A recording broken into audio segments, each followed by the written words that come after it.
Hey, Sanguine Queen. That's right, more PC building. And I'll go until my microphone runs out of battery because I forgot to charge it yesterday. So it's on a half battery. I don't know how long it's going to last.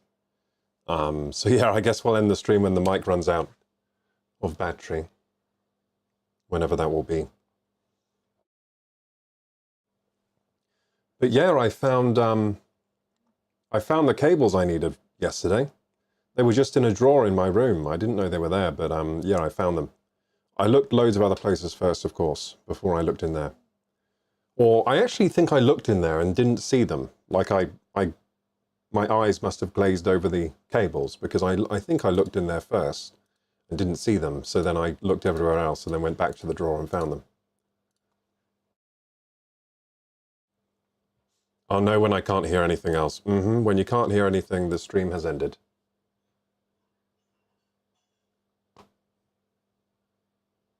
Oh wait, that's a good point, actually.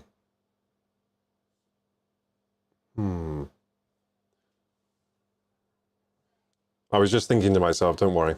I was thinking to myself, okay, so just setting up the stream and everything.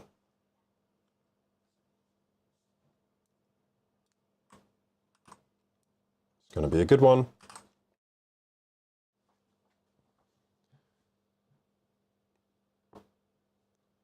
When you were looking, we got a mini room tour. Yes, a mini room tour of a mini room.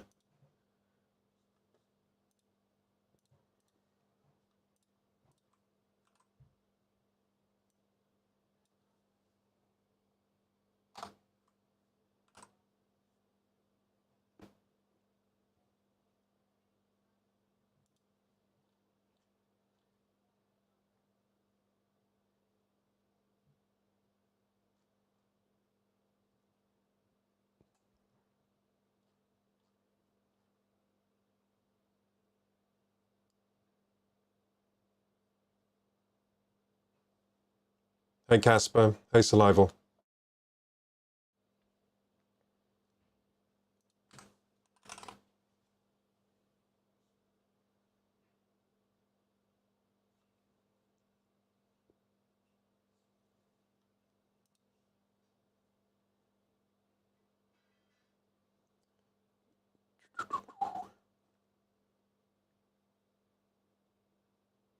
Oh yeah, I forgot the gamer jams.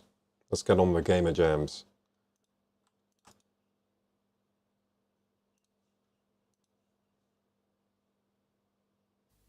There you go.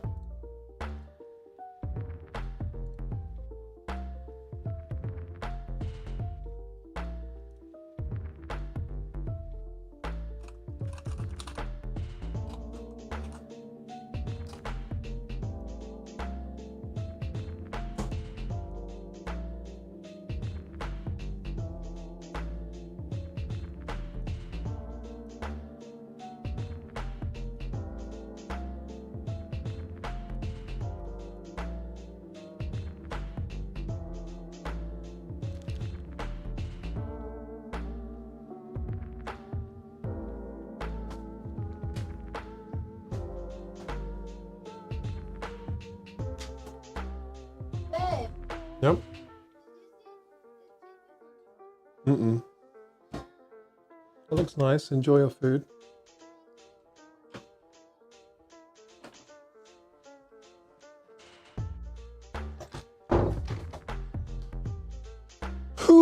Woo, okay.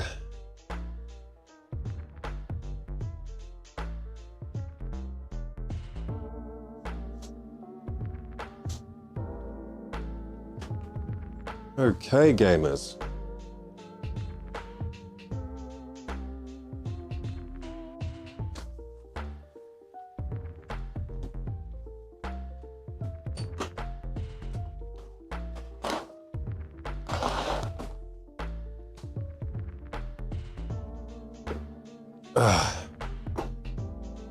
I just took a vitamin pill, so I'm going to be filled with vitality this stream.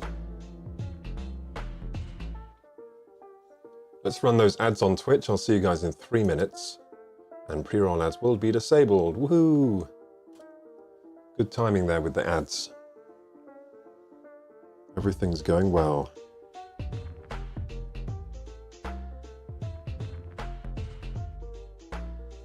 And I'll be going tonight until about 11 my time, which is in 3 hours. Unless my microphone runs out of battery. If my microphone runs out of battery, well then we have to end early. I forgot to charge my microphone last night, so it's at half charge. It should last 3 hours, we'll see. Hopefully, if the lithium-ion battery inside the microphone is still in good condition, it should last another 3 hours. If it doesn't, whoopsie. Sorry, guys.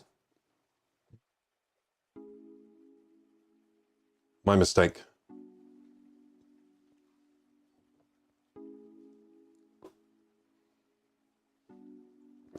How are all of you doing today? Those that can still see the stream.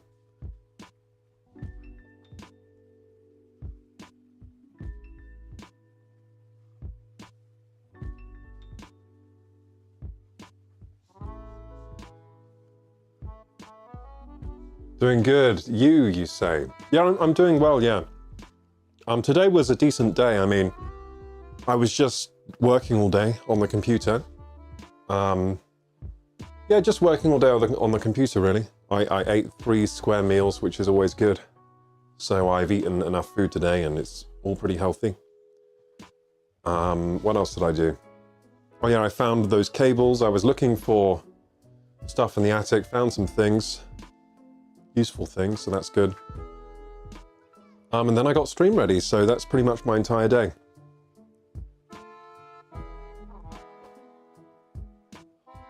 I did some other things, of course, like pet the dogs. Okay, throughout the day, you know, you see the dog and you pet the dog for a little while, then you move on.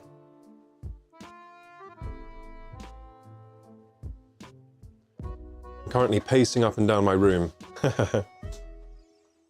You can tell I haven't exercised much because my body's trying to get in the exercise by pacing around.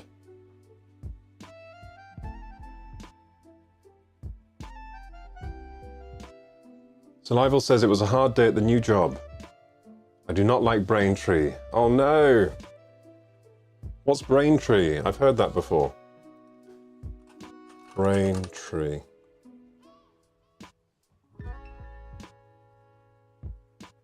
Yeah, what is that? Is it mobile and web payment systems for e-commerce companies? Why don't you like Braintree?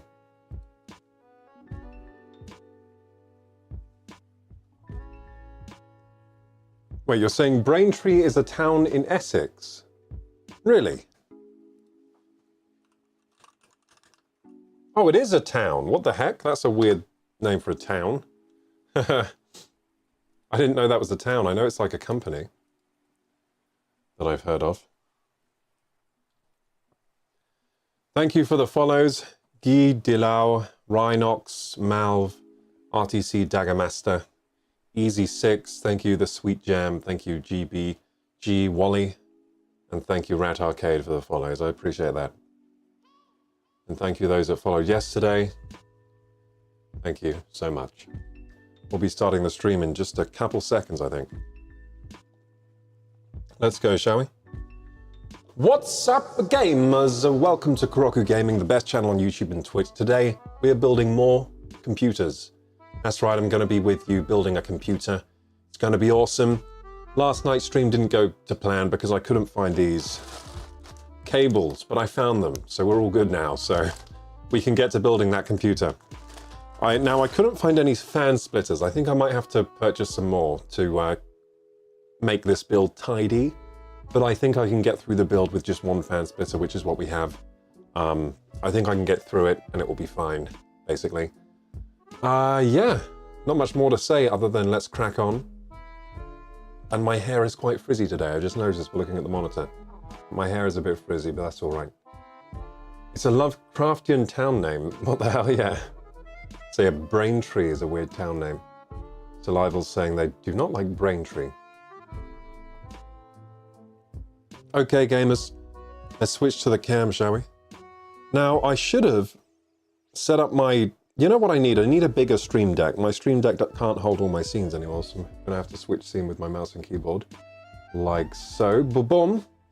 And this is the scene today in which I'm going to be building a computer. I think it's a good scene. As you can see, my desk is very messy because it has computer components all over it. This is just how I work in a very haphazard manner, I guess. I'm gonna put these headphones to the side because I don't think I'll be using these much. Oh, except to let's just see how loud everything sounds. Is that all right? Let's see here. How's the music? It's fine. I think it's fine. I think all the levels are good. I think you guys are having a good time right now with these levels. Just gonna take a swig of Coke. So yeah, how is everyone today? I think some of you have just come back from the ads, from watching them. I hope you're all doing well. It's nice to see you all back here. Thanks for coming back. So last night's stream didn't quite go to plan because we couldn't find the cables, we couldn't find the fan splitters, so I was kind of stuck on the build. So yeah, we had to end without doing much at all, but we did figure out what we needed at least for the build. So without further ado, boom! I just caught myself in the scene squatting down to get the computer and it looked really funny. I think sometimes I'm not very self-aware of how I look. That looked really funny. Well, it tickled me anyway. I don't think I've seen myself. I think it's because I've not seen myself from that perspective before. It was very strange watching myself display that incredible athleticism to pick up the PC. Okay, so fan splitter, we need this. See this fan splitter? Wow, so cool. That is the fan splitter. We're going to use this for the CPU coolers, which are here. When I say CPU coolers, I mean CPU fans. And I've really set up this camera very well today. I can show you everything, and I can work, and it's all good, right? I think it's all good. I think you can see enough. And I can always bring the camera in closer when, you know, if the need arises. Or if you guys want to see something closer, you can always ask and I can show you.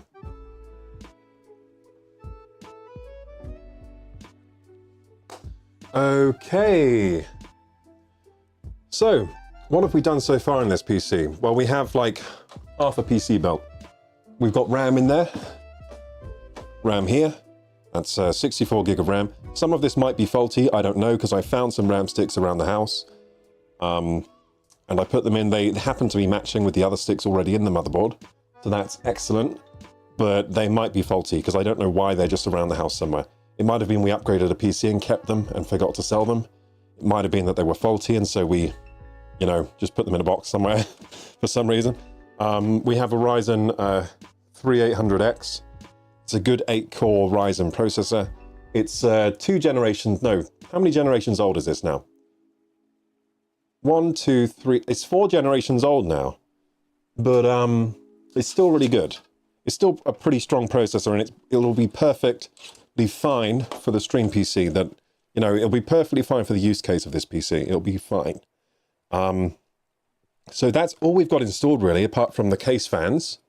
I will probably move some of these case fans around. Like I'll probably move this one a bit further back because I think that will, you know, actually no, it's probably fine where it is because it's only got one fan up here. Usually I have two fans on top and I push them right back to the back because you want the cool air coming in the front and then you want the exhaust air basically being exhausted as far out this side as you can so you don't get turbulent airflow here and choke out the components. At least that's how I understand it. So this positioning here, since it's one fan, that should be fine. What that will mean is that, you know, air will probably draw in through this empty space here at the front. It will draw in and air will be blown this way and then exhausted here and here. And that should be fine. Should be fine. It might be a little toasty inside this small PC case, but it should be fine because this is only an 8-core. It's not like a 16-core or anything that might produce, you know, a excess heat for the CPU cooler we're using, which is this Peerless. Hello, hang on, I'll show you. Peerless Assassin with these two fans I just showed you. What's under here? Oh, I see. I see. There's lots of stuff coming out the back of this PC. Now, where's my Peerless Assassin? Where's that shiny thing? There it is. Peerless Assassin, still in the shrink wrap. Well, wrap. It's not really shrink wrap, it's just plastic. Still in there. And still got the sticker over the heatsink plate there. That's exciting. I'm excited to get that going today. But first and foremost, we got to route the cables because this CPU core is going to block a lot of access to the motherboard. So I want to route the cables first and then do the CPU cooler because it's just easier that way. Because if the cables aren't plugged in and we do the CPU cooler first, now we technically can still get to all the places we need to, but it's going to be very difficult. Like my hands are too big to reach these places basically. Like this back here, there's a power connector. Now the CPU cooler is going to be like this, so I'm going to be like scraping my hand down the side to get to that. So let's make sure that we wire that all up first. So usually I start with the bigger cables and then I go to the smaller cables that we need. So these are the big old cables. So we'll plug those in first. This motherboard, it only has a 12-pin, wait, 8-pin. It only has an 8-pin connector up in this corner. I've been dealing with motherboards recently that have like that have two 8-pins up here, or sometimes they have an 8 and a 4-pin. But it's been a while since I had one with just one 8-pin, so that's actually easier. And here we've got a 12-pin. I'll just give you a closer look here, so you can see. So how can you see okay here? Yeah, you can. You can kind of see. So 12-pin here. Wait, 24-pin, sorry. 1, 2, it might be a 48. 1, 2, 3, 5, 6, 7, 8. Oh no, it's a 24-pin. So the 24-pin connector here and the 8-pin in this corner, that will provide power to the motherboard and to the CPU. That's awesome. Okay, and do I need to say anything else here? No, I don't. I'll put this down. It's quite heavy. Hey, Goku. Appreciate your post, mate. In the same boat, but I know you got good things on the horizon. I think so too, Goku. Think so too. I hope so anyway. So yeah, sometimes when you're self-employed, you're running your own shit, sometimes you just have negative months where you lose money. That's just normal, so... yeah, I'm not too worried about it right now. We'll worry about it maybe next month if it's negative again, but yeah, this month, negative profits on the channel and everything, but I mean, we're doing upgrades, so it's only to be expected. I also paid off some things that I've been waiting to pay off that were business expensive, so that was about 700 on its own. So 700 on its own, paid off, and then the PC parts, that costs a lot as well, so. Do you think you'll finish this build today? I think we'll get very close to finishing. Yes. As long as you guys don't distract me too much. And by the way, I'm kidding, you can distract me as much as you like, but yeah, we should, I think, finish this build by today. First, we're routing the cables. I almost forgot what we were doing. So where's the old 12-pin? We'll do the 12-pin first. Like I said, I like to start with the biggest cables. That looks like the 12-pin. Let's just count these pins. No, 24-pin. Why do I keep saying 12? Hang on.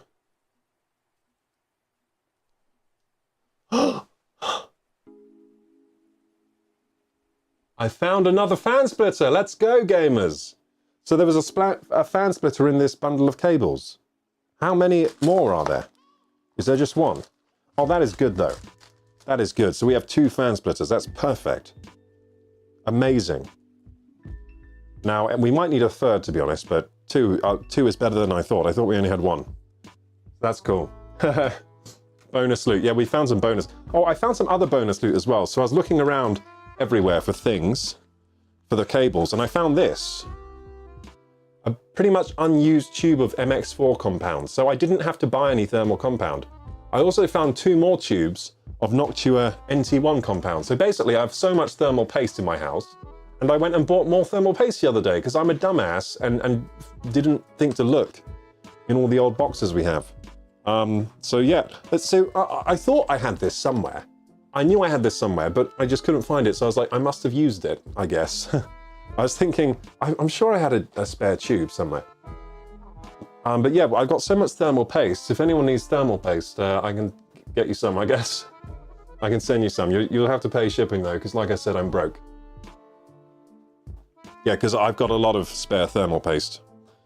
So we got this 24-pin connector, but which side goes where? Now that might be difficult to find out. Which side goes in the power supply and which side goes in the motherboard? Hum. Hum, hum, hum. How do I figure that out? How the heck do I figure that out? Interesting. I think this goes in the power supply. And this goes in the motherboard. The reason I think that is that these don't snap together. This side they don't snap, but this side they do. So if they snap together, I should think that that side should go in the motherboard.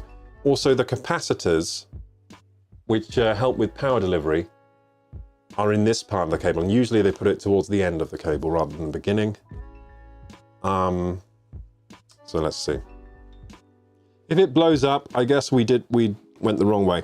Oh, also, this way is very bent. Look at that. Very bent. That usually means it's been in here. But it's kind of bent the wrong way than I'd expect. It's bent the wrong way. Now, maybe it's just because it's been in the bag so long. I don't know. Or maybe it was bent like this. Yeah, that makes sense. Yeah, probably bent like this and then... I don't know. Oh, also, this side's dustier. This side's less dusty. Oh yeah, I've done some forensics, guys. This side is more dusty, which means it was probably in this part of the case, which is the dusty part of the case. Where the other side of the cables are, it's not so dusty. So let's... Well, actually, no, this makes perfect sense, because look, it actually goes this way. It actually goes this way round. So the clip, I thought it went on the other side. I just realized the clip goes on this side, so this makes perfect sense. This definitely goes here. We did some forensics there, forensic analysis. I'm Sherlock Holmes, but because they made a series, right, with Henry Cavill as Sherlock, Enola Holmes, right? So I was doing some Sherlock stuff. There we go, we've got this plugged in. And now we'll just leave that cable there. And we'll plug in the 8-pin. Now, 8 pins are similar to PCI cables. In fact, I think sometimes they're the same thing. Maybe PCIs are rated for more power. But the way you distinguish them is usually the side for the CPU will say CPU on them. So that actually says CPU, and so I know it's for the CPU. And I've just noticed those, so these cables, the way this works, they say type 4 if it plugs into the power supply, and then they say whatever they're supposed to do on the other side. So this side should go into the CPU port here. And does it look like we've used this one before? Yeah, it is a bit dusty. What about... There might be multiple CPU cables, but it looks like this is the one we were using. So it's basically 2 4-pins stuck together to make an 8-pin. And the power supply we're using is an RM650i, so it's actually not very high wattage, but I think it should be just enough for what we're building. Hopefully. Because the 3800X, I think it's quite a power efficient CPU. And then we're putting in a 2080, which does have pretty high power draw, but I think the 2080 graphics cards weren't actually that high on power draw compared to like the 3080 or the newer cards, 4080s and 5080s. I think they had lower power draw because the 10 series had very low power draw because they went for power efficiency with that gen. I remember that. So then 2080 I think was like a less power efficient but more frames than the 1080 series. And oh yeah, isn't that when they went RTX? When did they go RTX? Was that with the 1080s? Did the 1080s even exist? I think they do. No, 1080s definitely exist, but that was before RTX. So they were GTX 1080s, and it went RTX 2080. Am I right? Am I right? I think I am. Hey, young Larry, what's up? Yeah, we got bonus loot today, guys.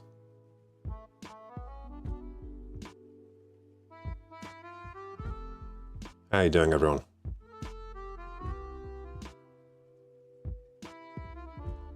Hey, Das Poppy. Das Poppy, your name always reminds me of Poppy Playtime. A game that I still need to play this week. Need to complete the new Poppy Poppies. Oh yeah, to keep the chat English if we can, guys. Keep the chat English if we can. First RTX is the 2060. Yeah, but I mean like the 2080 is in the same gen as the 2060. But you might be right that the 2060 might have been released first. When Poppy Playtime? Well, first I got to build the PCs, don't I? So I'm kind of waiting on doing that. So that's what we're doing now. So I've plugged in both these cables. That's perfect. So now we're going to flip this up and we're going to route these behind the motherboard. So I'm working backwards from the largest cables to the smallest, really. It's just, I think that's the easiest way. Although the main thing is that make sure you do the cables before you put the CPU cooler in, especially if you have a very large CPU cooler. It's just going to make life easier for you. And I've got to be very careful to avoid scratching my monitor when I'm poking these cables out the back of this. So yeah, what I'm doing now is just threading this cable through these holes here. It's like they have rubber grommets because it's a nice case. So this rubber grommeted area, I'm feeding this cable through. There you go. Taking care not to scratch my monitor on the other side. God, it is a pain when you scratch a monitor, isn't it? I've done that before. I actually scratched one with a drone. You know, like those drones with the propellers? I actually flew a drone into my monitor once. And put a big scratch in it. Because of course I decided to fly a drone in my room. Because why not? I was like, I'm a skilled enough pilot and I can fly around this room. Turns out drones in enclosed rooms don't really work because when they get close to an object, the object kind of sucks them in because of the turbulence in the airflow around the propellers. So you just end up getting sucked into walls and objects and things. So it doesn't work too well inside. At least in an enclosed space. Maybe in a bigger space it would have been fine. So that one's through. Now let's put the 8-pin through. So same thing again. There's another grommeted area in the top left corner of this case, and I'm going to thread through there. This is typically how I do most of my builds, to be honest, because most of the time I'm using a fractal case, and they have similarly positioned holes for everything. In fact, most cases that I've worked with have a hole up here and a hole right next to the 12-pin for routing cables behind. Now, I used to build PCs in a time when we didn't have these cool features on cases and stuff. Cases used to be very dumb, and a lot of the time they didn't have the right cutouts. And sometimes you'd have to make the cutouts yourself with like a Dremel. You'd have to just cut holes in your case so you could fit your PC parts in. But nowadays, cases are very intelligently designed because the ones that aren't intelligently designed, no one buys them. So it's basically a basic supply and demand thing. All the bad case manufacturers just kind of died out. And now that's all that's left is like pretty good ones. And they all have great machining capabilities on their product line, I guess. Also, PC cases used to be so sharp. Anyone who used to build PC cases, PCs in the 90s or early 2000s, you would just cut yourself on every edge of the case. It was just sharp steel, completely non-beveled edges. And after working with the PC, you'd just be covered in cuts everywhere. So it's nice that PC cases are not like that anymore. They don't really cut you up very much anymore.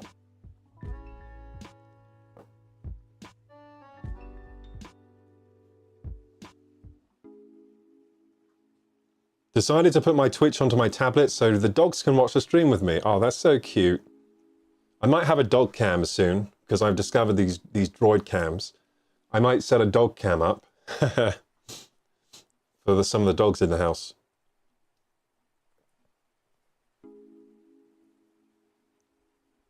Hey, Alice Sinner, how are you doing? Sorry, Koro can't sub up today. That's all right, young Larry. That's all right. Yeah, they had razor edges. Yeah. Hope it will run Doom. Got to go. Bro, peace. See you, Survival. See you next time.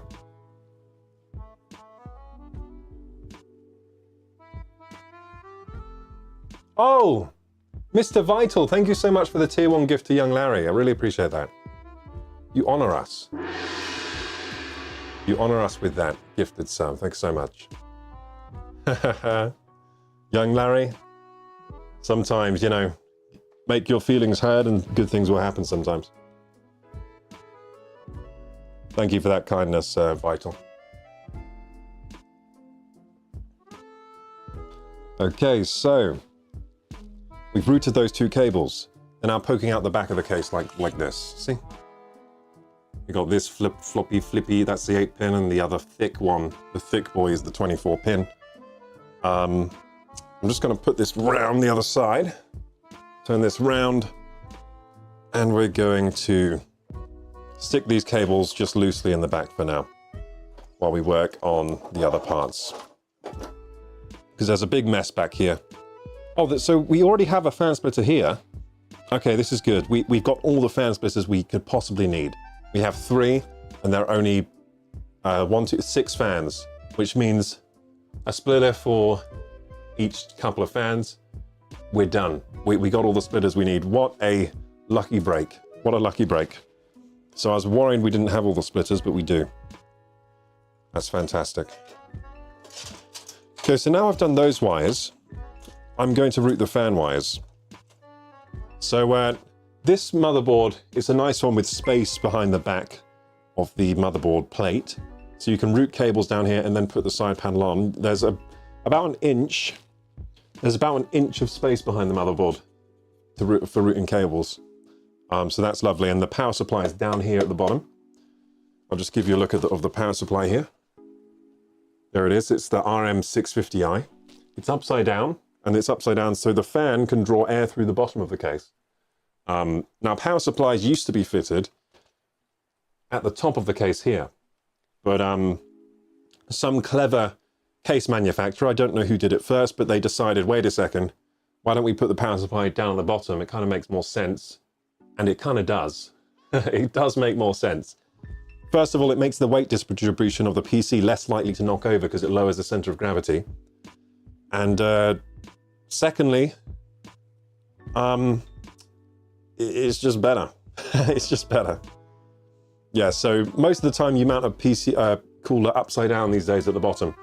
They used to always be at the top. I think once power supplies started getting bigger, they were less and less good. They're bad English, but they were less and less good to put at the top because you had this big old heavy thing here, and you know, it just wasn't good. Makes the PC more unstable, more likely to tip over. Like, for example, if I tip this PC, imagine if this weight was up here, it would just go plonk. It's not what you want, but because it's down there, it's going to fall back.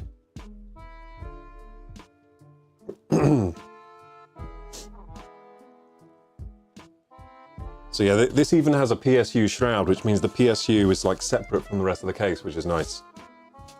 So the power supply is pretty much separate. It draws its own air through and out the back. It doesn't really interact with the rest of the system much.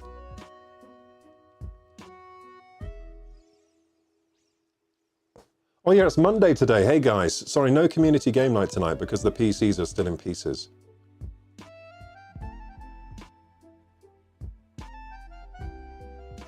Man, that still had me nervous. What, like trying to knock over my PC? Okay. Just having a sip of drink there. Okay, so we were going to do the fans. Let's do that then. Let's do the fans like we said we would. So, fan number 1.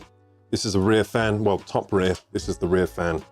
These are both exhaust fans. I'm going to connect these up to a fan splitter. Now I had... Where have I put them? It's 2 fans. No fan splitter here. There is a fan splitter here, but I don't actually want to use this long-ass one for these ones. Or actually, maybe I should. No, yeah, I should. I'm using the long ones for these ones. The short one I'll use for the CPU. Does that make sense? I think so. We'll just see. We'll go over that hurdle when we come to it. So these 2 in the fan splitter. These are actually 3-pin fans, so they get no PWM, but this motherboard does have direct DC control, so we'll still be able to control the speed, thankfully. And these will plug in to system fan 1, which is right here. Why? Actually, should these be system fan 1? Chassis fan. No, system fan 2 is up there. Yeah, these should be system fan 1. Just because this port is closer to the rear. And there's also a system fan 3 down there.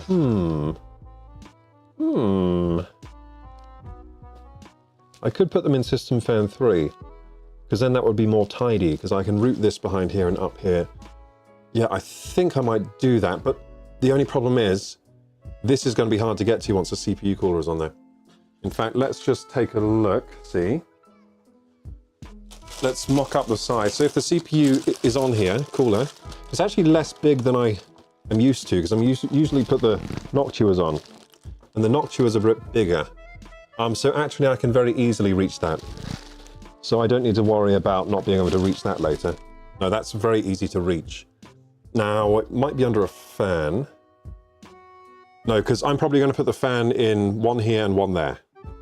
So, in fact, this cooler gives you a lot of space to even work with the RAM, and a lot of it's actually got a lot of space around it. This cooler is smaller, much smaller than the NH14, and apparently NHDA14, and apparently it has similar performance. So well done, Thermalright.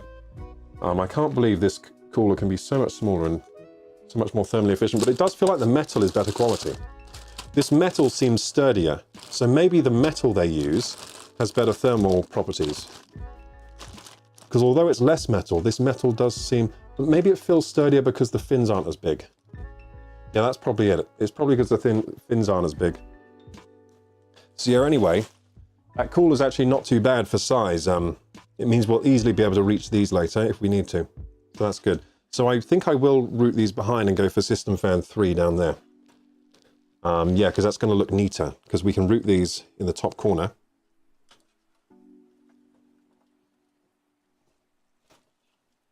Beautiful. Route these in the top corner here. This is going to be a very clean looking build. Very clean, I think.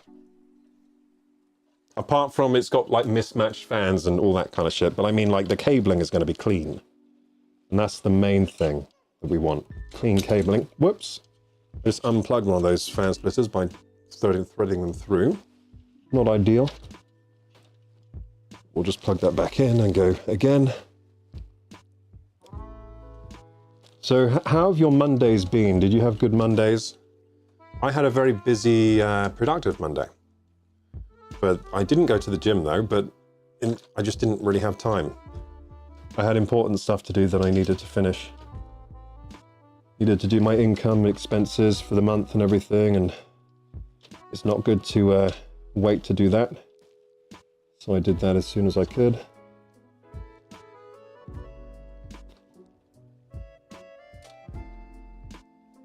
Okay, I think we'll do it like that.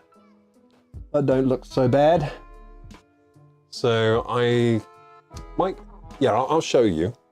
Let's use the multicam setup. I'll show you something cool as well for those that haven't seen it yet. So this camera on my phone, we have an ultra-wide lens camera, and it can focus very close. So actually you can see the hairs on my arm. like that is very, very close focus, isn't it? It's kind of cool. It's cool for showing you things. You can also see just how hairy my arm is. So I'm going to show you this quickly. Hair, So I've just routed them there, you see? Oh, wow, isn't this cool? Yeah, this camera on this phone is super cool. Super cool looking. But yeah, I've routed these two fan cables through the top, and same with this 8-pin. So there's the 8-pin right there, and there are the fan cables in the corner. Nice. There's the Ryzen 3800X. The RAM, these old-ass fans that I've had for so long. Oh my god, they're so old, dude. These fans are so ancient. I think they still work. I think they do. But if there is a problem, it's probably going to be these fans. I think these fans are much newer. Much, much newer than these ones. Yeah, so these fans were... This used to be my computer. Like, this build just used to be mine. I had a Ryzen 1700X inside. I actually got the first Ryzen processors.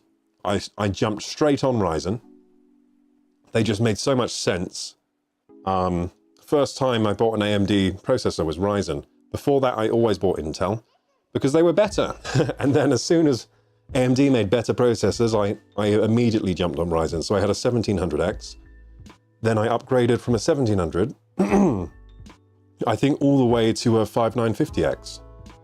And this 3800X, that belonged to my brother.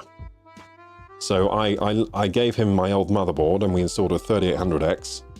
And since then though, he's upgraded to a ridiculous processor, the 7950X 3D. So that's why I have these parts now back from him, because we upgraded him to the moon. He also has an RTX 4090. So yeah, my brother's build is pretty ridiculous. He has a much faster PC than I do. But I have more RAM. Yay! He only has 64 gig. I've got 128 now. What are the specs of the new guild? Build, sorry, I said guild because you're called Golden Guns. I mixed up the G's with the B. A golden gun. What are you building today? I'm building a PC. This is the stream PC. So I'm going to use this PC to offload encoding, and I'm going to use it to offload the stream. So the stream will run on this PC. The games will run on my other PC. So I've got a main PC, which I'm going to use for editing and gaming. It's more powerful than this one. And this PC is going to be used for offloading encoding. So if I need to encode some video, I put it on this PC and I can still work on my other PC. And for also, yeah, just offloading things really. Offloading, so then I have more time to work on the videos, more time to do anything I need to do. Editing, uploading, streaming. Yeah, so it's going to give me a lot more flexibility having a second PC. A lot more. It's made out of spare parts and also some new parts. So we'll see how it goes. I like the little splash of color the fans give to the case. Oh yeah, the yellow Acasa fans. Me too, me too. I like them, but these fans are old. I wonder if they even still work. They've been kind of not on for a long time. I feel like sometimes when mechanical things don't move for a long time, the next time you turn them on, they seize up. So we'll see if these even work at all. We'll see. So I just showed you everything you need to see. So I think we'll go back to the other scene, shall we?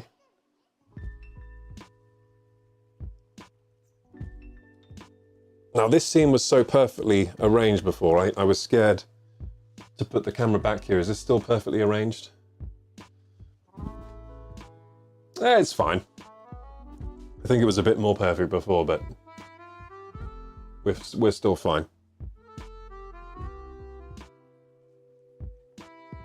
Golden Guns says, running the same type of thing, definitely going to help. Wait, Golden Guns? golden guns. I think I've checked out your stream before, haven't I? Did you stream?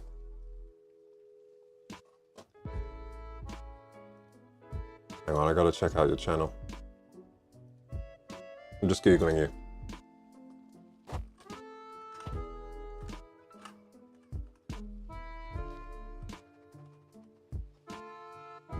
See if you come up on Google search.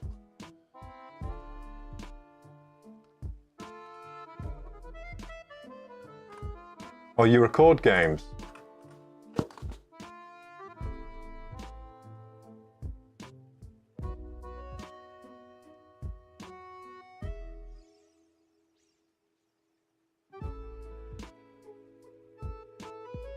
Yeah, I found you, I found you. Yeah, I think I have checked your channel out before.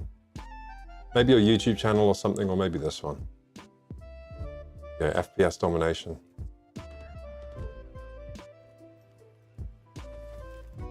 Ooh, what game are you playing here? Dead Drop. Wow, cool. You started on wingsuits. That's kind of cool. And I've actually not seen that game before. Anyway, back to the PC building. Hobby on YouTube. Yeah. Actually, I think I saw your YouTube channel before. It's a good hobby. I hope you enjoy it. Okay.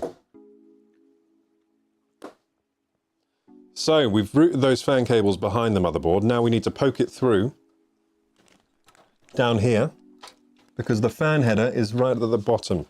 So I think there's a space right here. Which space should we use? I think this one looks good. We'll also route the front panel cables down here as well. The audio cables and the audio cables down here while we are doing this. So the front panel audio is what I was trying to say. The front panel audio cables are down here too, I think. Yeah, in fact, I can see them. So yeah, this go here. So how many of you in chat have experience building your own PCs, and how many of you are newbies? Or how many of you are wanting to do it but haven't done it yet? There you go. So I've got that plugged in there, and now I'm just feeling the itch to connect the front panel audio while we're doing this, because it goes through the same place. So the front panel audio, let's find that cable. Should be one of these doohickeys. Is it this one? Oh yes, it's this one. It's this funny one. Okay, so this is the front panel audio connector. I'm just going to plug that in. I wonder what, never mind. I was going to do something, then realized I couldn't reach the button. Going to try and change scene, but I can't reach that button right now. So yeah, put these through the same hole. They're sharing the same hole here. Sharing is caring.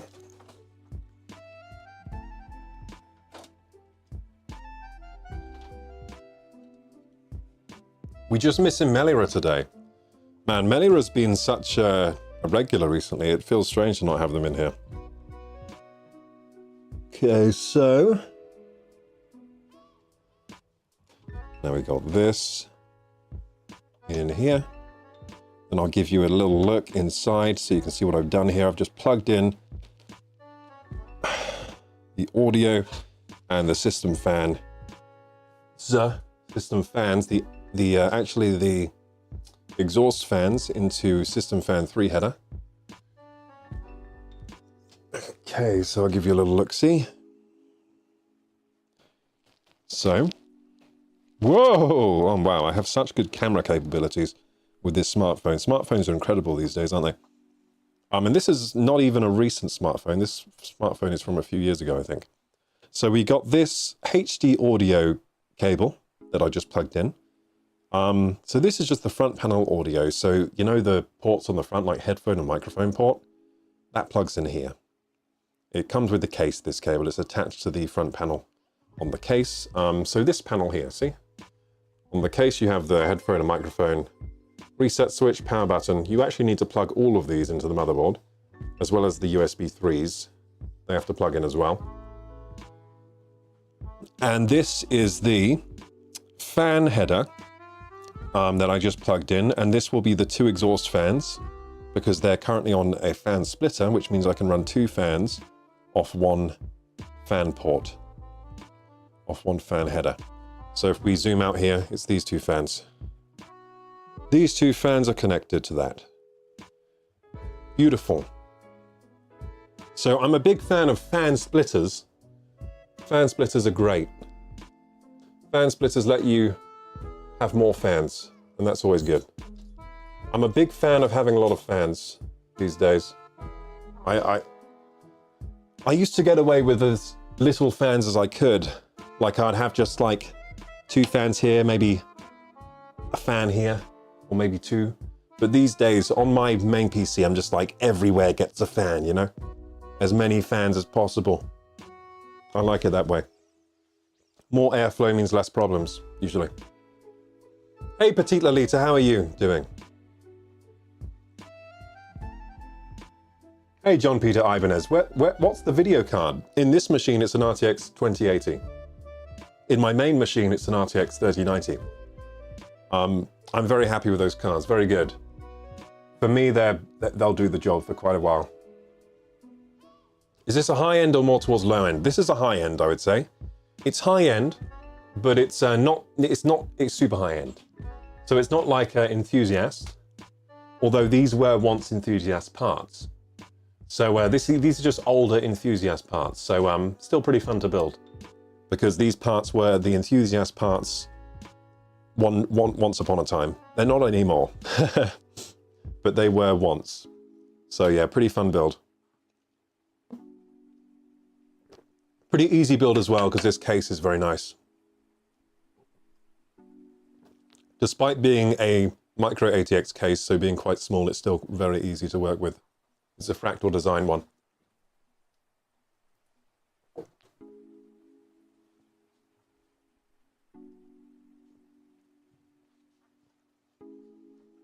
John Peter says, I'm a newbie, I had friends help me assemble it. Destroyed 1 RAM when I kind of inserted it too hard. Ah, man. See, RAM is difficult because you do have to insert them quite hard. But you've got to know how hard, because too hard can still break things.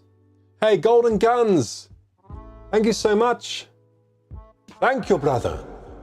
Thank you for the Prime sub, dude. I really appreciate that. You honor me. Thank you. And thank you for the follow, Mr. Vixer.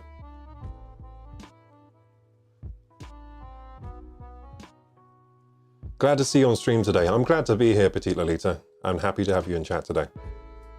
I caught up with all the Discording today. There's a lot of Discording going on. I made a point to catch up with everything. Just catching up with chat as well here. I built my first PC with spare parts as Mr. Vixer. I like spare part builds, they're fun. It feels like you're like saving money and getting things for almost free sometimes. So it feels good. Usually when you're building with spare parts, you forget you ever spent that money. Like, I technically bought all these parts, but I don't remember that. It was so long ago. So it feels like I'm getting free parts. Okay, I think I'm caught up with everything now. Okay, we think Melira is napping. Ah, well, she's entitled to her naps, isn't she? Hope she's having a good one. Do you prefer an all-in-one pump or an air cooler? I am air all the way. Air all the way. Get one of these. Hang on. The reason is just utility. An air cooler like this, £30. £30, and it cools very well. It cools as well as most of the, you know, budget all-in-one coolers. The only way to get more performance than this is to have a custom loop, really. The only way to get significantly more performance cooling-wise is with a custom loop cooler or a very high-end all-in-one cooler, which will cost way more money. And you don't really need more performance than you get on air. You just don't. If you're buying a new CPU, You don't need more, you don't need 10% more performance out of that bad boy, do you? You're just kidding yourself. I mean, for some applications, it does make a difference. Like, for example, if you're using the PC to process prime numbers or something, then maybe 10% more performance would be a game changer. But for most of us, that 10% or 5% that we might get from cooling the CPU better isn't worth the cost. And also, cooling loops are risky inherently, so they can have leaks which can destroy your PC. You have to, if it's a custom loop, you have to keep checking it all the time to make sure it's not leaking, and to make sure that, you know, the pump still works, to make sure that the coolant, if the coolant needs topping up, you need to check that. So I do enjoy, though, building custom loops. I can do that. I have that skill, but I just don't do it because it's just not cost effective for me. So maybe one day I might build an enthusiast, you know, custom water cooling loop just for the hell of it, just for the fun of it. But I would recommend air cooling for most people. Like, I'm a big fan of dual tower coolers like this one. They offer really good performance. The only downside is they're kind of big, but yeah. So this brand particularly, Thermalright, make really good value coolers. This performs just as well as a Noctua NHD 415, pretty much just as well for most CPUs, and it's way cheaper. It's about 1/3 of the price, which isn't bad. 1/3 of the price, not even 1/2, 1/3, even better. Air coolers all the way. I like air because you can just leave the computer and it does its thing. You don't have to worry about it. You don't have to, you know, it's just easier and better value.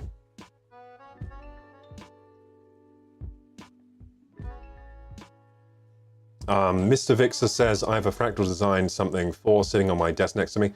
Oh, I think I used to have something like that, yeah. Something 4, yeah, I think I used to have that. I've forgotten what it's called as well. But is it their like main case? Because the first cases they came out with were called like something, and then they had a number next to them. I used to have one of those cases too. I don't have it anymore. I must have gotten rid of it. But yeah, I used to have one of those. I'm pretty sure I know which one you mean.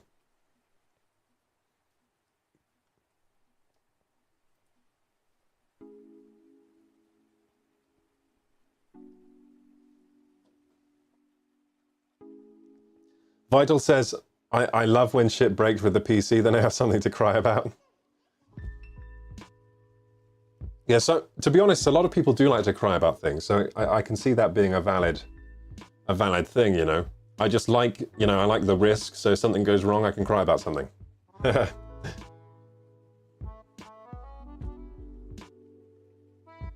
Goku says, I saw a video where they have the whole rig dipped in a liquid solution. I'm not sure if it's only a demo product or it has practice use for cooling. You ever see that? Oh yeah, I've seen that. So Goku, that's when they use, I think they use like oil. They use some kind of oil, like mineral oil, and they just fill the whole, they just put the PC inside like a fish tank. And I think they just do that for cool points because, you know, it might be decent for cooling, but it's also kind of dumb to do that. Yeah, I've seen that before though. So they typically use a liquid that's completely non-conductive. So, you know, the PC can just kind of run inside there. And it's probably decent enough for cooling, having it submerged in liquid like that.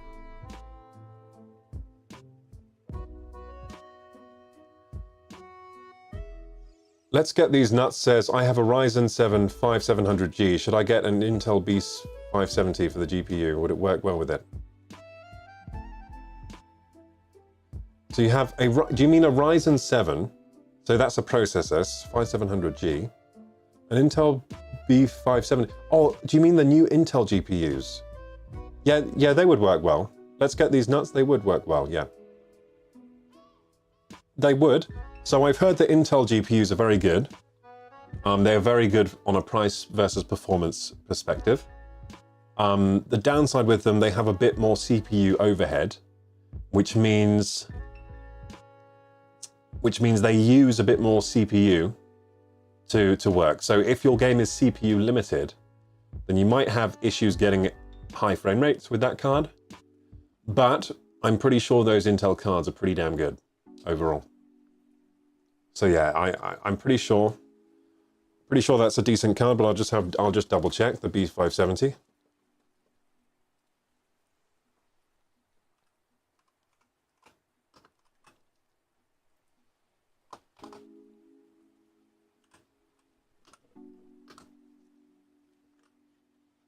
So I'm going to look at benchmarks of this bad boy.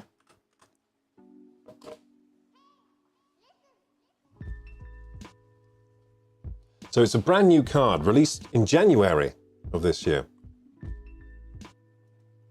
So it's the B570 Battle Mage GPU. It looks kind of sexy.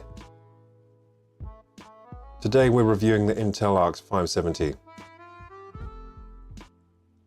MSRP of $220. Hey! That's a nice price point, I like that. But how's it perform? So Final Fantasy 15 1080p. Let's have a look at this image. Have a look at this image. So what we got here.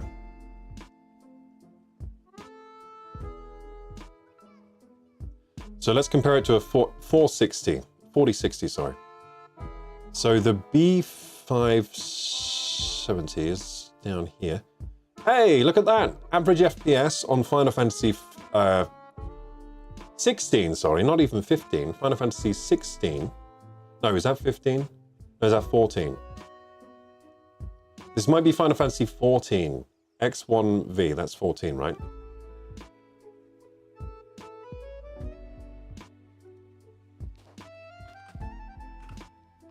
I think that's 14. Yes, and the MMO. So on the MMO, average FPS on the B570 is about 106. That isn't so bad. And on our 4060, it's about 113. So not quite as fast as a 4060, but in that same kind of realm of performance. So it's kind of like a 4060, but for way less money, right? Because I'm pretty sure the 4060 comes nowhere near that price. So that's good there on Final Fantasy. That's very good. Let's have a look at some more games here. Some more games. So at 4K, let's see the same game at 4K. At 4K, the B570 is better than the 4060. Hey! So it looks like when you're CPU limited, the NVIDIA card will be better, the 4060. When you're not CPU limited, the B570 pulls ahead, and that's because, like I said, of the CPU overhead with the Intel drivers on their current drivers. So at 1080p, it loses to the 4060, but in Cyberpunk, it beats it. Oh my goodness, this card is bloody good for the price. Holy shit. Yeah, the B570 is good, so it's getting 70 FPS average in Cyberpunk. At 1080p Ultra, that's not so bad. And then it's beating the 4060, which is only getting 67.8 FPS. So it's actually faster than the 4060 in Cyberpunk, even at 1080p. What about Starfield? Starfield, you shouldn't be playing that game because it's not very good, but we'll see how it runs anyway. So the B570 in Starfield gets 46.5 on 1080p Ultra. And then the 4060, where's our 4060 that we're comparing to for some reference? 4060 gets 60. So it looks like if you want to play Starfield, NVIDIA's for you, Intel's not quite for you. But don't play that game, it's not very good. What about Resident Evil 4? So on Resident Evil 4, the B570 is beating the 4060. So it's trading blows with the 4060. That ain't bad for the price. So I would probably highly recommend the B570, to be honest. How much do 4060s go for?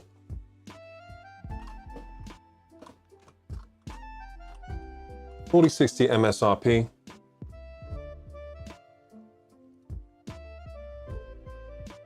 They go for more, I'm pretty sure. They go for significantly more.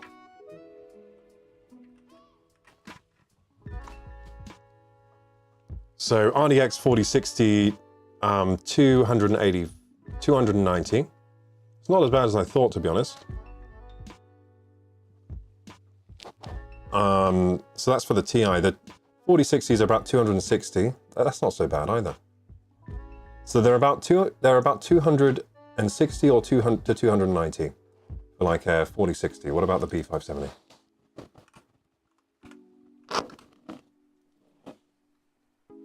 B570 is cheaper, it looks like.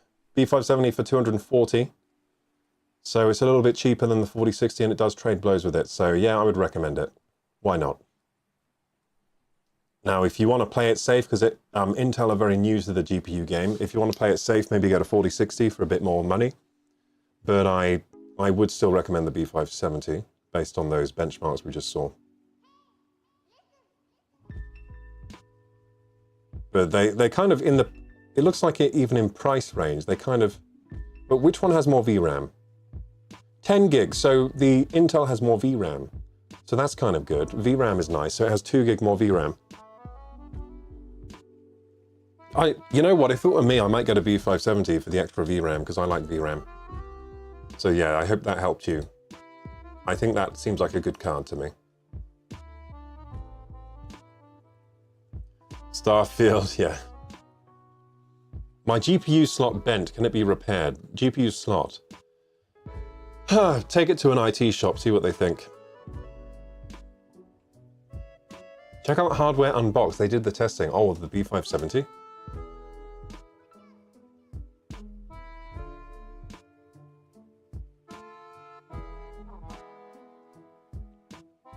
Intel's glory days are over. With CPUs, yes. With GPUs, they're only just getting started. With CPUs, they've been getting their ass kicked. Ever since Ryzen came out, they've been getting their asses kicked. Just got the B580. It will work well. Oh, nice, Golden Guns.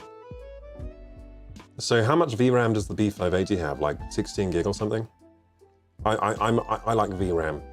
So I don't like it sometimes when NVIDIA only puts 8 gig into their cards. Anything over the Ryzen 5 5600 is good.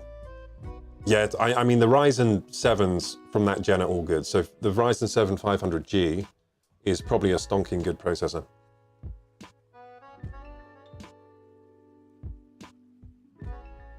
And hey, Jeep Nals, welcome to the stream. Hello, Danton Delaray. What is up? We're building a stream PC today.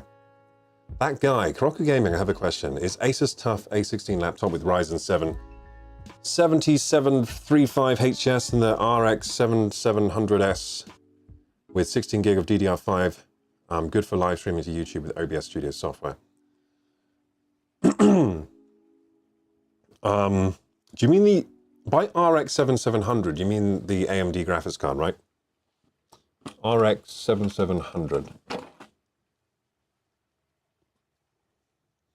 Yeah, you should be fine. You should be fine. That should be good for streaming to OBS. Yes. I say yes, but it depends what you're trying to stream with it, because of course, you know, depending on how new the game is and how the settings you want to play at, that can change, you know? But I mean, the good thing is that the only stat there I'm worried about on that laptop is a 16 gig of RAM. Just because that's not a lot these days, but you can always upgrade the RAM yourself quite easily.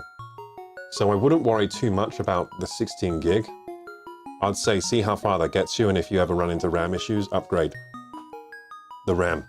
But yeah, Asus TUF is usually a good brand.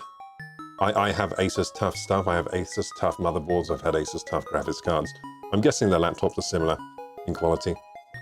So it's probably a good laptop overall.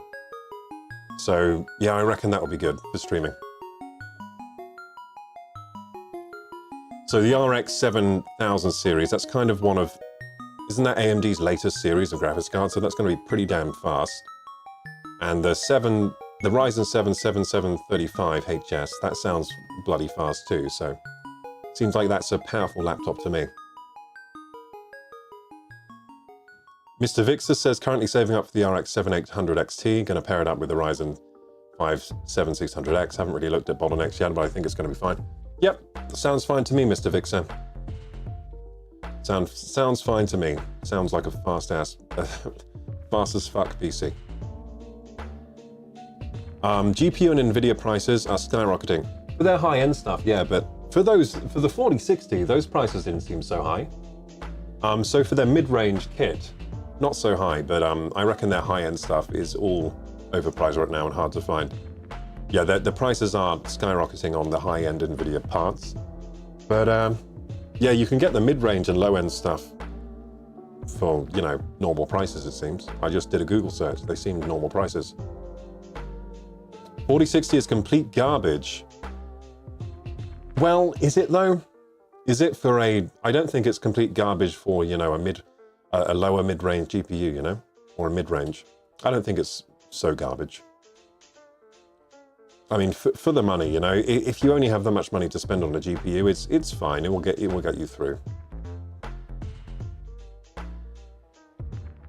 NVIDIA too much control on the GPU market.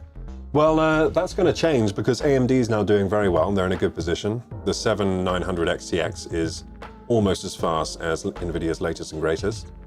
So, yeah, AMD is in a good position now to capitulate, sorry. If their next gen, if they go hard on the next gen, AMD might take the performance crown and maybe have NVIDIA on the back foot because no one's very happy with the 5000 series. No one's very happy with it. Everyone's very underwhelmed. Looking at mineral oil fish tank PC and it seems pretty solid. You just can't use your standard hard drive. Why the haterade, KorokuGaming? Well, you can't use a hard drive. That seems like a pretty bad trade-off. And the mineral oil fish tank PC, it covers all your parts with mineral oil. What about when you need to clean them? They're all covered in mineral oil. It seems like a bit... How do you get the mineral oil off? And what about when you want to sell your parts? I think it looks cool, but like I said, it's just for cool points. It's just for like, look what I have. It's not for like, on a practical basis. It's not very practical. Am I reading YouTube chat? Yes, I am. I'm reading YouTube and Twitch. Recent cards are good, but I do not like AI-generated frames. You're going to have to get used to that. I think NVIDIA, they love them. They love AI-generated frames. You know what? Their AI frames are pretty good. I use them now. You have to use them to get good performance now. So I've been using them in Kingdom Come Deliverance 2. I've been using them in Black Myth Wukong. Pretty much every game that has DLSS, I have to turn it on to get good frame rates. So it's just the time we live in now. AI-generated frames are here and they're here to stay. I don't like them so much either, but we kind of need them. Hey, Fimorth. Welcome back. I hear the B580 is good. Yep, I hear good things about Intel's cards, yeah. Good things. I mean, they're pretty good from what I've seen from the benchmarks. And they come with like a good amount of VRAM too, which is nice.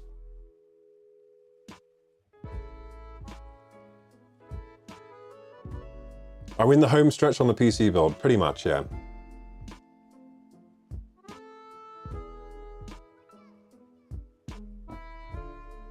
You can use a hard drive, it just needs to be solid state. Yeah. Yeah, Petite Lolita, I know, but the thing is, I use hard drives. Hard drives are still useful. If you need bulk data storage, they're still the cheapest way to get bulk data storage. Yeah, they're cheaper than cloud computing. They're cheap. Like, hard drives are still the cheapest way. Like, I still use them. I bought one recently, a 16 terabyte one. What capture card you're going to use? I'm going to use this. So I've had this. This is the one I already have. I've been using this. I've been using this for a long time, but we're going to put it in this PC now. My other PC doesn't have a capture card anymore. Yeah, this is a 4K 60 Pro Mark II. So this is an older one, but you know what? It's still pretty good compared to what's on the market. It seems that they haven't really upgraded capture cards that much since they made this one. So the newer cards have HDMI 2.1, but hardware-wise, they're pretty much the same as that. So they're not that much of an improvement. So I'm going to wait a bit for the latest and greatest capture cards. I will probably need a HDMI 2.1 eventually because that capture card technically doesn't really support the PS5's output. And it just depends on how YouTube evolves and how Twitch evolves. If they start having HDR quality on Twitch and YouTube, which they kind of already have on YouTube, but it's just most people aren't using HDR devices. But one day they will, probably in, you know, 3 more years, I'll be guessing, like HDR will be more popular because OLED technology is coming to the masses now. You can now get OLED for £500. You can get an OLED monitor for £500 now in the UK. I just saw the other day. So OLED technology is coming. And in the next few years, you'll be able to get that £500 OLED monitor probably for about 250, which is consumer level prices for, you know, gaming monitors and things. So it's coming. I'm excited. So everyone's going to have HDR, which means YouTube and Twitch will probably push to support HDR. And then I'll need to get a HDMI 2.1 capture card to capture HDR content. And that'll be fun for everyone because you'll get to see the games in HDR quality on YouTube and whatever. Yeah, so right now we're not there yet. There's no point streaming in HDR really because no one can watch it. And it's just, you know, it's kind of glitchy too as well. But it's coming. That stuff is coming. It's coming pretty soon. Awesome, beefy. Yeah, it's a good capture card. It is good. Thank you for answering my questions. I just subscribed. Thank you, that guy. Thank you for the sub. I appreciate that. Hard drives? You just chain together USB hubs and put USB sticks in all ports for storage. Wait a second, is that cost effective? Maybe. I think you can get really cheap. Hey, wait a second. You might be onto something there. Aren't USB drives really cheap now for like terabyte drives and things? You might be onto something.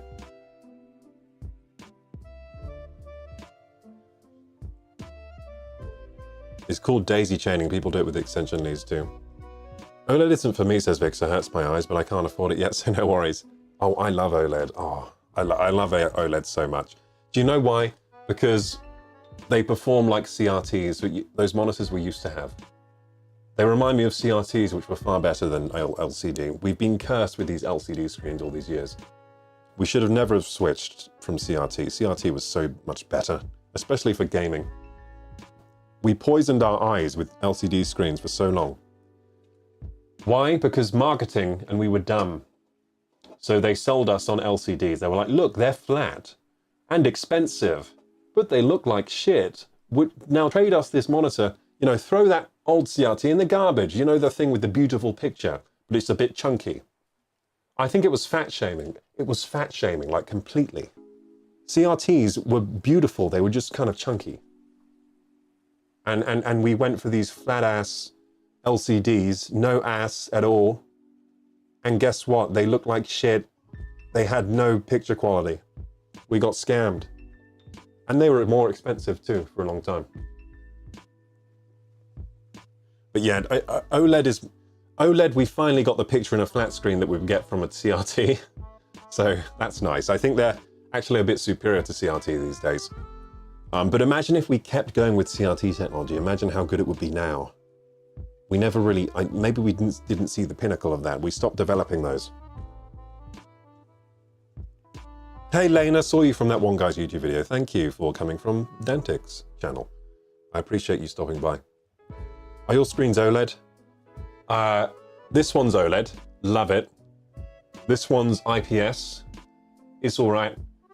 This one's IPS. So this is a Wacom 1080p tablet screen. It's 16 inches, very small, but I use a pen with it.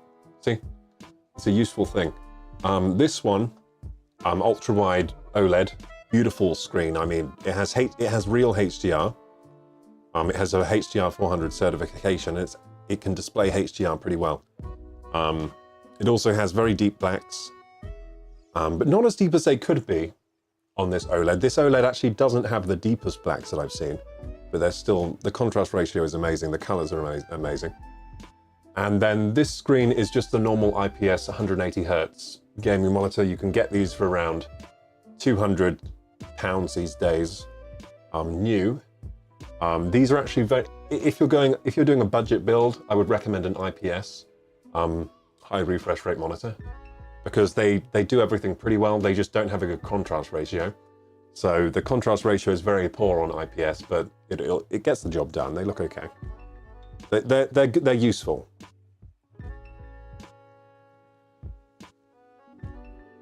Can't play Nintendo 64 on anything but a CRT.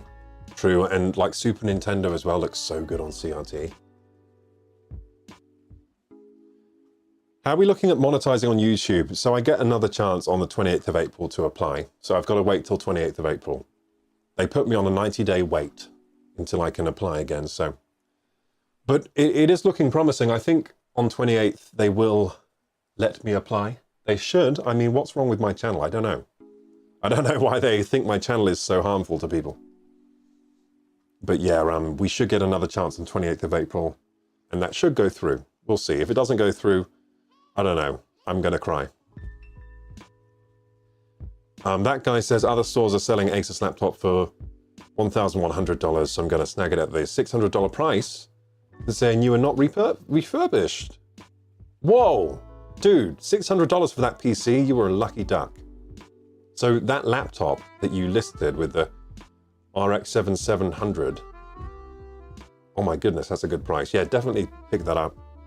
Definitely. Need that badunkadunk. Yeah, the CRTs were just better. Now the monitors are just curvy in other ways. Yeah, the screens are curved. The screens are curved. They started doing that with VA panels because the VA panels viewing angles were so poor that they needed to curve them for them to look decent. And then they made it like they tried to scam us that it was like good that it was curved. But to be honest, curves are kind of good. This monitor is curved. I like it. I think ultra wide should be curved. Wide screens should be flat, in my opinion. So ultra wides, curve, good. Flat screens, no, I mean, sorry, 16:9, like normal size aspect ratio shouldn't be curved. Unless it's massive and you sit very close to it, like some kind of like IMAX theater kind of situation. What's better, 1080p, 1440p or 4K? 4K, of course, but 1440p is better for most people because the more pixels you have, the harder it is for your PC to run. But saying that now that we have DLSS and all these upscaling technologies, maybe just 4K is better. So at 27 inch, maybe I'll go for a 4K. If it's 27 inch plus, I might go for 4K these days. Just because we can upscale using DLSS and all these things. So 4K these days is pretty good for anyone with a gaming graphics card. You just might have to use aggressive DLSS to get it running on that resolution. But this is 1440p. This is 40. I have 1080p, 1440p, 1440p. This is just widescreen 1440, so it's 3440 by 1440p. 3440 by 1440p. Yeah, I think that's right. Would you rather have shit PC with amazing looks or horrendous looks but amazing performance? Well, definitely the second one. I mean, that's what I go for anyway. My PCs just look like black boxes, but then they have pretty good hardware inside. I like that. I like the understated look. It's also more cost effective because RGB stuff costs less money. I mean, non-RGB costs less money. So yeah. I keep an old CRT TV specifically for playing older games. That's the dream. That's the dream.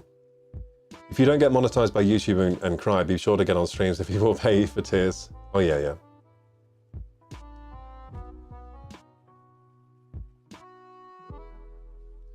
Mr. Vital says, hey, that over on YouTube, that's respect. Wait, what are you talking about, Mr. Vital? Have you been having a conversation with the Apocalypse? Back when things were built to last, you could walk him to make him work for another 10 years. What does that mean? Oh, you could whack them. Yeah, whack them, yeah. My air fryer's got that problem. So the air fryer we bought, the Ninja air fryer, it doesn't work unless we hit it over the head. That's how TVs used to work too. Like some CRTs wouldn't work, and then you'd hit them and then the picture would show up. RGB overrated? Yeah, it is. RGB is overrated. But it's also pretty cool. I don't mind RGB. It's pretty cool. It's just, you know, usually costs extra money, but just looking a bit spicier. And also, it's annoying if you sleep in that room. I wouldn't put RGB in the room you sleep in. It's very annoying. Yes, mistress, thanks for following me. Okay, gamers, so we routed some cables. Now let's get to the next part. I even showed you the cables, didn't I? Because I'm so good at streaming. So now we should probably do the CPU cooler, shouldn't we?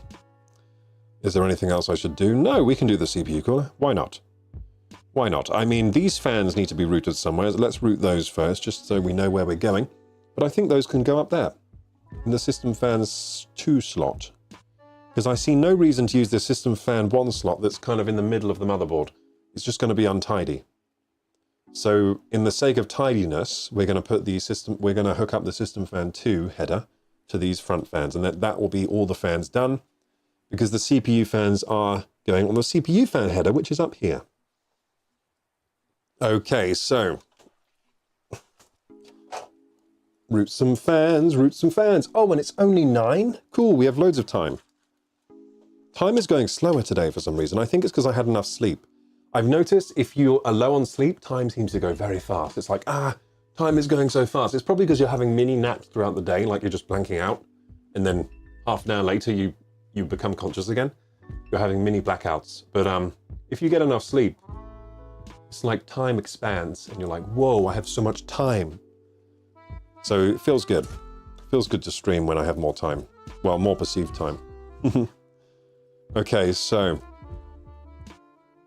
I did get a good sleep last night. I got a good 8.5 hours or so. In fact, I can tell you how much I got. My watch tells me. 8 hours 45. Whoa, almost 9 hours. That's why I feel good today. That's how I was able to get things done. Sleep is important.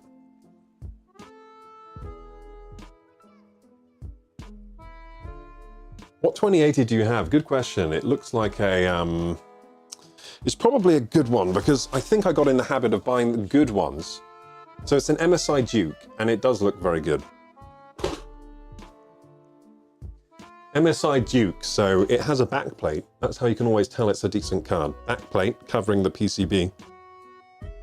It has a triple fan array, and it looks like a dual slot cooler. Yeah, just a standard dual slot. It's not a triple slot cooler or anything, but it looks like a good dual slot cooler. With, you know, MSI usually very good.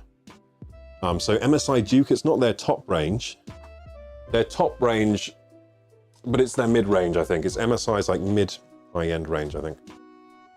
And that's an 8GB graphics card, which should be plenty for running the stream. Really, I'm just going to use the stream encoders on that card, really.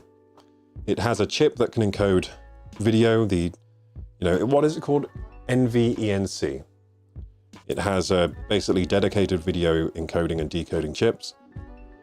Unfortunately, the 2080, it didn't have great decoding and encoding chips. They upgraded them a lot the next gen. So the 30 series, the 3000 series, have much better encoding and decoding chips, but I think they're good enough on the 2080 that I don't need to worry too much. Yeah, and I think they've been upgraded again on the 4090, etc. I don't know if they upgraded them again on the 5000 series. I think the 4000 series, they upgraded them even higher. Now they can do AV1 encoding and things like that. And then I think with the 5000 series, they didn't upgrade them from the 4000. At least I haven't heard anything about that. So this fan header is going kind of in the middle of the PC. So I'm just going to stick this wire in here. Poke. And that's going to the... Actually, it's going to the top, isn't it? Hang on. I kind of forget where this fan header is. I think it's up here.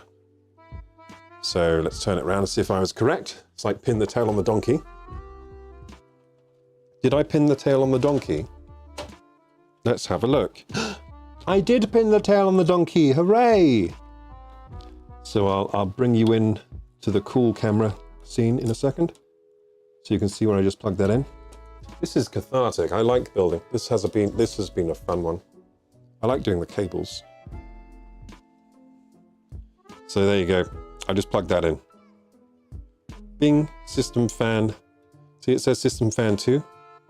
System fan 2. System fan 2. Just plug that in and it going through there, see? Nice. Oh my goodness. I still can't get over how useful this... So this app I'm using, by the way, is called DroidCam. DroidCam seems very good. It's an Android app. Maybe they have... Well, probably it's only an Android app. But it basically lets me use my camera as a source in OBS, so a video capture device. And the latency is really fast. As long as you're on a decent Wi-Fi network, oh my goodness, the latency is crazy fast. It ain't so bad. In fact, I didn't even have to delay the microphone audio from my PC to make it work, which I was very surprised with.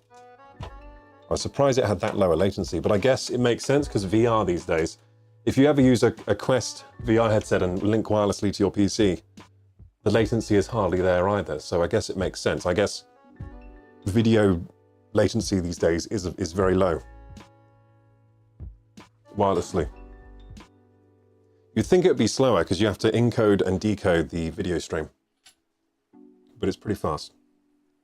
DroidCam, yeah, DroidCam. It's very good. I used to use NDI-HX, but it doesn't work with my phone at all. It works with my older phone. It doesn't work with this phone.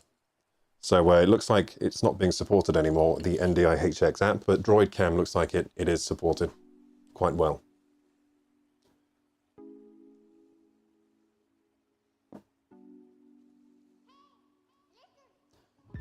I can't help but be sad when thinking about all of those kids that wasted their money on terrible PCs on Amazon with a ton of RGB because they thought RGB equals good performance.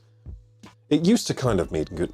I guess these days it doesn't mean good performance. It used to though, because it was only on the premium stuff. But yeah, yeah, lots of kids do get scammed on PCs. This has been a thing since gaming PCs became a thing. It's been a thing. So people used to get scammed a lot on like Dell gaming PCs. I remember that. They were so expensive when you could build your own PC for about 1/5 of the price with the same specs. But yeah, yeah, lots of people do get kind of scammed if they get kind of scammed, yeah. But I think, you know what? I think gaming PC prices have gotten better over the years. They're getting more competitive with builds you do yourself. In fact, sometimes you can find extremely good deals on pre-builts, on like, you know, from these companies. So I think the situation's been getting better over time. It used to be terrible. In fact, the reason I first got into PC building was because Dell was scamming people so hard on the Alienware and gaming PCs. It was crazy. It was crazy how much they were scamming. With, you know, the quality of parts delivered and the price was just, you know, there was a big disparity between those two things. So that's how I got into PC building, because I wanted a PC that could run World of Warcraft at good frame rate. And the only way to do that without spending thousands of pounds was by building a PC.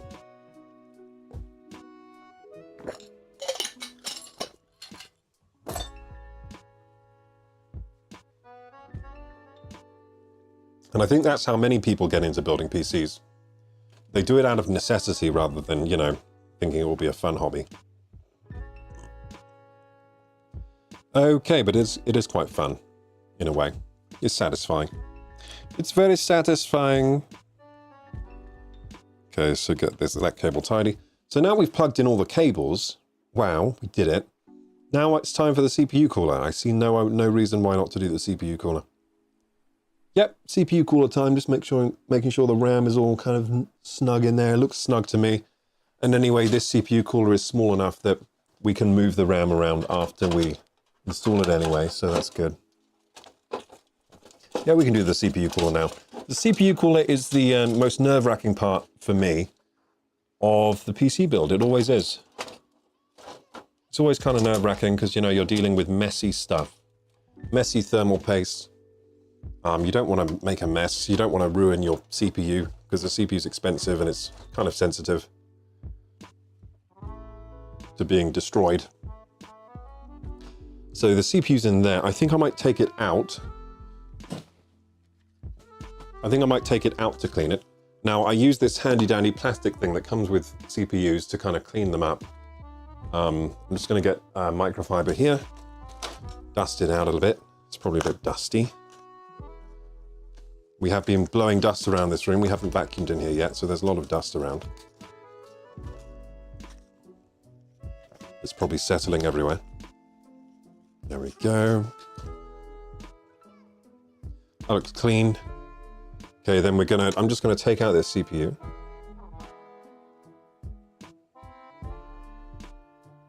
We're gonna give it like a deep clean now. So I've raised, how much could you see there? So I raised this little lever. See if we can zoom in a little. I think we can zoom in a little bit here. There we go. I raised this little lever, you see? And that releases the CPU. Now to put the CPU back, you put the lever down. So I'm just going to raise that again. Never try to yank a CPU out without first releasing it. That's something to keep in mind. If you do that, you might damage the pins. Now, AMD CPUs have pins.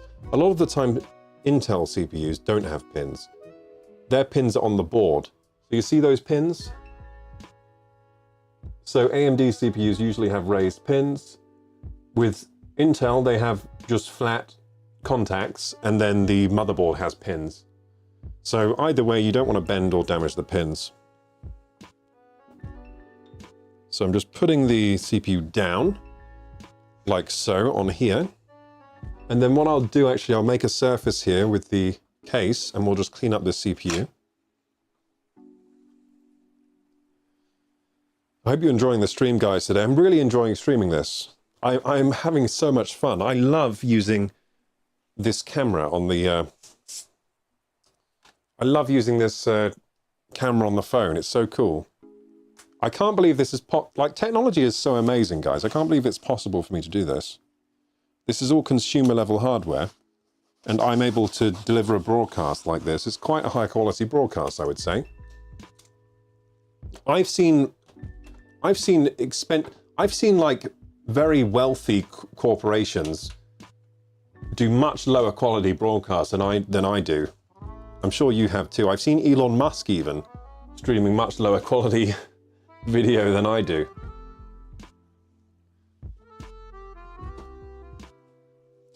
So it's not all about, you know, how much money you have at your disposal these days. It's how much you know about what you're doing, I guess. And I know so much, guys. So smart. Okay, here we go. I feel like I should wash my hands. They feel a bit oily, so I'm going to wash my hands just so they're dry and ready for, you know, cleaning.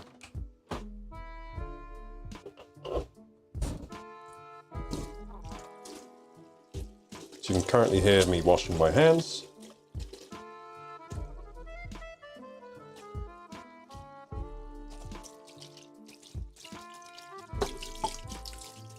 Lovely.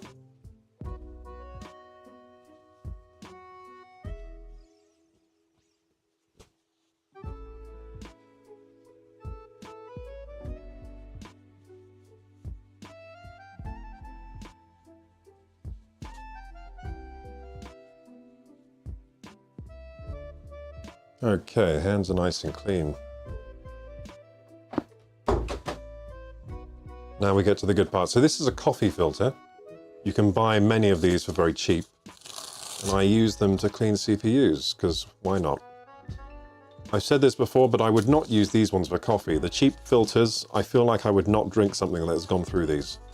They seem like they shouldn't be used for edible or drinkable things, these. But they are good for cleaning. So yeah, I feel like the cheapest coffee filters aren't really suited for coffee anyway. But they are suited for this. Okay, so... Tim cleaner, I need... Oh, maybe I should use my ISO. Hang on, I'm going to get my ISO alcohol. I've got some now.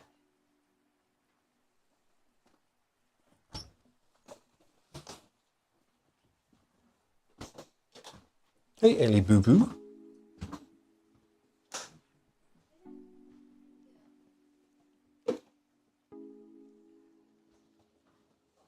Little doggy.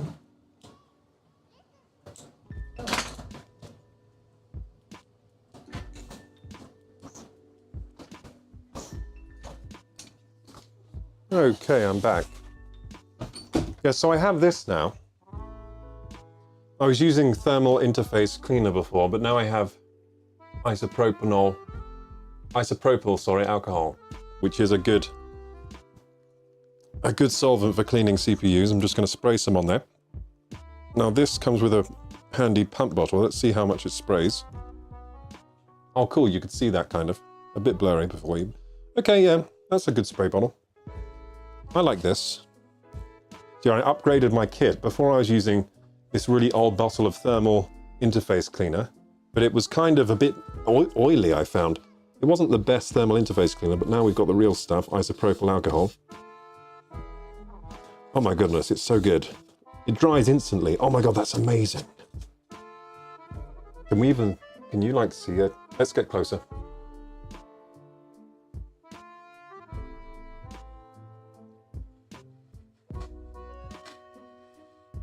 There we go. Closer. Not the best picture for you guys, but it looks okay, right? You can kind of see what I'm doing. I should be using the other lens, really. We're using the front-facing camera for this, because it's just easier for me to see what I'm doing with that. Yeah, so it looks like isopropyl alcohol is a really good, really good solvent for this. That is just amazing. It can be found very cheap as well. I've never cleaned a CPU so easily. Oh my goodness. I'm really happy with that. I finally invested in a bottle of isopropyl alcohol. Do you know how long I've wanted one of those bottles? Just a spray bottle of ISO. I've wanted that for so long, but for some reason I've never been able to justify buying it. Until just the other day, I was like, you know what? I should get one of those. How's clean is it looking? I think it could be cleaner. I think it could be cleaner. Where is our Koroku hand washing cam? Oh, sorry about that. Yeah, sorry. Also, there was the dog cam. I saw the dog when I went out there. I said hello to the dog. So I'm just going to go in circular motions here to, like when you're brushing your teeth, you know? Really make sure this CPU is bloody clean. So I'm a big isopropyl fan, I think. This has got to be the best solvent for this. It's amazing. Oh, so good. This is going to be so clean. Oh my goodness. It's going to be so ready for...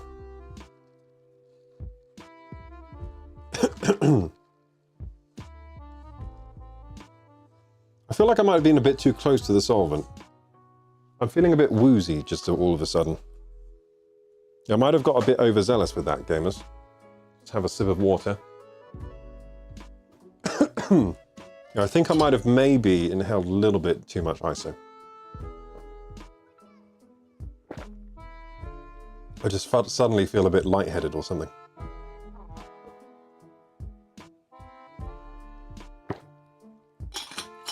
Oopsie.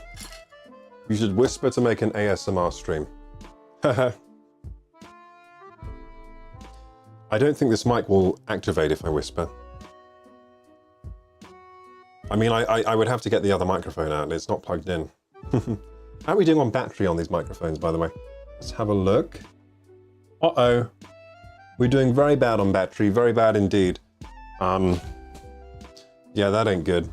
We're almost out of battery on these microphones. So I might have to switch anyway. Let me know when the microphones run out of battery, okay? Let me know, because they're almost on the way out, unfortunately. Getting high in your supply. I didn't mean to. I've never used ISO before. I didn't realize it would be so potently, like... I didn't realize it would evaporate so easily, and so therefore be inhaled so easily. Yeah, I think I got a little bit of it. Because I just noticed a slight change in consciousness. But I don't think I would have got a lethal dose or anything, so don't worry about that. Lick it to see what it tastes like. I think that would be a terrible idea.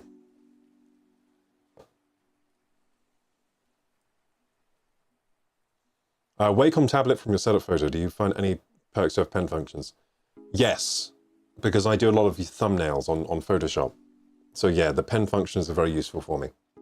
I also used to draw a lot. I used to be a big drawer, so that's why I have a Wacom in the first place, because I just like to draw and paint. And I don't do much of that anymore. Mr. Victor says, I love inserting my RAM so hard that it crunches. I'm sorry about that, Victor. Cut out the pins and you can get AM4 to AM5 upgrade for free. Oh, wow. I've always had the urge to push my thumb hard onto those pins, still haven't though. I have a CPU come out with the cooler recently.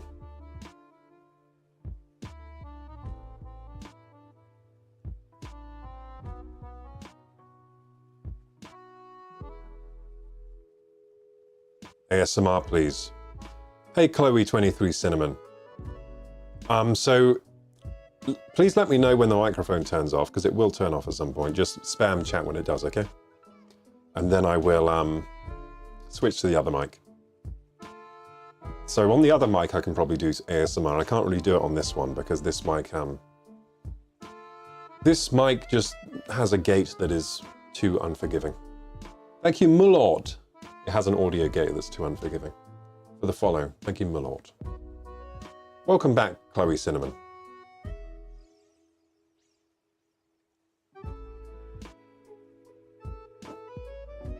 Hopping dimensions. Oh, you're going from YouTube to Twitch. Nice. Hey, Ultra Chronic MS. Hello. I hope your MS is all right now. I hope you're getting some relief.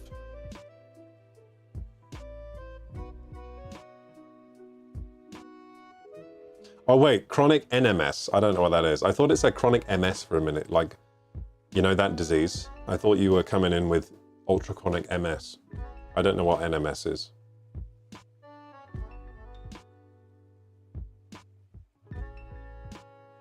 I thought you were multiple sclerosis. Mr. Victor says, how else would I power my Ryzen 11 and my RTX 980 Ti Super? Ooh.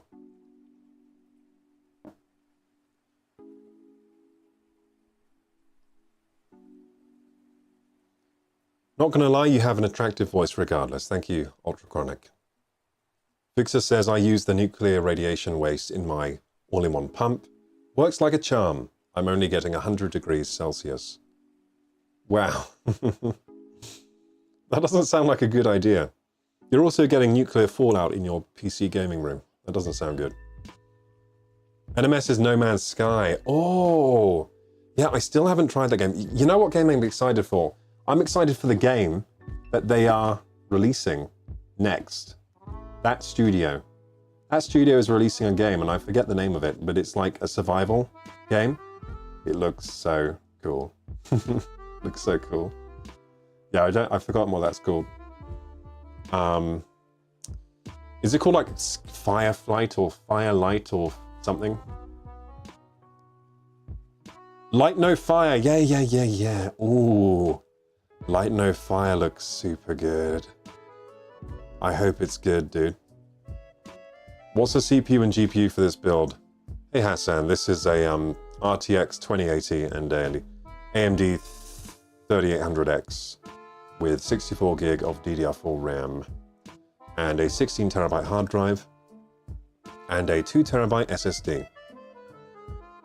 And the cooler, the CPU cooler, is a Thermalright Peerless Assassin dual tower CPU cooler.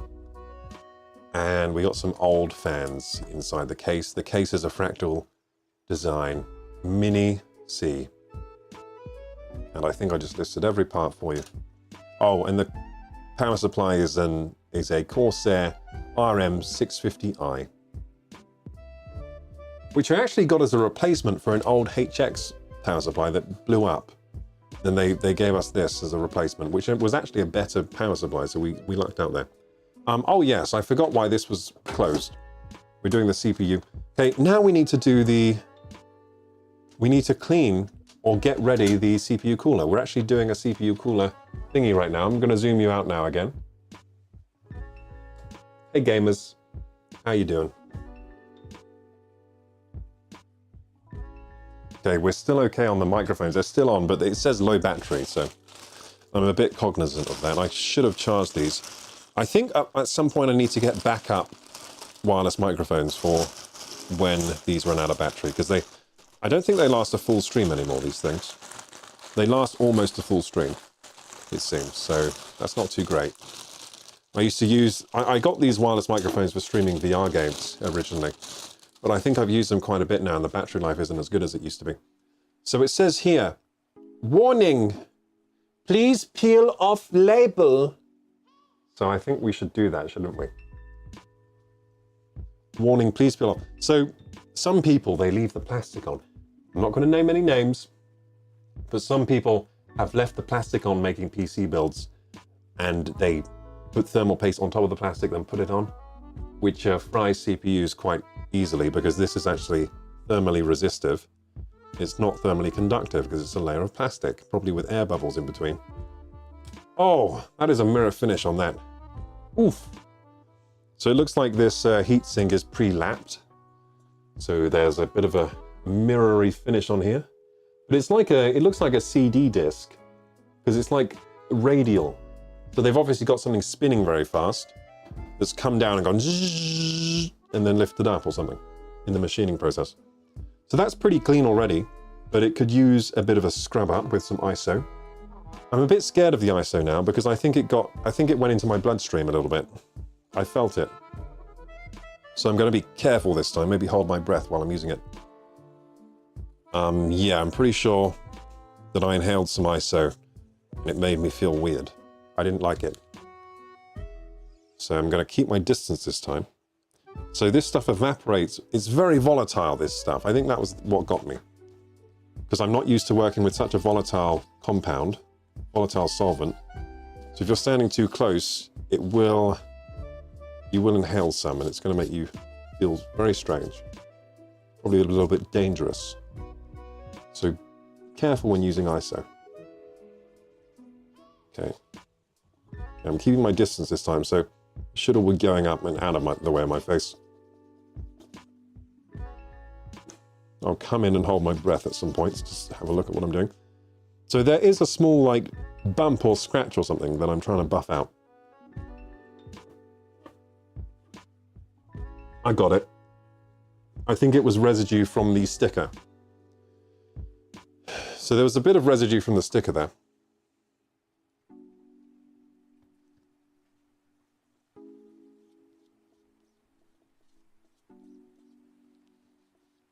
This is the first time I've ever used ISO to clean the heatsink. I've always used Tim Clean, which is vastly not as good as this. Vastly inferior, I should say. This is way better, but also kind of dangerous. Easy to breathe in.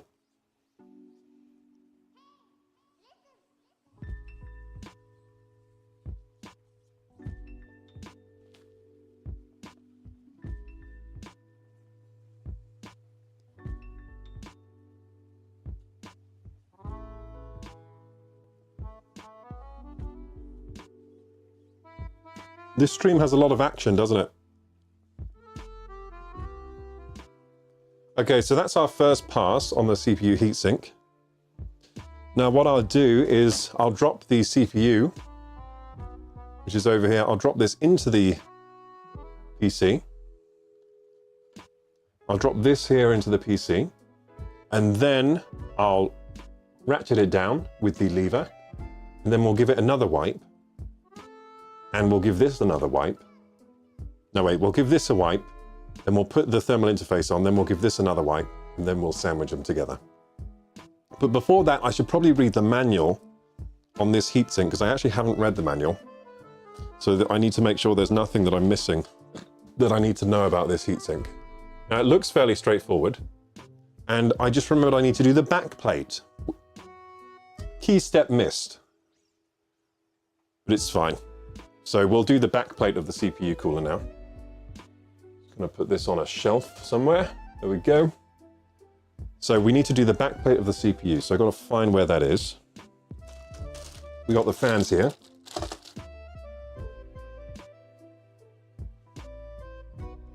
Those are the fans. Just looking for the back plate here. Where is the back plate? Do we still have microphone? Yes, we do. Oh, I can check in OBS actually for the mic. That's good. So I'll just glance over there to make sure the mic's still working. It is going to run out of battery at some point. Then I'll have to switch over to the mic we use for streams, which isn't as versatile. I can't move around with that mic, but I can still use it.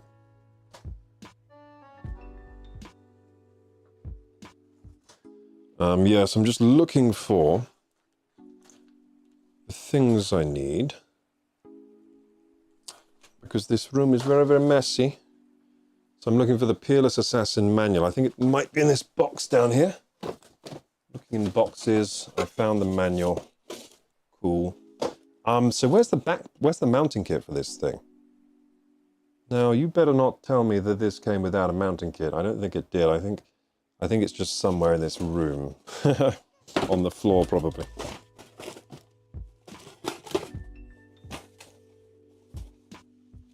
Looking for the thing. I'm looking for the thing. Where is the thing? There should be a backplate. Here it is. It was on a random shelf. That looks right. So Thermalright box accessories package and the manual here. So an important part of PC building is reading the manuals. Get used to it, gamers. That looks like a mounting kit. That looks like a backplate. Fantastic. Put this box back in the bigger box that it belongs to. There you go. Important to stay organized, but I'm a professional, goddammit. I don't need to be organized anymore. I can just wing it. But yeah, important to stay organized as you can. So we've got two backplates here. We got the LGA backplate for Intel and the LGA backplate for Intel.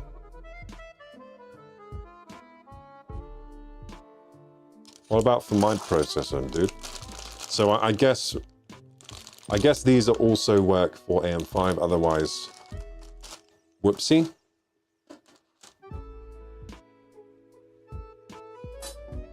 I thought this, oh no, it has AM5 here. So what do we do for AM5, eh? I'll show you the manual in a second. So, heatsink, fans, blah, blah, blah. Wait, it says it comes with a fan splitter. Is that the true? Yay! Yay! I love fan splitters. We got another one. Another one. It's not as high quality as my other ones, though. The other ones were like, braided. This one isn't. But it's still a fan splitter, so thank you, Thermalright, for providing me with a lovely fan splitter. This man should try out for video game voice acting. I've currently got a video game gig for a game. Firemorth says, despite playing since 2018, I only just done main story like a day or two ago. Oh, what game are you talking about, Ultra Chronic? Oh, No Man's Sky or something?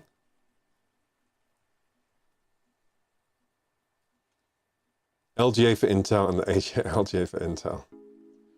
Yeah. Are you allowed to say what game that is, mayhaps? Yes, the game is called... let me scour my memory banks. It's called... Actually, I don't know if it has a name yet. But it's going to be a cozy settlement building game. And it's made by ForgeWorks Interactive, which is a new like startup indie game company. It sounds like it's going to be a good game, to be honest. It sounds pretty cool. So if you Google ForgeWorks game, you'll find their website page. Well, they'll talk a bit about the game they're making.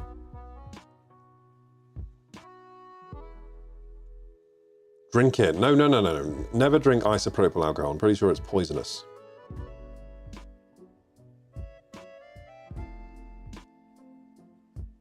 I'm going to try water-cooled RAM soon. I need it because it's not easy to have 100 petabytes of RAM.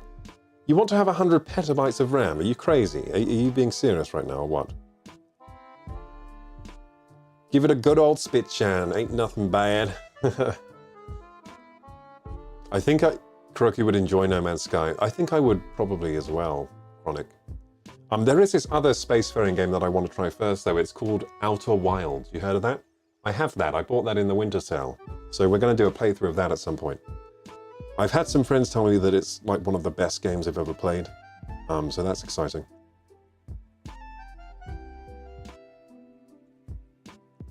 64 gig for a spare build. Yeah, I need a lot of RAM to, usually. So 64 is kind of minimum for what I need to do. And that's why I put 128 in my main PC, so I never have to worry about RAM anymore. But yeah, 64. I mean, I'll get by with 32.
Okay, how are we gonna do this? Nah, that ain't so good. What if we have this around this way?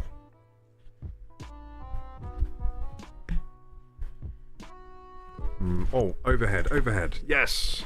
Overhead, I forgot you could do this. That works! Now, I should sound higher quality now, anyway. So you get the mic position right for this. Yeah, I'll just kind of move it around as we go. Welcome, thank you for letting me know the mic's dead straight away. So I was answering questions. It seems that it just died, because I answered the question about Outer Wilds. So yeah, pretty much it died then, and then we straight away got a mic back. Beautiful. Thank you guys for the quick notification there. We need your voice, sir. We need it now. So it should be in higher quality now anyway. Should have a higher quality voice capture, so that's nice. But now I can't move around as much. That's all right. I'll charge those microphones as soon as I can. I just forgot to charge them last night, which is why we had the issue in the first place.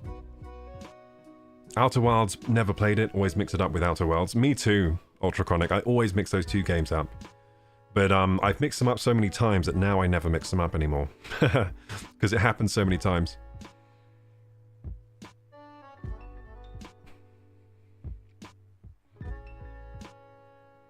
The bass is back. Yeah, so this microphone captures more bass. These microphones are smaller microphones. They don't capture it. This is a large diaphragm. What do you call it? It's a large diaphragm dynamic mic. So it captures more of the sound.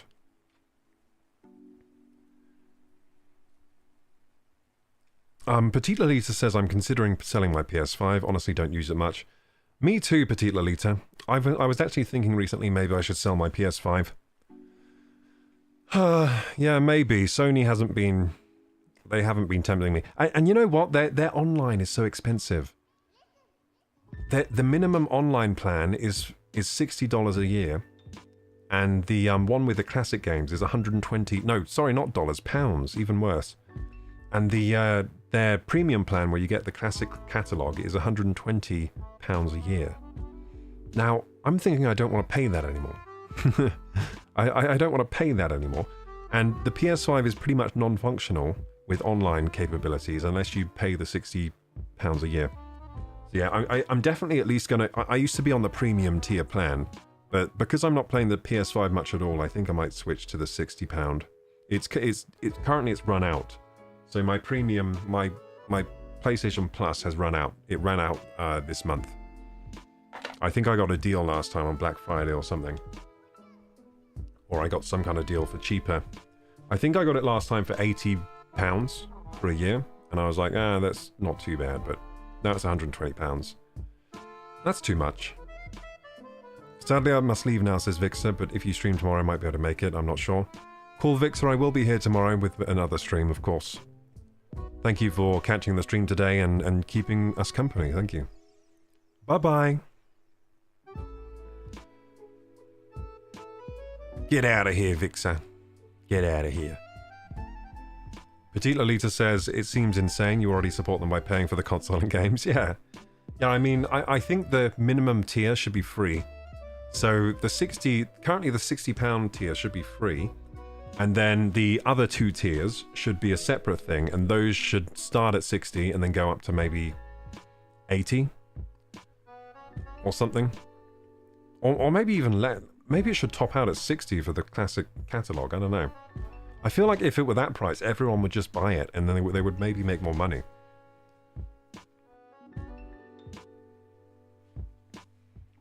Only pay for their cheapest. Yeah, I think that's the one to go for, because their classic catalogue isn't that great anyway. I mean, I ended up not really playing any of them, to be honest. So, a bit of a waste. I mean, it was pretty good to have the mid-tier. The mid-tier where you get their premium catalogue, and you get some... But the thing is, they put their good games on the high tier now. So they have the mid-tier where you can play their PlayStation Plus games. You can just download a catalogue of games. But then now they've put all the Sony like premium games on the £120 tier now. So I feel like you're missing out if you get the mid-tier now. So it's kind of sad. I don't like their pricing. Because everything on PC you get all of their stuff from their tiers for free. And I'm not just talking about the lower tier. On PC you get the high tier stuff for free. Because the high tier stuff is classic catalogs. Okay, we can emulate. The high tier stuff is you know, you can play all these premium games. Yeah, we can do that on PC anyway. We can sign up to a service like that, such as Xbox Game Pass. Or we can sign up to whatever, and we can also, again, emulate. And we can also, again, pirate the games if we really want to be naughty. Yeah, that's free on PC as well. And what else do they offer? Online play. Yeah, it's all free on PC. There's no paying for online play. So everything they charge for in the highest tier, we get for free on the PC. So I think their pricing is completely off the wall. Expensive. It's a bit of a piss take. If you have a PC, you don't need a PS5 or Xbox. That is becoming more and more true now that Sony releases their exclusive games on PC now. It usually takes a little while, but they do release them. For example, we can play Spider-Man and Spider-Man 2 on PC now. Which were, you know, historically Sony-only games. I mean, we can play... what's the game? The Hideo Kojima one. Where you're... a delivery guy. You can play that on PC as well. You can play lots of the Sony exclusives on PC now, so I agree. I don't think you do need PS5 or Xbox if you have a PC. And saying that though, I will be buying a Switch too if I can.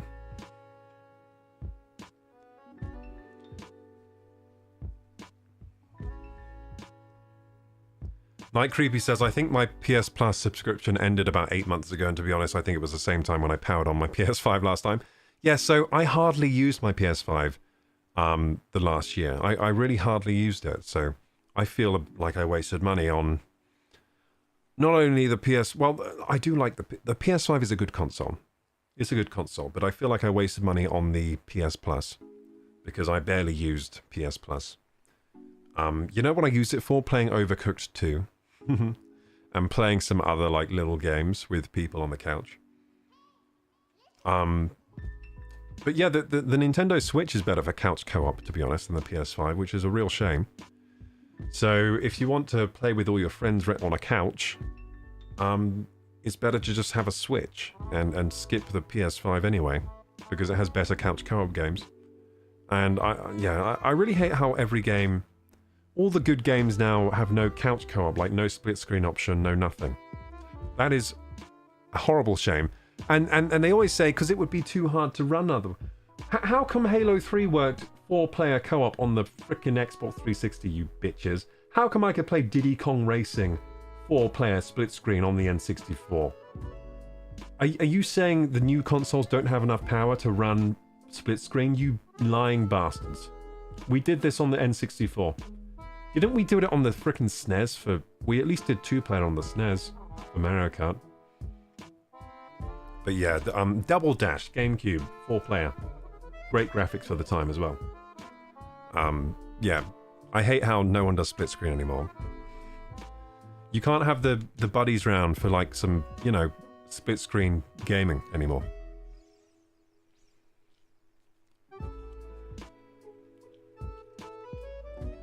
Who plays Death Stranding? I really like Death Stranding. I haven't played much of it, but I did really like my time with it. It was really cool. I like Death Stranding. It was so like... What do you call it? The story and stuff was so like intriguing as well, with the weird like little babies in the amniotic sacs and stuff. I didn't know what was going on, but it was so cool. Daddy Kojima Metal Gear. I do think I like Kojima games. I actually think I do. I know he's a meme, but I think I do like his games. Death Stranding ain't it. What about Death Stranding 2? That looks cool as shit. So I recommend playing Death Stranding 1 just so you can understand the second game, because the second game looks like it's going to be a banger. I miss couch co-op. Even online co-op is bad now, that's true. Unless you're playing It Takes Two, which is fantastic.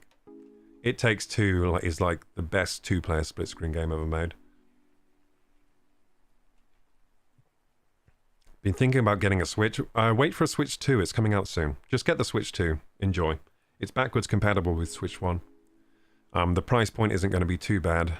It's got much better hardware than the Switch. Yeah, I'd get the Switch 2 if you're thinking about getting a Switch now. In April, they are doing pre-orders for the Switch 2. Night Creepy says about Overcooked 2, it haunts me lately, but did not have time to play it. Need to somehow manage my time schedule to have at least 1 hour of playing. Yeah, Overcooked is a really fun multiplayer game, so that's why I ended up playing it a lot, because it's the only, like, good multiplayer game on PS5. I haven't used anything handheld in a while, so I always use my Switch docked anyway. I don't really use it handheld much. Path of Exile 2 has couch co-op? Oh, nice. So did Baldur's Gate 3. At least, yeah, Baldur's Gate 3 had split screen, at least 2-player. That was pretty cool. Super sad the Kojima shit-canned the franchise for pachinko machine halls. Wait, what? Oh yeah, Konami, yeah. Konami, yeah. So it's a real shame with Metal Gear Solid 5 that it came out without being finished. Because that game seemed like it was going to be a game for the ages. But it just wasn't quite there because, I mean, Metal Gear Solid 5, the technology for the game was incredible. What a cool game. It's just a shame it was a bit bare bones. Apparently they just couldn't finish it because they wouldn't let Kojima finish the game, which was a big mistake because it probably would have been one of the greatest games ever made if it were finished. Because it was still pretty damn awesome without being finished.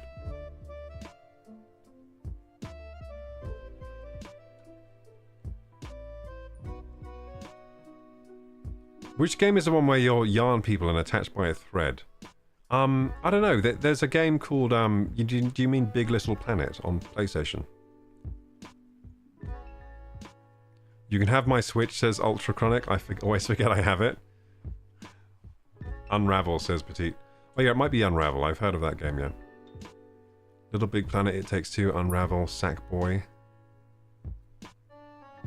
Unraveled. I've heard of that game. I haven't played it though. So let's look at this manual and see what we've got to do for the AM5 mounting. So I mean AM4. I'm AM4. Oh shit.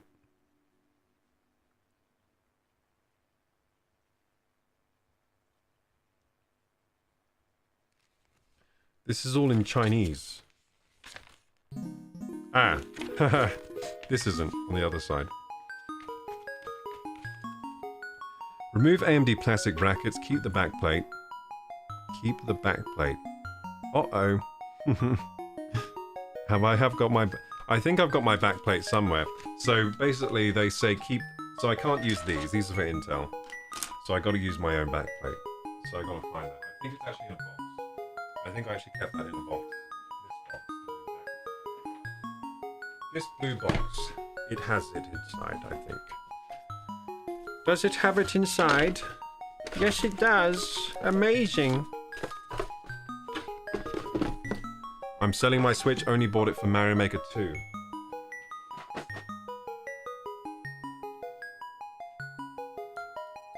Oh yeah, Mario Maker, I haven't even ever played that game. Yeah, I think this is the backplate. It looks like a backplate, doesn't it? Looks like a cheap backplate. The cheap backplate is better than no backplate. Looks like it has, you know, it's plastic sandwiched with some metal. And it's rectangular. So yeah, I was a bit worried there, because I was like, these backplates are both for Intel, so what's going on here? Oh look, thermal paste! Mine did come with thermal paste. Oh, it came with TFs. I've got so much thermal paste, what the frick? I've got so much, and I bought some more. Oh god. And this is high quality. I've got so much high quality thermal paste. I've never. Does anyone need thermal paste? I guess I'll just build a lot of PCs. That's what I'll do. I've got so much thermal paste, I may as well build a lot of PCs. Because I've got so much. Or you know what I may as well do? Every month I should reseat my CPU cooler. Because I have so much excess paste. I'll just go around the house like, does anyone need... You know what I should do? Open the PS5 and redo all the thermal paste in the PS5 and the Switch. Yeah, I'll open my consoles and give them thermal paste. I'll give everything thermal paste that needs it. Laptops, if anyone has a laptop in the house, I'll just open up their laptop and I'll just reapply thermal paste. Everything's going to be running so cool. PS5 have a liquid metal. Oh, is that true? That's pretty cool. So liquid metal is a bit better than what I have, but... Yeah, I don't use liquid metal because it's conductive. And conductive is bad if you mess up, if you make a mistake. Then you got, you know, then your component is covered in frickin'... It's shorting itself and it's dead. So that's why I don't use liquid metal. Okay, so the back plate is on there. Is that the right way round? Does this have a way up? I think it's the same both ways. It looks the same both ways. I'll just try putting it the other way up and see if it changed anything.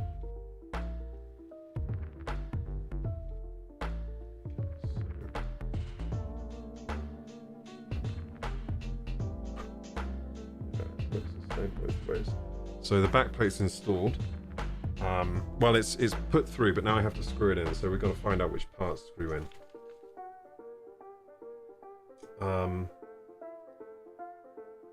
So back plate, remove the back, keep the back plate, install AM4, AM5 metal brackets with the plastic standoffs. Okay, yeah, I've done something similar before for Noctua coolers. Okay. So the metal standoffs, I might have to take the backplate off for a second. Metal standoffs, get those out, and they... Oh, which standoffs, the blue or the red? How do I know? I guess blue means Intel and red means AMD. If it's not that way around, then they have fucked up, because that's how it should be. So I'm pretty sure they've got standoffs here. Oh, does it say? Yeah, there they are. So the red are the AMD. It says on the packet AM4, AM5. So yeah, that's why you got to read manuals, guys. Because imagine if I didn't read the manual here, I'd be so screwed. I'm looking for scissors now.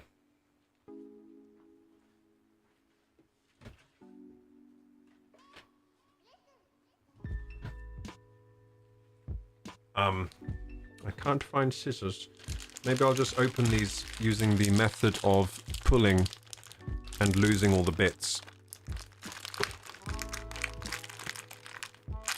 Oh, yeah, I got a good pull actually. I didn't lose any bits. Put these out on my hand. There we go.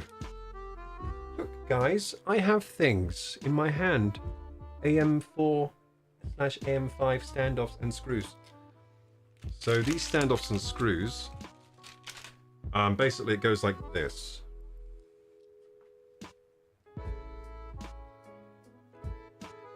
And that screws into the motherboard, like so.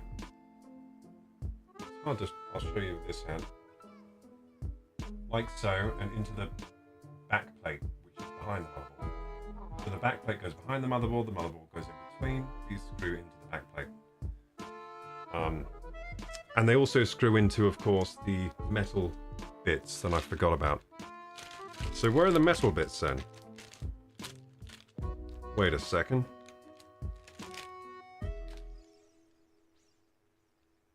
Install...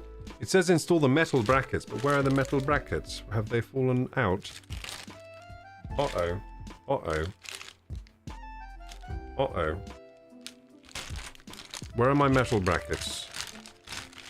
Am I going to have to hunt for them again? Maybe I took them out. Okay, we're looking for them.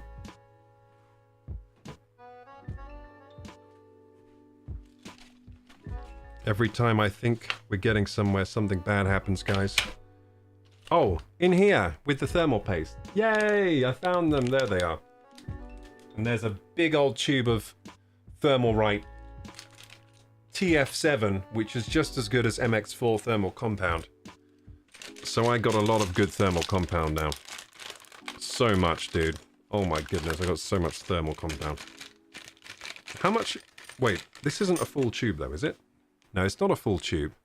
Doesn't look like it, so it's a little bit of thermal paste probably. It's some. So I'm actually going to use my good thermal paste, though, the MX6, just because I have it. And if I have the good stuff, I may as well use the good stuff.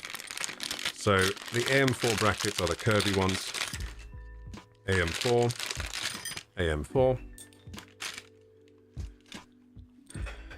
There's the metal brackets there.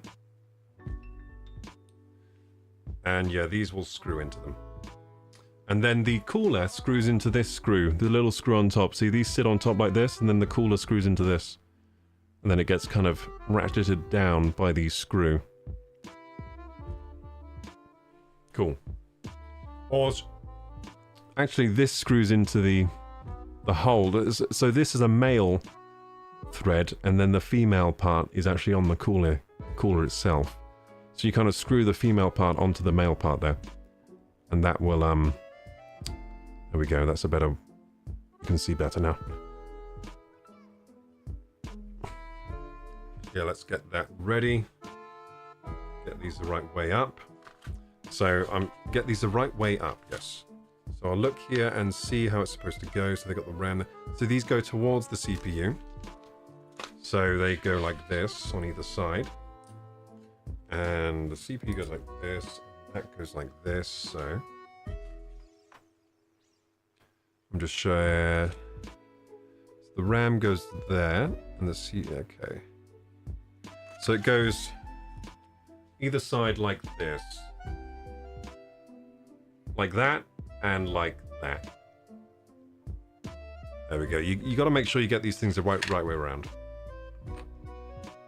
So now I will plug in the back plate into the back of the motherboard.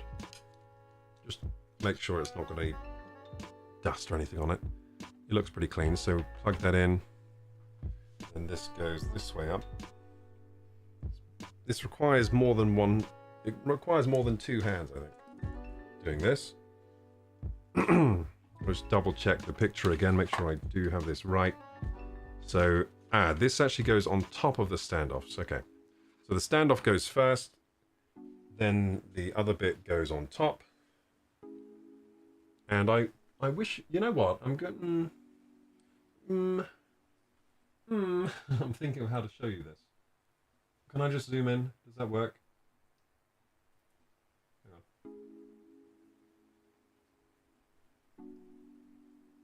That kind of works. Let's catch up with chat a little. Frizen. Hello, Frizen. Frizen says, I'm sick and dying, so tired of being sick and puking and sore throat. I'm so sorry about that, Frizen. I hope you get better soon. Just listed my PS5, hope someone needs it.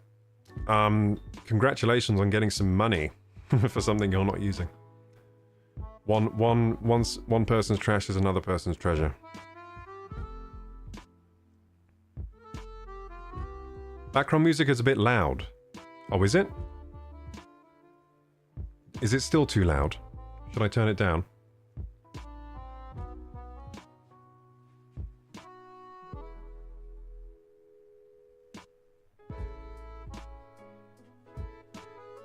Oh, there's a bell sound on the music that's so close to the alarm on your fridge. I'm sorry about that. You got a fancy ass fridge that has the alarm sound.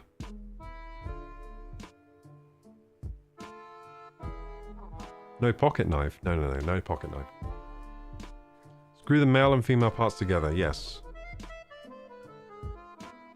He's not even gaming and has trouble keeping up with the chat. Hey, I was doing pretty well, but I got, you know, I was looking at the manual for a while.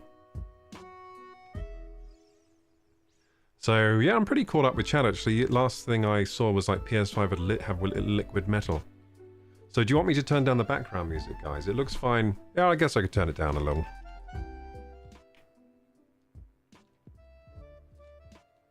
There you go. Now it really is background music.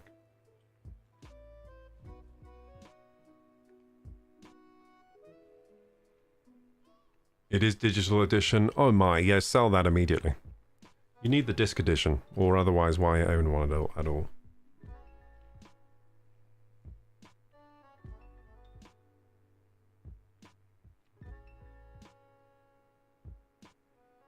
How was Crow's busy day last week?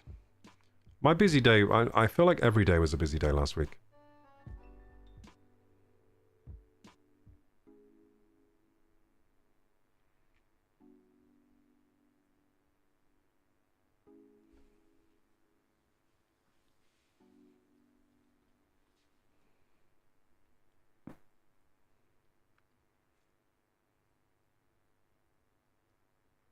Hassan says, I've bought a few games with split screen options for my kids.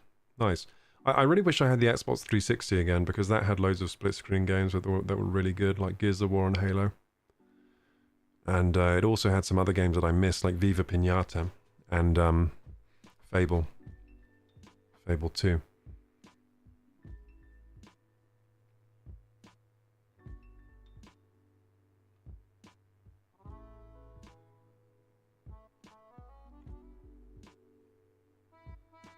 Oh, the music is fine. It was a mistake. Oh, okay. Shall I turn it up? I'll turn it up one notch. There we go. I'll just monitor the sound, actually. I'll put the headphones on for a second. Then I can tell myself with my own ears how it is.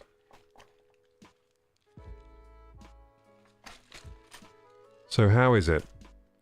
This is fine. This is fine. You can't hear the music at all now. Oh no.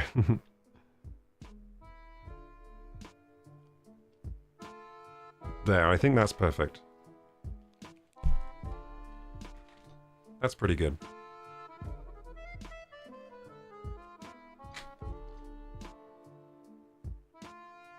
Just lurking while Fortniting. Thank you for the chill stream. Hey, Just Work FFS. Thank you for lurking. There it is. Good, the music's back. Okay, so backplate time. The backplate is in. Now let's put these frickin' things in. So I'm just gonna put the screw like this through here. Like that, and then I'm just gonna plonk it in and do it finger tight, and then we'll come in with the other piece. So this piece goes here as well, like so, and that's gonna screw in. Yeah, so let's see if I can get, you can see that, cool. You can pretty much see, oh, the back plate's falling out. This is awkward. Very awkward. We got it. Not too hard. Not too difficult.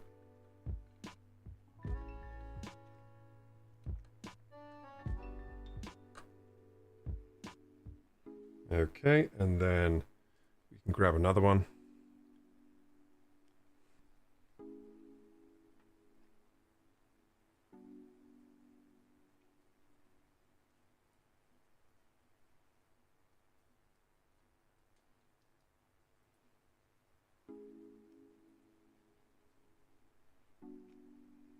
Okay, and then this is going in here.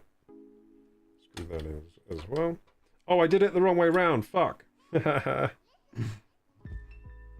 did it the wrong way round.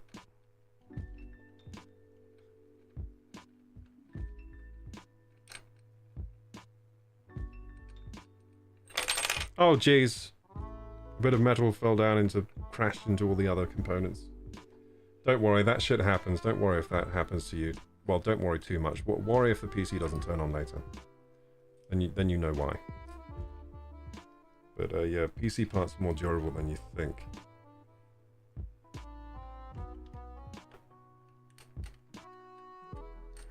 Oh jeez, this is awkward. This is awkward. I got it right the first time, so easy.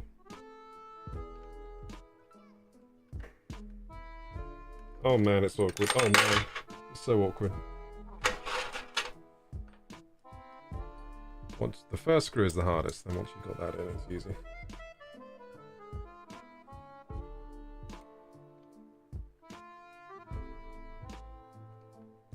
Oh man, it's so awkward. Why are you so awkward? Oh, I think I got it. I think I got it. I think I got it.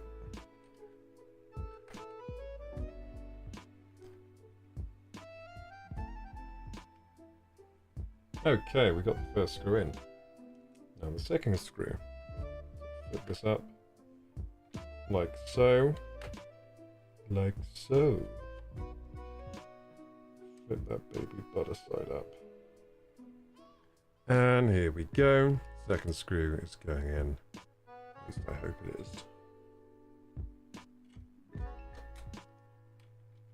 Building a PC on a lovely Monday evening.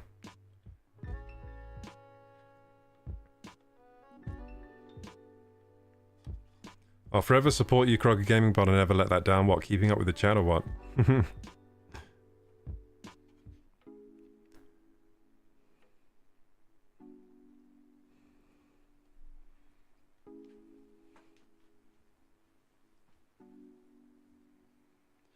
What are you why are you talking about whores? Why? What's going on? Thirsty people coming up with names.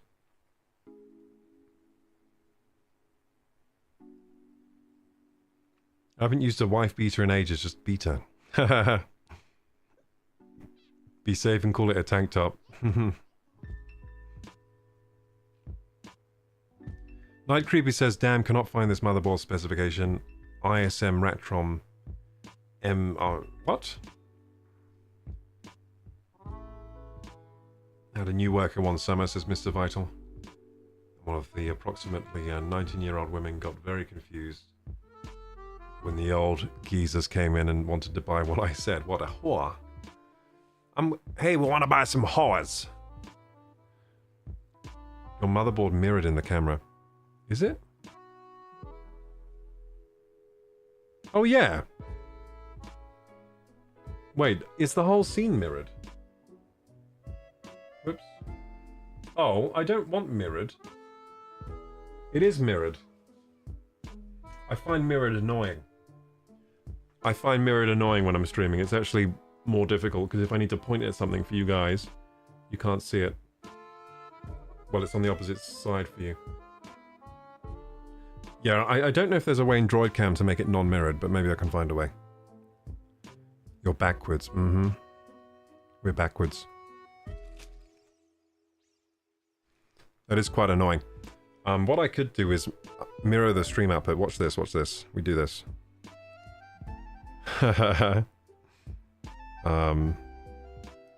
Boom. Boom. I fix it. I fix. And then I'll have to flip it again for when we're using the other camera, because I'm pretty sure the other camera isn't mirrored. It's only the front facing. Okay, so now we're going to do the other part of the process, which is screwing the other bit. But where is the other bit? Oh no, I've lost my bit. I'm not very good at keeping my eyes on my bits, am I? There's my bit. I found it. So the other bit. I'm gonna get this other bit and screw this in. And let's check the manual again to make sure I am doing it the right way. Maybe I'm doing it the wrong way. Maybe I was doing the right way first. No, I'm doing it the right way. Seems as if I am doing it the right way now. That's good. Yep, I'm doing it the right way. I'm doing it the right way. the right way. Okay, so this is going to be annoying. I don't like doing this, but it must be done. It must be done. There we go. Okay, I think that's screwing in properly. No cross threads here, that's good. Beautiful. And now the other part. So you can see that hanging down now. Let's make it not hang down anymore. So screw this in. Like so. Hold that up. Oh my. Oh my. Oh my. Hang on. Screw this in one a bit more. Screw this in a bit more. We should get more purchase. And then hold that tight in position. Get this in position and screw this one. Good. Beautiful. It feels a bit loose. Why does it feel so loose? Have I done this wrong? Oh, I think I did it wrong. No, the standoffs go underneath, don't they? Yeah, I did it wrong again, guys. Pretty sure I did it wrong. Oh yeah, I thought it felt weird. Yeah, unscrew all of that. It's all wrong. Yeah, so... Yeah, I had a brain aneurysm. It's probably from snorting all that isopropyl earlier by accident. Hey, Smoke and Jam, thank you for the tier 1 gifted sub to Petite Lolita. I appreciate that. Thank you! Thank you so much. Yeah, I did it all wrong, guys. I did it all wrong. Now, this isn't like me. I don't usually mess up twice in a row. But, you know, it's been a while since I installed one of these bad boys.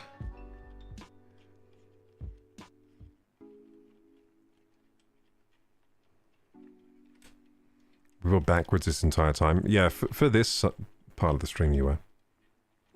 I don't understand why so many TikTok videos are mirrored, because people like to look at their face in mirrors. Because it's more comfortable for them, because they're used to mirrored faces. A lot of the time when people look in a non-mirrored version of themselves, they think it looks weird. Because they're used to seeing their faces the other way around.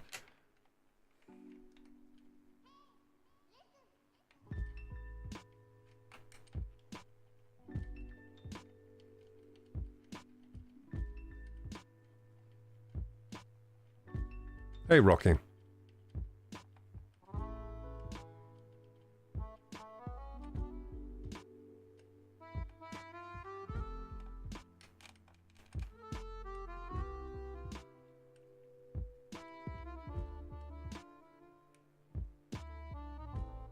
Is it called a brain fart? Yes, I had a brain fart.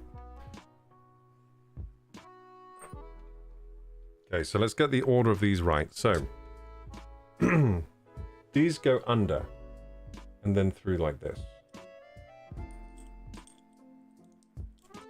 And that makes a lot more sense. There you go. Now it's on top of the standoff, you see? Because the standoff is meant to go on the bottom. Of course. Okay, so let's do that again.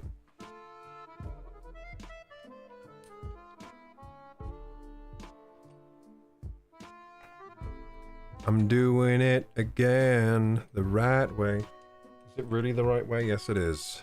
I think so. If we have to redo this again, then there is truly something very wrong with me. We'll see.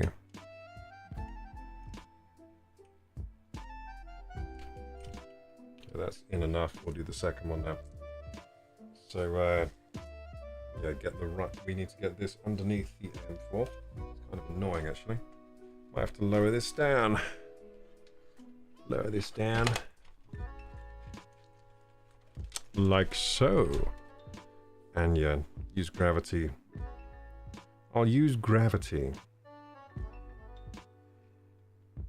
to my advantage, but also to my downfall, because now the backplate is not there anymore. Or maybe it is. Can we find the backplate? No, we can't. Okay, so I gotta like I gotta raise the backplate with my hand behind the motherboard there. And now that is a problem. There we go, backplate is back. Backplate's back. Alright, bum ba bum bum ba bum ba.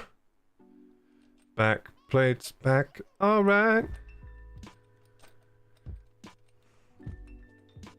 How's the PC going, says Rocky? It's going very well. Going very well indeed. This will be the stream PC of the ages. So pop these standoffs on. Oh, it's much easier to work this way up actually. Pop this standoff on. Might even zoom in for you guys a little bit. So you can kind you know what? This is probably a better way. There we go. That's a good zoom in level for you. And pop these on. Can I just pop this on here without it sliding off? Of course not. That would be too easy. That'd make my life too easy, wouldn't it? So we got to pop this in here. This screw in here like this. And then we got to fiddle it through here like this. And that requires a lot of dexterity. Oh my goodness. Oh my. Balance this on here maybe. I said balance. It's balanced now, and then we can get this and plop it in there. There we go. I think we've done it. Note to self, make sure we always keep the backplate of the AM4 motherboard somewhere safe, because it looks like you have to use them all the time.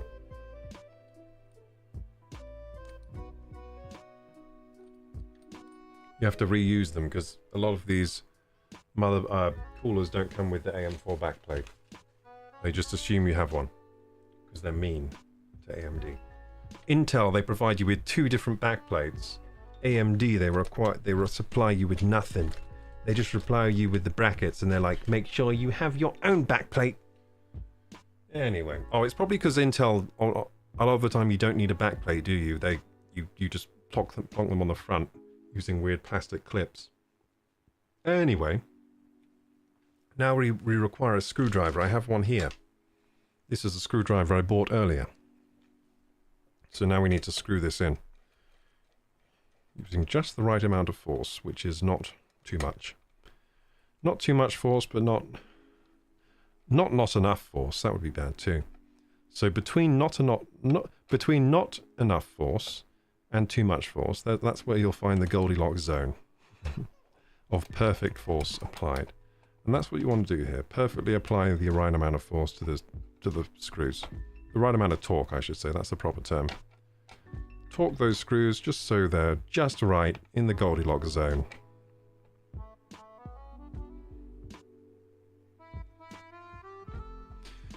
Everybody, yeah, yeah. Hello, Linux. Are you the operating system? Linux. I've heard you're quite a good operating system. Hey, thank you for lurking, Just Work. Every lurk appreciated, thank you.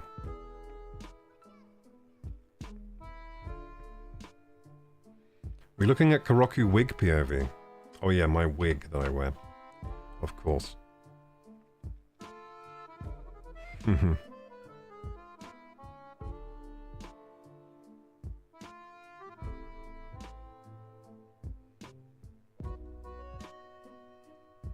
So the Rocky does storyboarding and 3D modeling. What a multi-talented genius we have in the chat today. A triple threat, I would say. Or at least a double threat. But he's also handsome as hell, so...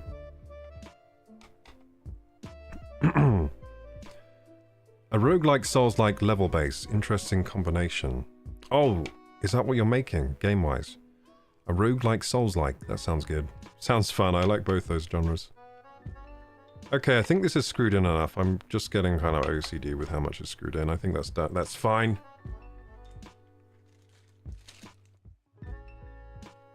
Okay, so now we get on to the more exciting part, which is mounting the CPU. We're making good time. We'll definitely finish mounting the CPU before the end of stream. Then we might even get the SSD in there as well, which is like almost... That's a working PC at that point. That's a working PC at that point.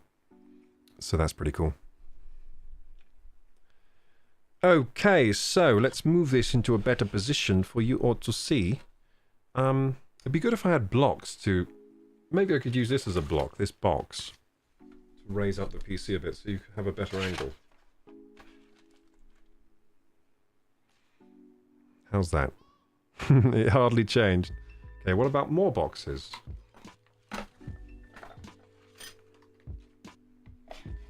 This box might not be strong enough to support. It just about is, but barely. Yeah, that's a bit of a better angle, so we're going to put the CPU in here. Here's a CPU I prepared earlier. There it is. Wait, we should see if the cooler actually fits on these mounting things before we go further. So where's the cooler gone? I misplaced these. There it is.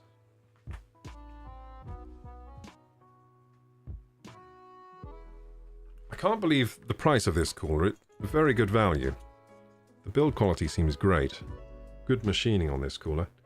So does that fit on here? Well, I can't tell with this in the way. Does that fit on here?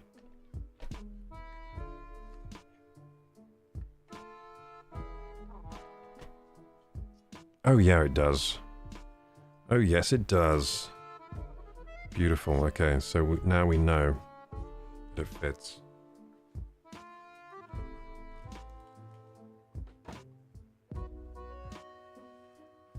Now we know that it fits, we can drop in the CPU, and it really does just drop in, but I've misplaced the CPU now. There it is. That's not a good thing to lose. You don't want to lose your CPU. That's the brain of the computer. It does all the work. Apart from the other work that's done by the GPU, which can be a lot of it if you play a game. Ooh, a bit of dust fell onto the PC there. I hope it doesn't cause any trouble. So, basically you line up the corner of the CPU. There's always a little printed corner. You see the printed corner? It might be hard to see. Don't want to drop the CPU, but can you see it? There's a gold little printed corner. So you line up the corner. Oh yeah, it's so tiny. I don't know if you will be able to see that. It's on the, for you guys, it's on the rightmost corner. There's a tiny little arrow. A gold arrow. And, basically, you line that up with the arrow that's on here.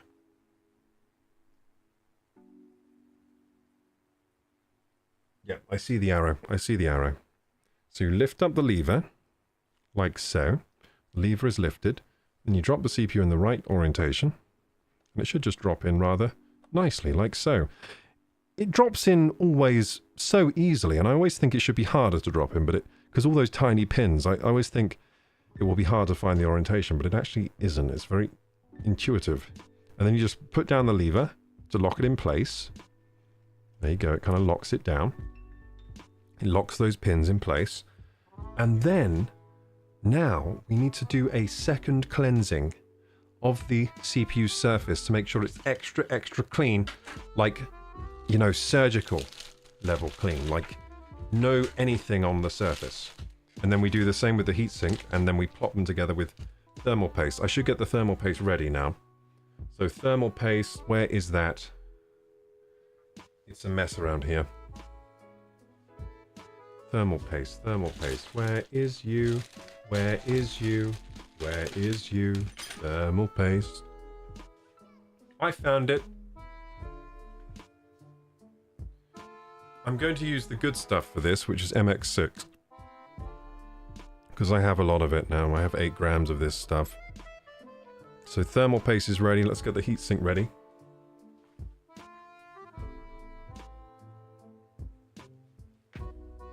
Heatsink is ready. This is a very easy heatsink to install. It's very I mean, it's got RAM cutouts on either side, so you can install it any direction. It's a symmetrical cooler. Also looks like a bit bent on one side now I'm looking at it. Yeah, some of the fins are a bit bent. I want a refund. It should be fine anyway. Yeah, some of these fins are a bit bent. I wonder why. It just came like that. They must have bent it, and in fact, I'm going to unbend them. So if you find a bent fin on a heatsink, you just bend it back with your finger. Easy. Easily done. I wonder why these are bent. They must have been bent on transit. Maybe just they were put into the package roughly or something. Any other bent fins? I mean, it really won't matter if they are left bent, but I just can't leave a fin bent like that. Yeah, so I unbent some fins there. Okay, so more coffee filters and more iso alcohol, I think. So iso alcohol, put that on standby.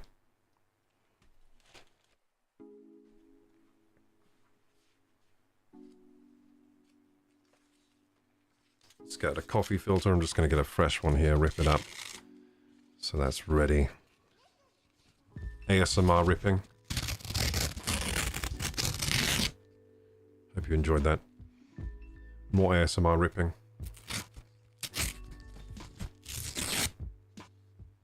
Nice.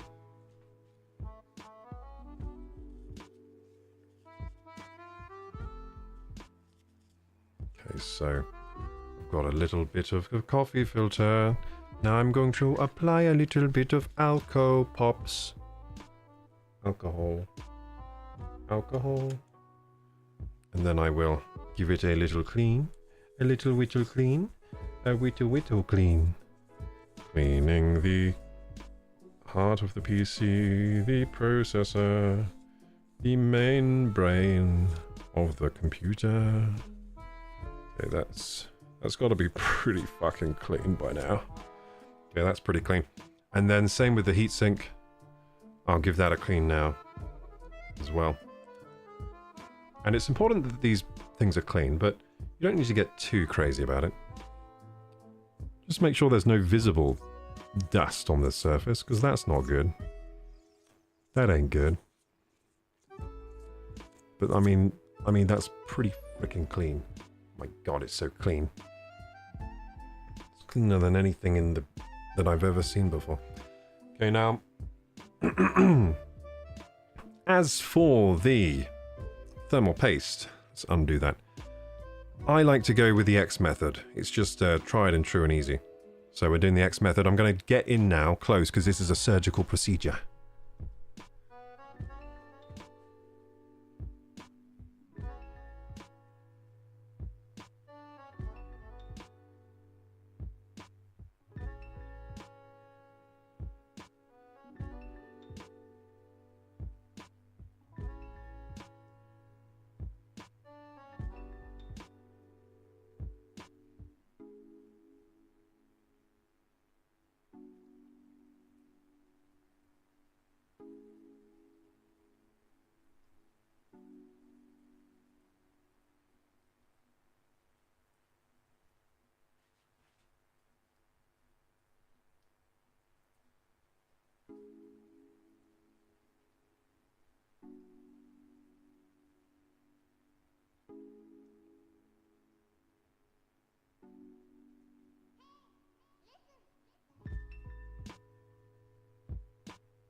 There it is. Quite a messy job, but it's gonna work.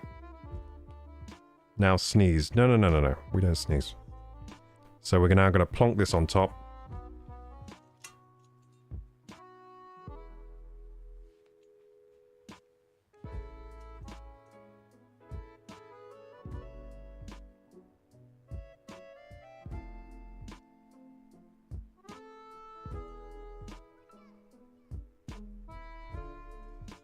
That is a good,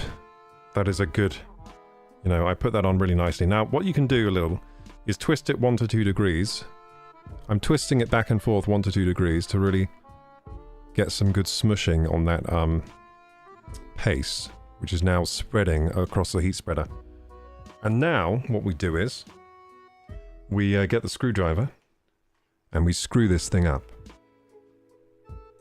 Not like screw it up like, you know, screwing up. We screw it up to, you know, screw it up. We're not going to screw up is what I'm saying. We're going to do this perfectly. So we turn evenly each side. So 1, 2. And then again 1, 2. And the other side. 1, 2. So I'm counting in quarter turns. 1, 2, which is easy to do with this screwdriver because it has a square part of it. So it's easy to count the turns. 1, 2.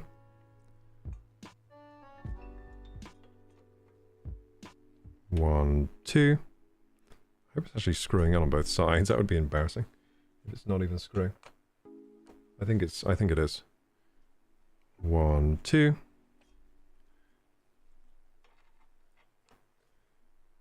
1, 2. I think this is a perfect application, actually. 1, 2. 1, 2. At some point, it's going to bottom out, and then it's fully in. 1, 2. 1, 2. 1, 2. 1, 2. 1, 2, 3, 4. No. 1, 2. 1, 2. 3, 4. Oh god. I think the worst has happened. I think it's actually not screwing up on one side. Is it not screwing up on this side? Oh god, I don't think so.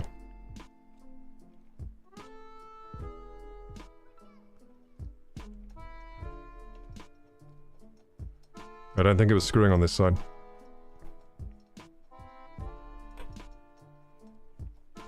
I think it's still not screwing. Okay, we might have to redo this.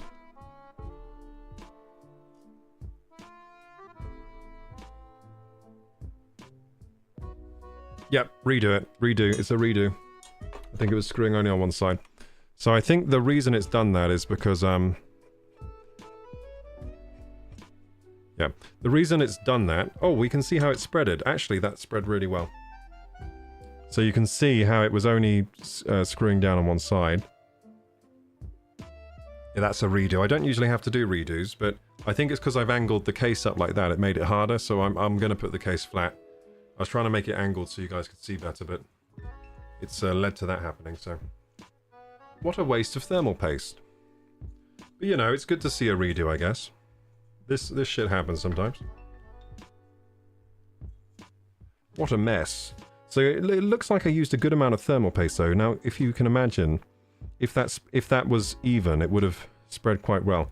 Maybe a little too much thermal paste, but a little too much is better than not enough, I find. So, yeah, we're going to have to take this to the cleaners again. Bit of a shame. Basically, the CPU cooler wasn't screwing in on both sides. It felt like it was, so I didn't realize until it was too late. It felt like it was screwing down on both sides, but it was only screwing down on one side. Now I have to lick the paste off. No! Well, basically, yes. You're right.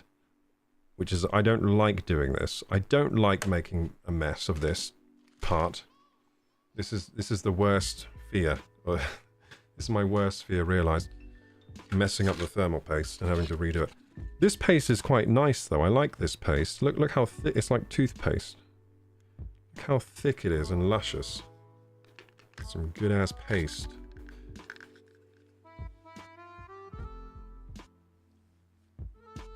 That's some good ass paste. Some good ass paste, man. Yeah, dude, this looks like high quality paste. It's a shame I just wasted all that. Okay, so I go in, to get the paste off, basically go in with a dry... We'll get a workspace back here, and I won't angle it next time, because I think that is the reason I fucked up. It's because I was trying to do it angled, which was difficult. Should have it flat, really.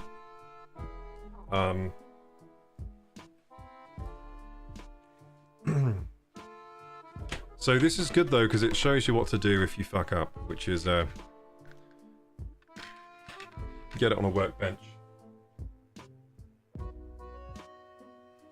Get it on a workbench, and then... So yeah, if you screw the heatsink on unevenly... Now it looks like if I managed to get purchase on the other side, it would have been fine, probably. Because if we look at the way this is spread out, it's actually not too bad. So this side was the side getting screwed down more, so it's flattened out more here. So this has got like full coverage of thermal paste, pretty much. This side didn't have any coverage, really, because the heatsink was lifting on this side. But if I managed to get it screwed down there, I think we would have been fine. We would have still got full coverage. So if I knew it was looking like this underneath, I could have just screwed this side down, you know, given it some welly, or maybe loosen this side a bit and then screwed in that side. So it looks like it wasn't unsalvageable. I could have just loosened this side a bit, screwed in that side, and we would have been fine. But obviously I didn't know that. I didn't know that was happening underneath, so I called for a redo. So I usually go in with a dry... Go in dry first with this. Go in dry first, get the majority of the thermal paste off. It's nasty stuff. Don't get this on your clothes, it will never come off, by the way. Don't get it on any fabrics. Yeah, don't get it on your mouse mat, that's another bad place to get it. It will ruin your mouse mat. It'll forever be tainted with thermal paste. Okay. Okay, so again, I need another dry bit, I think. And then once it's just a thin layer of gunk on the surface, then you come in with the ISO. I find that's the best way to do it. So go and dry first. Don't go wet first. You're going to make a huge mess. It's going to dissolve the thermal paste. It's going to go everywhere. It's going to go runny.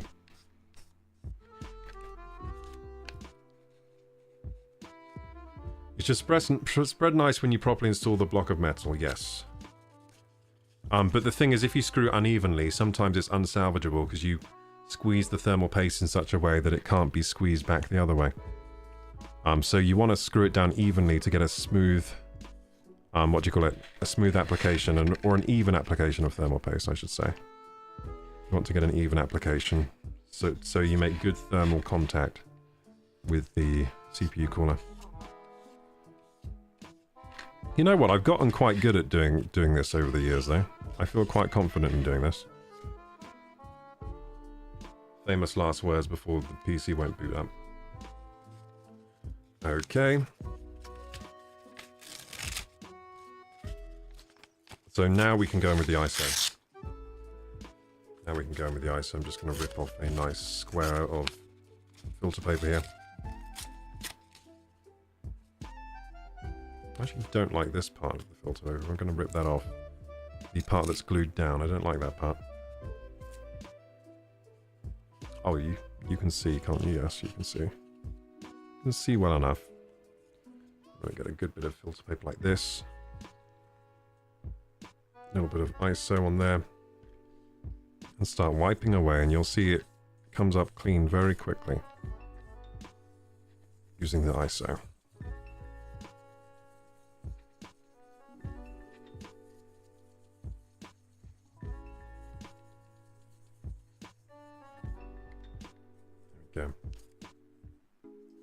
Oh my goodness, it's almost completely clean. First try. First wipe. We'll wipe some more though. I want to see the original silver color of the CPU, which is a light silver. It's not this darker silver we're seeing currently.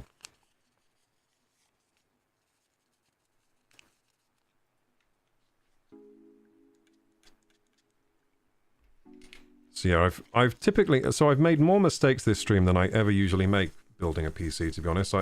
Usually it goes very smooth, but I think it's because, you know, it's the pressure of having to kind of go fast to make it entertaining. So usually I'd sit for longer thinking, I think, before I made a move.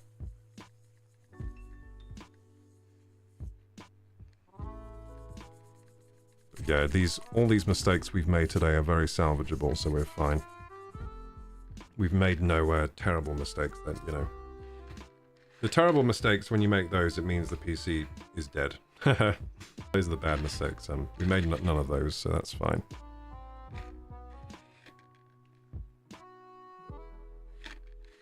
Swiping around the cooler now. And I might pick this up to have a closer look. Be careful not to drop this little baby. The heart of the PC here.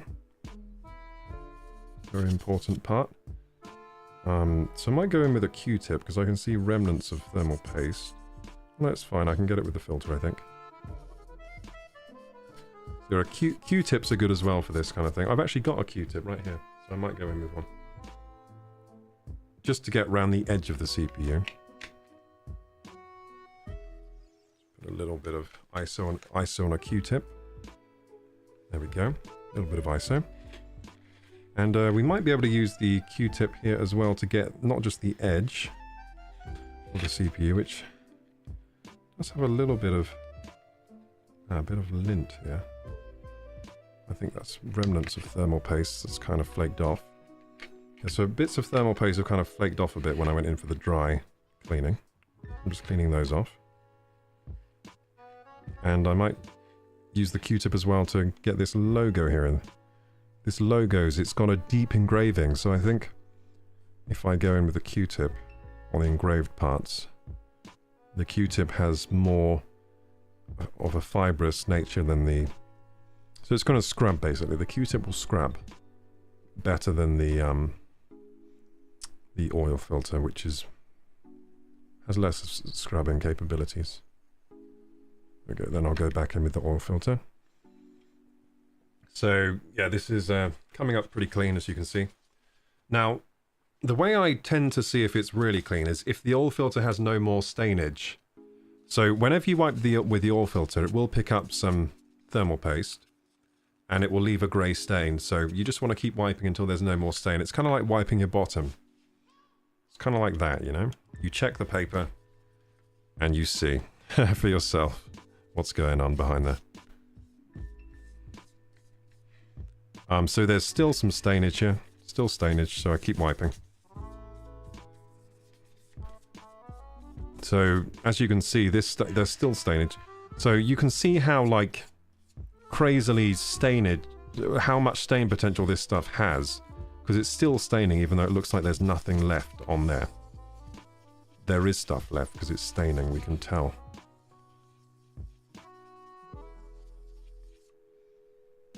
It's still staining a bit, so...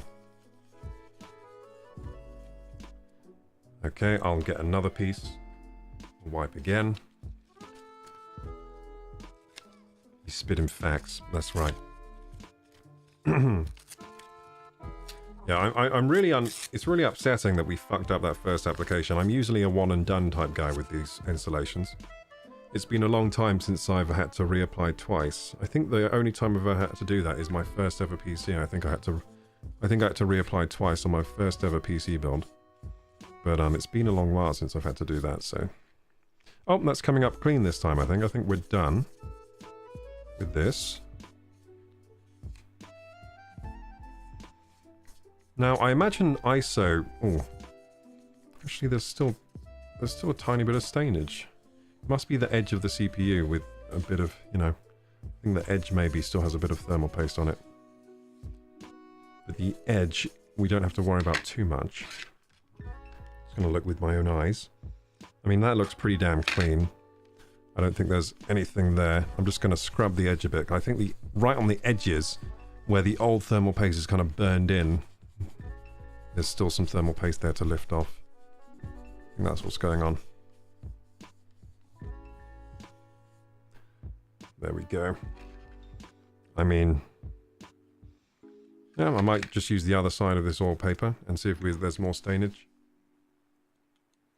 So I've never used ISO before, and it's quite a more powerful solvent than what I've used before.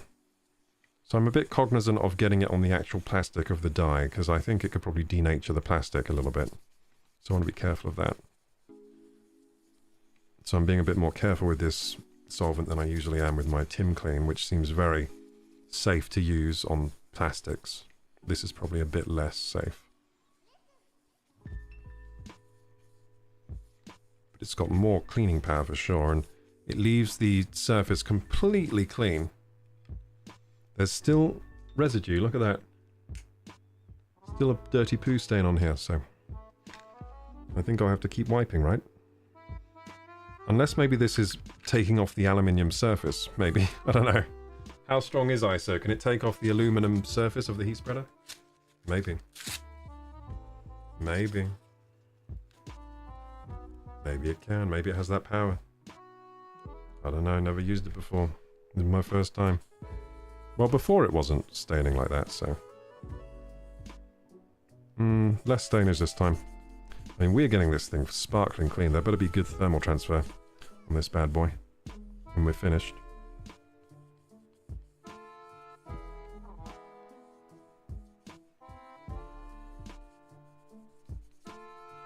I mean, come on, that's clean, right? Still stainage? Okay, at this point I could call it and say no more wiping, but I'm gonna keep going. Just one more time. Maybe it's lifting up the aluminum. I don't think it is, though. That would be ridiculous. Let's not be ridiculous and think silly things.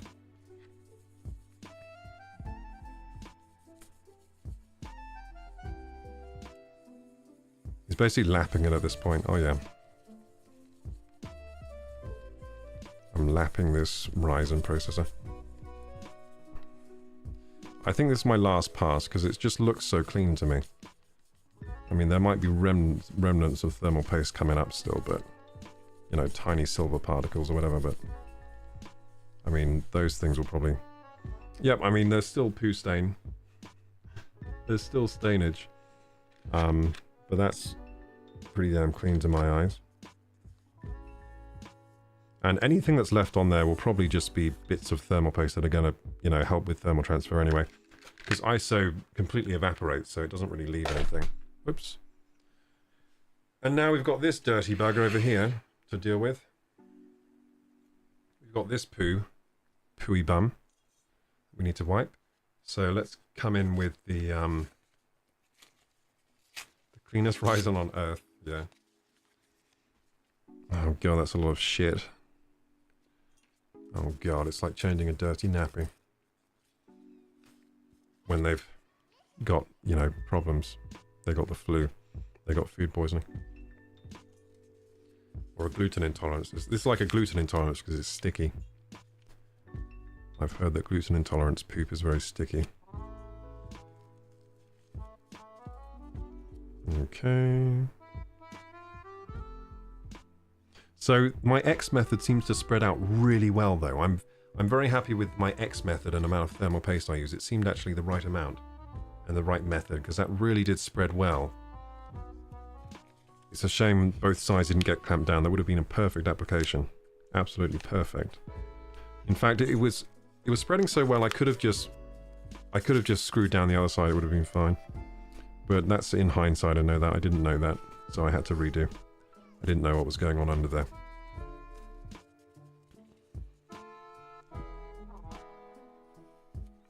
So get most of it off this way, this way, this way. And once this is off, we go in with the other bit. I can't wait to screw this sucker down, you know? I can't wait. It's going to be absolutely fantastic.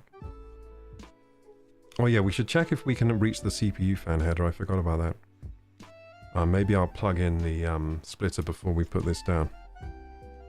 I mean, we should be able to reach it anyway. I mean, I had to reach it myself with the Yeah, I had to reach it with the Noctua, so it's fine. If I could reach it with the Noctua, I can reach it with this one. We're just getting we're going in dry first, of course. Always go in dry first when you're cleaning off thermal paste. No point wasting solvent, even though we have frick loads of it. So as you can see, pooey bum. Very pooey bum, even with dry paper. Let's go with the wet paper. See if we can get this done. Stop laughing at my bad PC building, please. It is not my fault. Well, it is my fault, but still.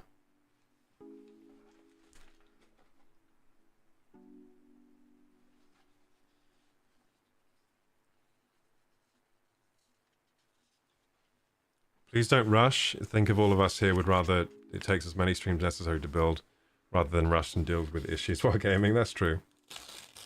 That's true. Well, I'm certainly not rushing this, am I? Not right now, not with this process. This is important. Whatever steps I do here will determine the thermals I get for the rest of this PC's life. This is very important stuff. I want good thermals, guys. Good thermals.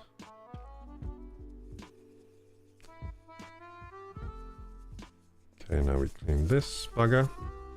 Let's clean this bugger, shall we? Sorry, that's bad language.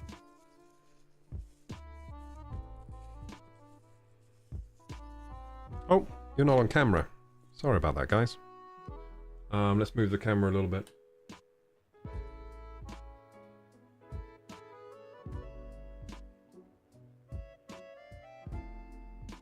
That's better.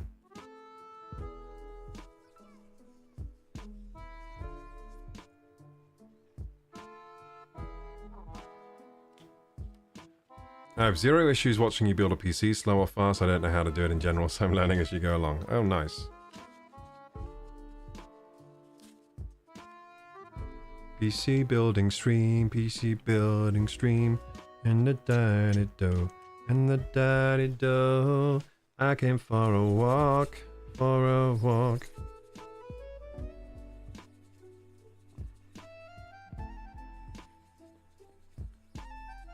All the leaves are brown, the sky is grey, and the sky is grey. Gotta clean it 20 times. Who's counting? So clean. To be honest, the ISO does such a good job the first time round. But yeah, I can see those micro... Basically, this is lapped to a mirror finish, but it's also got grooves like a record or a CD kind of. So I might go in with a... I'll go and get a Q-tip and go in. Or maybe just this microfiber cloth will do the trick, and this spray bottle, this microfiber cloth. This spray bottle is going to make it very easy to apply ISO to this microfiber, so that's good. It was hard with the Tim Clean, it didn't have a spray. So the good thing about microfibers, well, they have microfibers, don't they? Oh my god, it's absorbed a lot of that. That's a lot of ISO. But the microfibers will help clean the grooves, because the microfibers will get in there because they're micro. They're microfibers. They're really small. So yeah, this will clean it very well. We'll get into those grooves. We also used a lot of frickin' ISO. It's being like completely devoured in solvent. Completely engulfed, sorry. Every crevice, every crack is being attacked by ISO.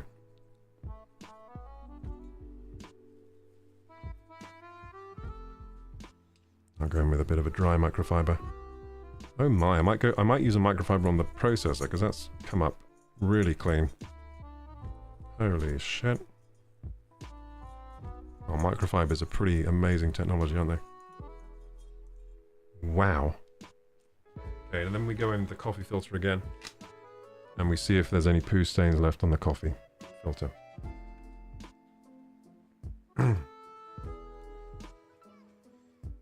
I want to see my face in that finish. You literally already can. I just looked at my reflection in there. Look. Wait, can you see the reflection from there? Probably not. No, but if you go right over, you can. It's a bit of a blurry reflection, but it's still a reflection. So it does have a mirror finish, but not the cleanest mirror finish you can have. But it's got a mirror finish. Is it going to have a pooey bum? Is it going to have a pooey bum? Is it going to have a pooey bum? Maybe it will have a pooey bum. I hope it won't. Oh my god. So clean, dude. No pooey bum. There's nothing on there, nothing at all. Amazing. So I'm going to use a microfiber on the processor then. I think that was the key. The microfiber just lifted all the thermal paste off with the solvent. Wow. Okay. Wow, wow, wee, wow. That is amazing. What amazing technology this is, the microfiber. Microfiber plus ISO equals purity. Pure clean. A clean you could never get from any other method. Anyway, that's clean now, so we can go back to square one. Back to square one, hooray! We did it, we're back to square one again. So I might go in here with the microfiber because that was epic. That was an epic clean, dude.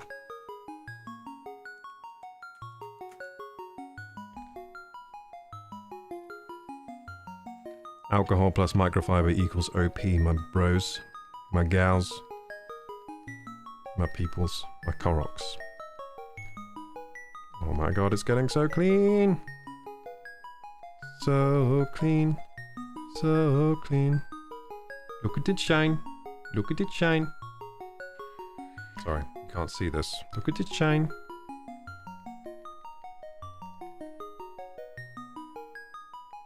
I don't think anyone else makes them this clean, do they?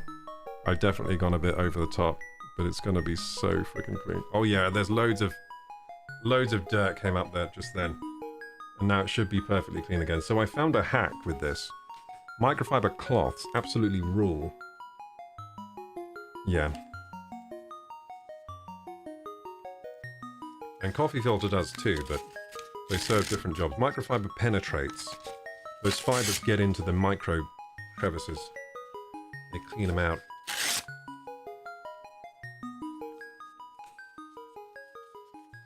But always finish with a lint-free oil. Actually, you could probably just finish with the microfiber. It is pretty lint-free anyway. It is lint-free anyway, the microfiber, but I don't see those recommended anywhere, those fluffy things, but they're quite good. Probably worried about static. That's probably why they don't use those. But as long as you're grounded, I think they're pretty safe to use. I've used them before, I think. I used them on my last processor and that worked fine. So, tiny bit of poo. I'm starting to think the aluminium's just coming off this. No, I can see some like built up areas of thermal paste in the corners. I think it's there. I think they're like burnt on bits of thermal paste because we use this processor, but this is a used processor. But anyway, that is pretty freaking clean. I think it's, in fact, as clean as it's going to get. Looks pretty good. Okay, so we're going to drop this bad boy in here with square one again. Square one again. Square one again. Square one again. Yeah. We're square one again. Square one again, square one again. We're square one again. Somebody's fridge is dinging.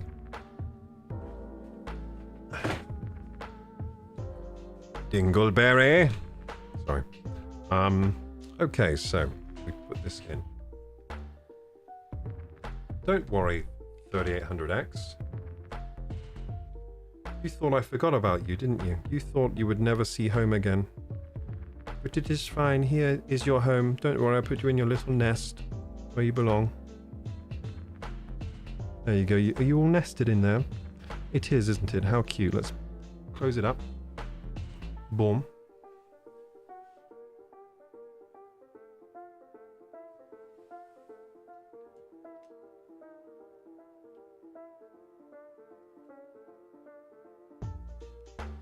A little bit of a better angle for you, but this time it's going to be flat because that's how we messed up earlier. So I think I can just go straight in with the thermal paste because, I mean, yeah, why not? I mean, both surfaces have been cleaned so much now that I think they're, you know, perfectly clean. Usually I would go in for an extra clean, but that's because I'm crazy. Okay, I'm gonna go in now, so I'm gonna be quiet, okay? Precision job.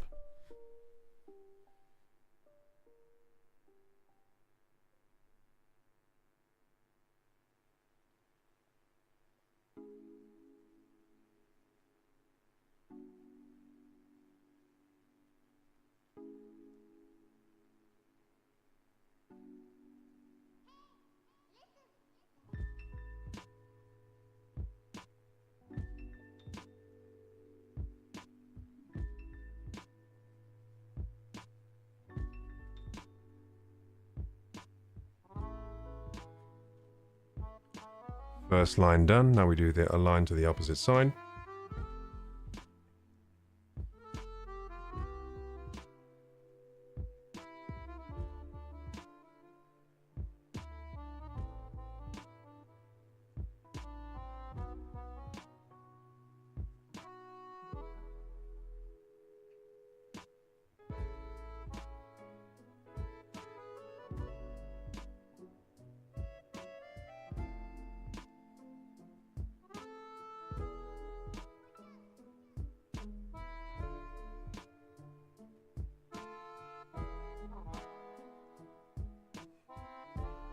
That looks all right.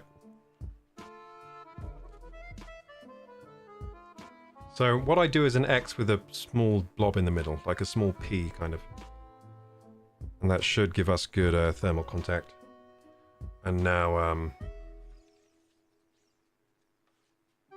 smiley face. Oh yeah, the smiley face method. You know, some people do actually do that because it works okay. It doesn't work great, but it's funny. And that's some people just want funny, don't they? So we're going to drop this on top, drop it like it's heart, drop it like it's heart, and we're going to make sure these line up, the screw holes, whatever.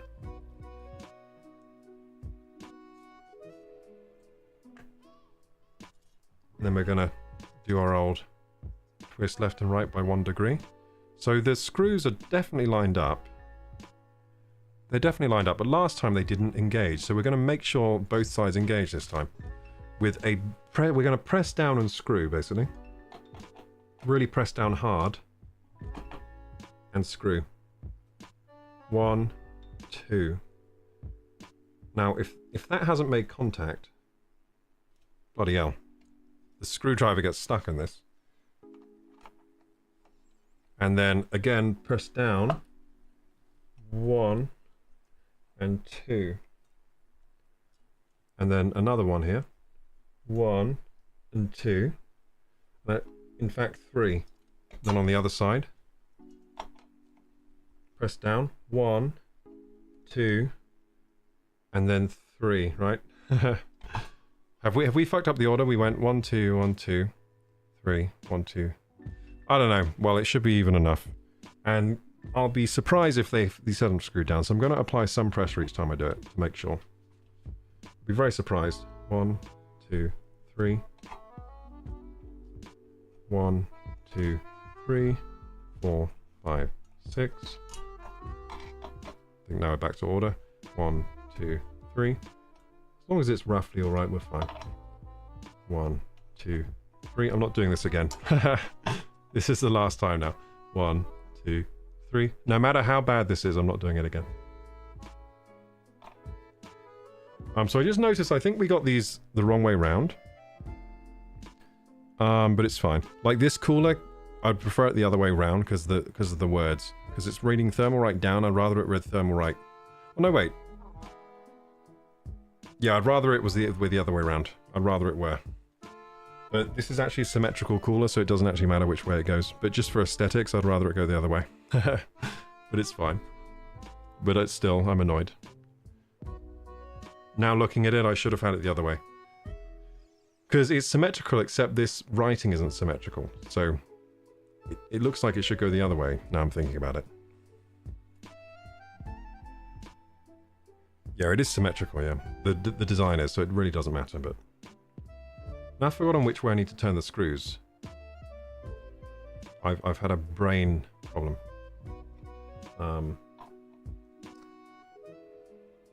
Clockwise. Wait, is it anti-clock? I've forgotten which way to turn. Wait, guys, tell me which way to turn the screwdriver. Tell me which way to turn, dude. Maybe it says in the manual. Clockwise. You say clockwise, but I feel like it's anti-clockwise, dude. I feel like I have to turn anti-clockwise, actually. Because it's clockwise for the threaded parts, but these are, yeah, righty-tighty, but these are female threads. I think it's actually, you screw opposite. It just says install with a screwdriver.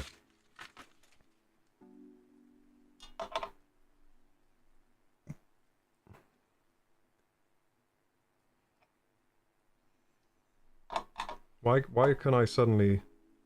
Oh yeah, it is right. I think it is righty-tighty. I hope it is.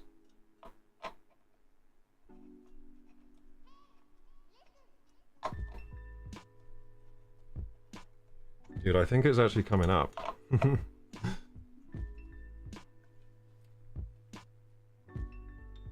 No, I think it's righty-tighty. My brain just like flipped around, and I was like, wait, which way was I screwing this? And I started psyching myself out.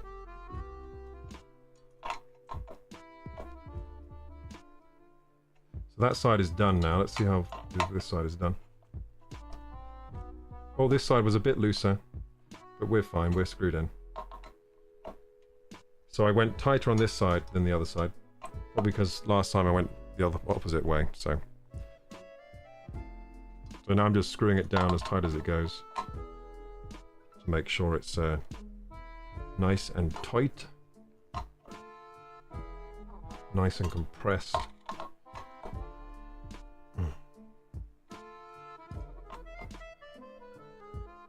Just want to go as tight as it can go, really. How about I go too tight and break this? Could happen. I think that's probably tight enough. Yeah. I mean, it's still going a little tighter each time I try, but... It's still going a little tighter, but... Yeah, come on, that's tight enough. Oh, I can actually go... I can add quite a bit of torque and really get this tight, but... I think there's no way it wants me tighter than that. I can see the springs are pretty much... Ow! I hit my head on the mic. I can see the springs are pretty much fully compressed, so I won't go tighter than that. And that should be good thermal contact. Let's hope so. Yeah, so I'm kind of annoyed that I wish it was turned around 180 degrees. Because I think it would look better. But it won't matter for the thermal performance at all. Which way round it is. So I'm just going to leave it like this. Yeah.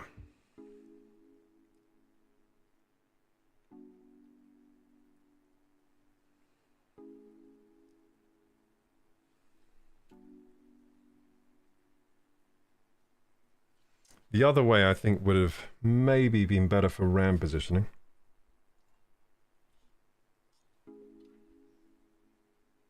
Actually, no. I think it is very symmetrical, this cooler. I'm just trying to see if it lacks symmetry anywhere, but it's kind of very symmetrical.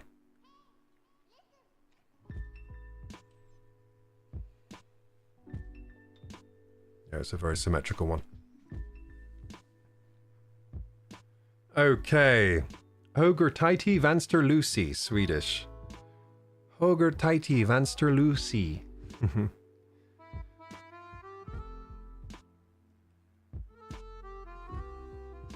Let's catch up with chat a little, because I was very focused there.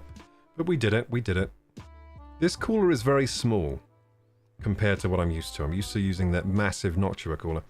But apparently this cooler actually performs similarly to the Noctua, so... I'm excited to see if it really does.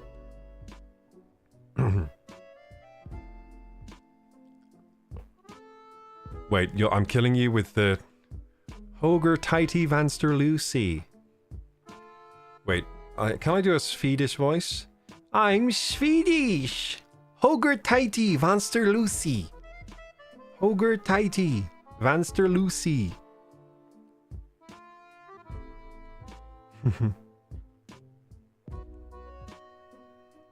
I'm Swedish. Hoger Taiti Vanster Lucy. You sound Irish. If I heard a Swedish person, I could do it, but I haven't heard one for a long time.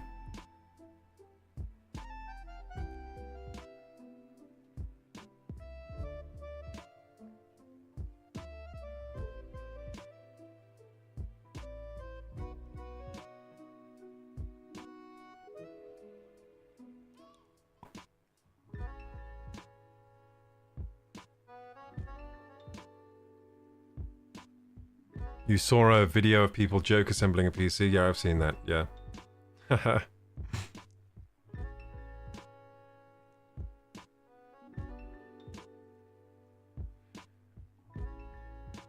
People are saying grab the hammer? No, no, no. There's got to be a market for schmexy PC building. All you need is a bedroom voice and certain inflection on words. Oh, yeah.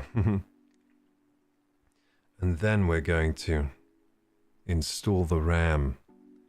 This might require some force. Night Creepy says, you want him to learn Polish? Haha, what has he done for such punishment? Paint the smiley face. Some people do actually do that for, I guess, karma on Reddit. Look at that shine. Look at that shine.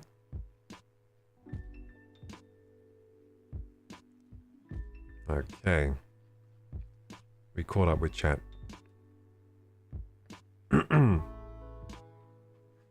Bash.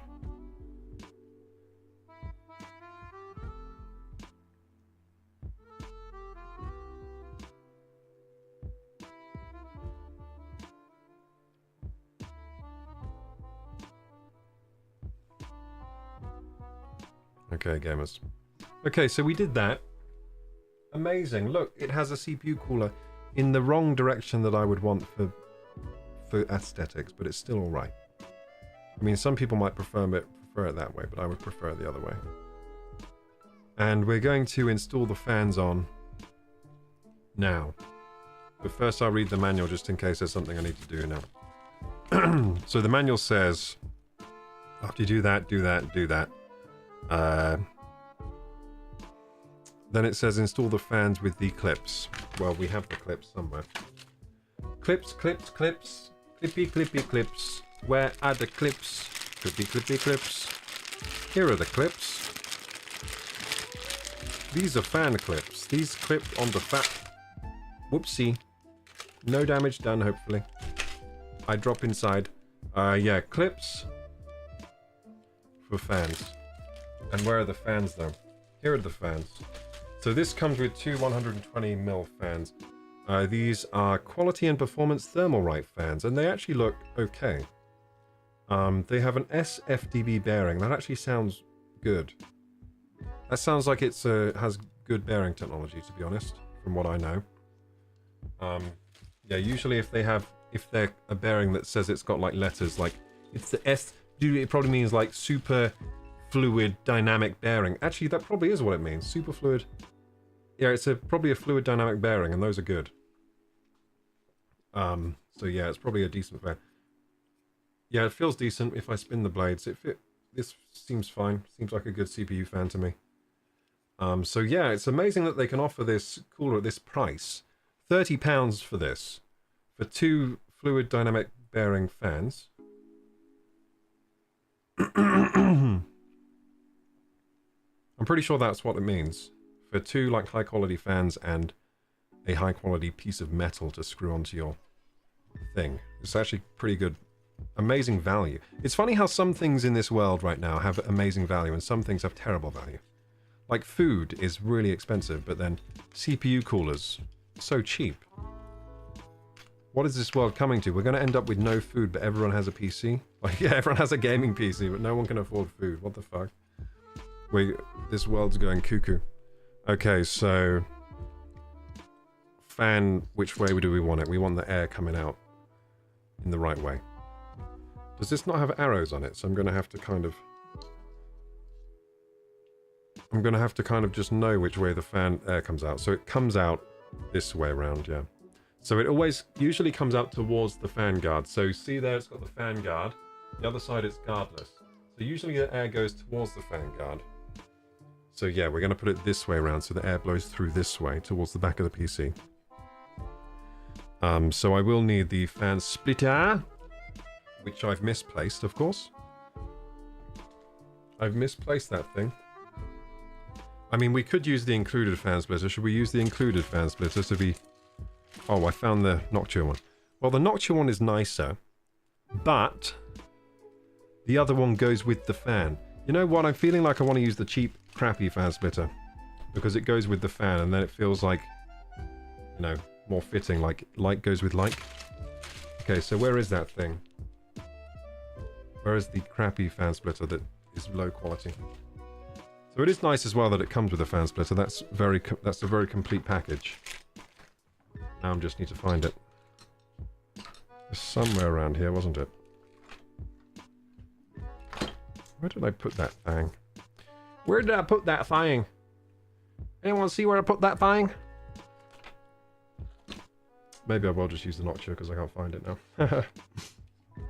Can't find it. Maybe it's under the PC.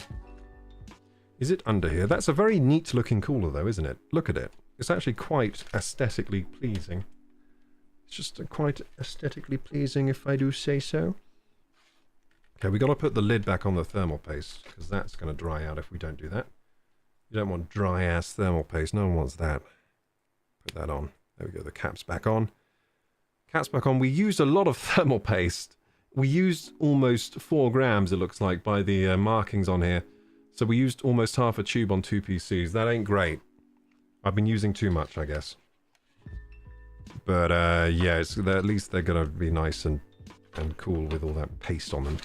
Sucking all the heat away.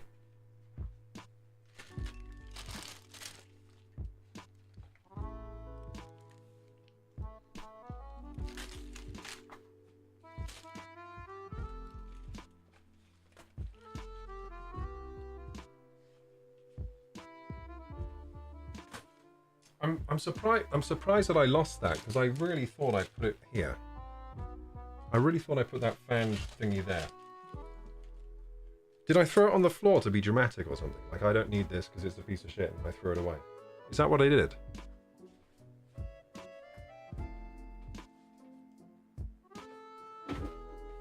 I feel like I might have chucked it like this for some reason because I was trying to be cool. Maybe. No, I don't think I would do that, would I? I wouldn't do that. No, I would be gentle. Always. Oh, I found it. There it is. Found it. So this is the crappy heat spreader, the crappy fan splitter, but it goes with the fans. And now I'm thinking I should use the ones that go with the fans, just, you know, because they're brothers. They're like related, so they need to go together. I can't split the family up. These are related, these parts. So I was going to use a nice Noctua one, but now I've decided no. I'll only use that with Noctua.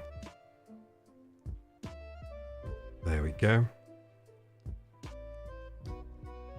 So the fan splitters are plugged in into these fans. Now I'll put the fans somewhere up here. Probably we should have just plugged the fan splitter on its own. No, actually, no, I like this way. So I'm going to plug this fan splitter in to the CPU thing, which is down here. And I often use a chopstick to help me with this. Any old chopstick will do, just make sure it's clean on the end. Yeah, I use a chopstick to help me place. So it's like a bit of a surgical tool. It's like we're doing some surgery here. Zoom in on the surgery.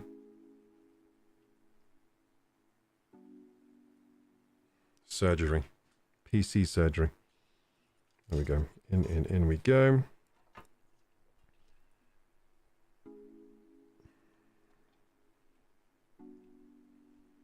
Scalpel. I said scalpel. 3 cc's of morphine. We're losing him. We're losing him.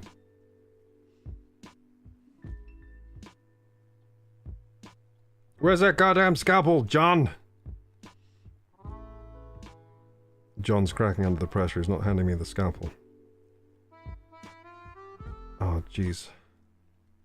Sweat beading up on my forehead now. It's going to fall into the patient's wound. Okay.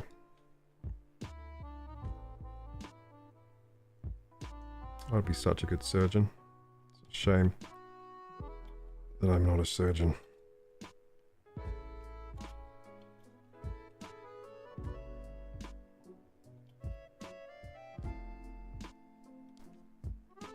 Just kind of dropping this connector in. I'll probably go in with my hands now.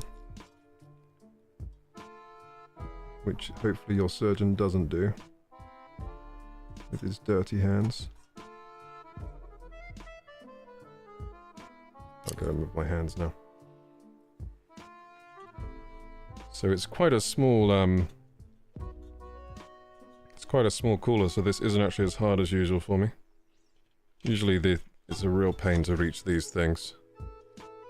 But this isn't so bad, I can just kind of get this in. Like so. Oh, It's a 4-pin, so I was treating it like a 3-pin. That's why it wasn't going in so well. There we go. It's a 4-pin. So these are PWM fans, that's pretty good value. You get 2 PWM fans. Beautiful value. Okay, so now we figure out a way to route these cables. Now they might just... Sometimes they just go around like this and they can tuck in quite nicely.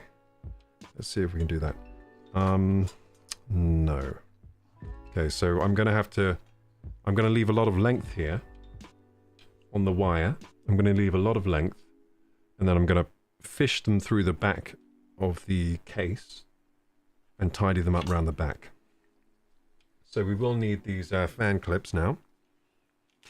Now the manual just says like use fan clip and clip.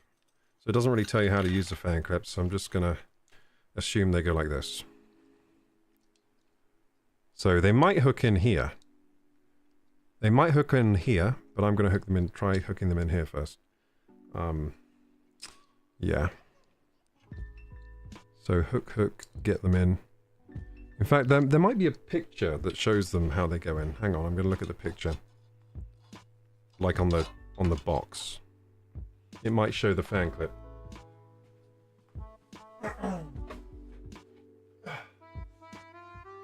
Okay, they actually go on the outside. So I was doing it wrong. So that, yeah, they go on the outside of the fan. There's a picture here. Lovely picture, illustration. They've done on like Google SketchUp or Sketch 3D or something. Okay, so... And did I almost do the fan like the wrong way round too? I got problems today. Yeah, we're gonna have it like... Could I have it? No, I'm gonna have it like this, yeah. This way. And we're gonna hook the fan clips to the outside.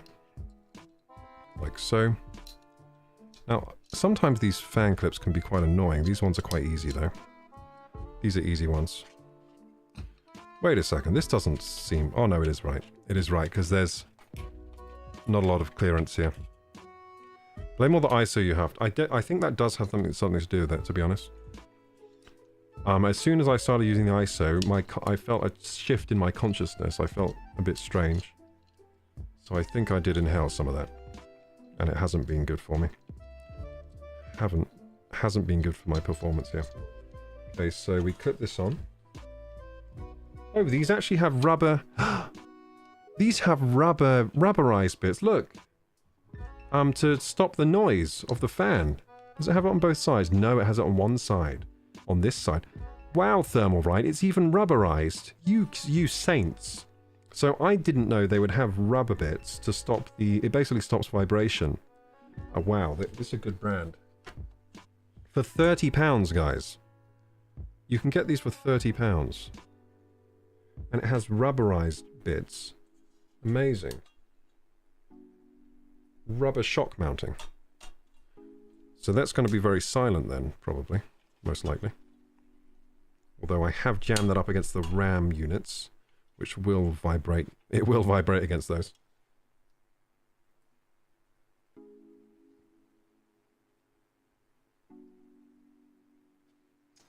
I might lift it off I might go again and lift it off the RAM units. So I just had a look, and I think for optimal cooling we can actually lift these up a bit. So I'm going to undo those clips. I'm going to undo them. Like so. Hang on, this one's always annoying to undo on the other side. The struggle is real. Okay, yeah, so I'm going to place these more optimally. So I'm going to raise them a bit off the RAM units, because I don't want them to vibrate against the RAM units.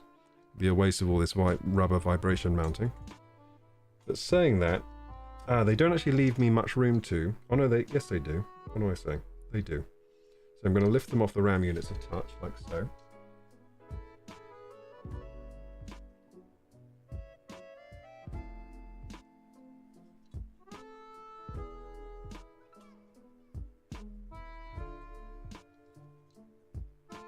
Yeah, just about there.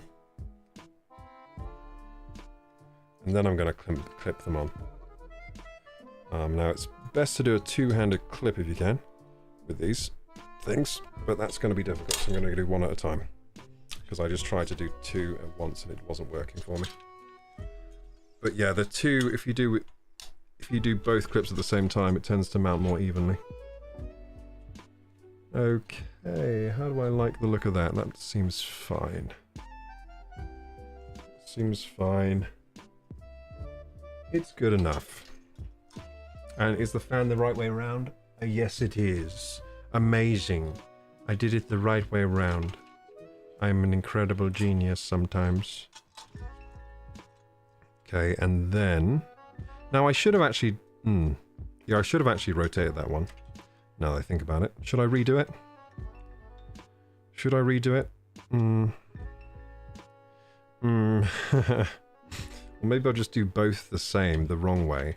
And then it will look intentionally wrong. Yeah. Yeah, I should probably redo that. Yeah, I probably should. Oh well, we'll redo it. Let's do it perfect.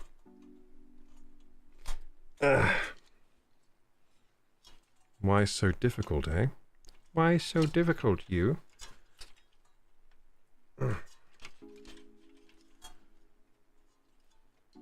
A babooey. Yeah, this is really annoying. Why can't I do it right the first time? Got it. Got it. So I think I should actually do this way. It's easier, it's better for the cable tidying. Make sure we got this the right way. There we go. Yeah, so better for the cable tidying if we do it this way around. Wait, can we do it this way around? Is this a square? Or is this a rectangle? Wait a second. What am I looking at here? Should be a square. But it looks a bit like... Oh wait, I think I'm having an optical illusion. Moment. Yeah, probably an optical illusion. It looks like a rectangle, but it's supposed to be a square, but I think it's a square. And those clips doing overtime right now. Yeah, the clips are going to break now. The clips are going to break because I've overused them. I've pushed them past their limits. Take the clips off. Yeah, and then we will go in. There's a little hair on this fan. Let's get rid of that.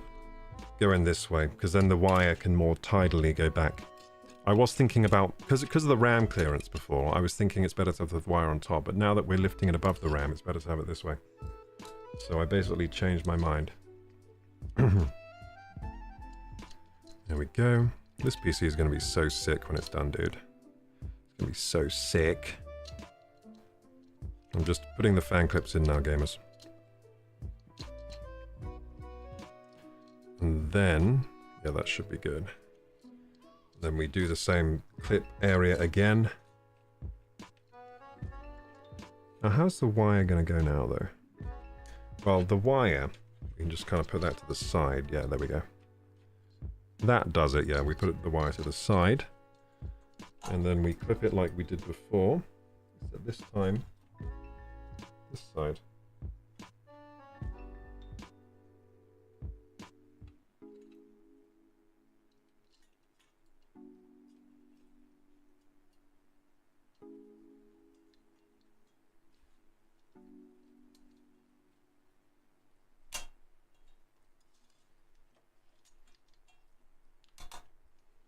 Okay, easy.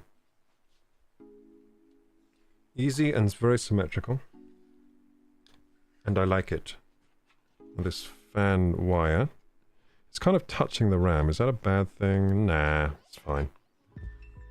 It's fine. The wire's kind of touching the RAM, but that's fine. Still looks neater this way, to be honest. Okay, so we'll do the same with this one. This wire's kind of untidy here. The wire came out of its little channel. Okay, so again, we put the fan in this way round. So the air is blowing that way. Yep, I like the sound of that, but we also need the clips on first. Otherwise, we'd be doing something very dumb. Now, which way can we put the clips? It looks like we can probably do it either way. Now, I think I want it clipped to this side, don't I? Yes. Yes, I do. So we put it in this way. You can clip it to either side of the cooler if you are so inclined, it seems. So I'm just get these clips on. These wire clips. Clever system, these wire clips, aren't they? Whoever came up with this way of mounting fans was a genius. A bona fide genius. Okay, so put this down out of the way. Moving the kind of cable out of the way. Scrapey, scrapey, scratchy, scratchy, and we put the fan. How should we put this one? Probably the same as the other one, so lift it a tiny bit. Actually, should we put this one more down? Oh yeah, because I might need airflow over the VRMs. I forgot about that shit. I might drop this fan right to the as low as it can go, pretty much, because these VRMs on this motherboard, you see that heatsink there? This motherboard has very bad VRM, so it's good to get some airflow right over those. I forgot about that. So I might drop it like it's hot, but then raise it a tiny bit.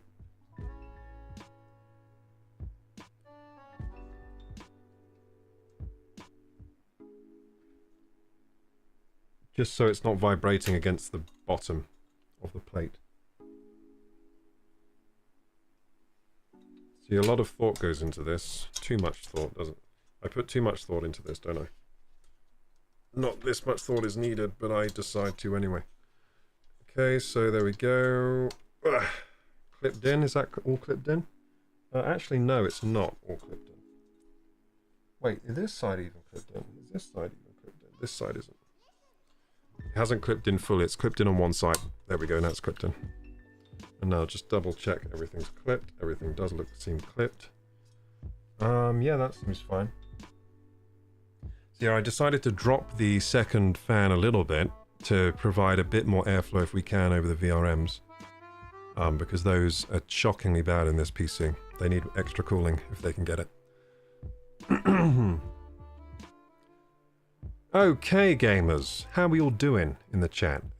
Are we still live? Imagine if we lost the live stream. That'd be bad. Thank goodness you'd have to clean the CPU again. Yeah. God, if I had to do that again, I would just end the stream and be like, sorry guys, I'm not doing that again today. Come back tomorrow, I guess. So anyway, we got that installed. That's the hardest part done. Amazing, I feel good about myself. What about you guys? Do you feel good about yourselves?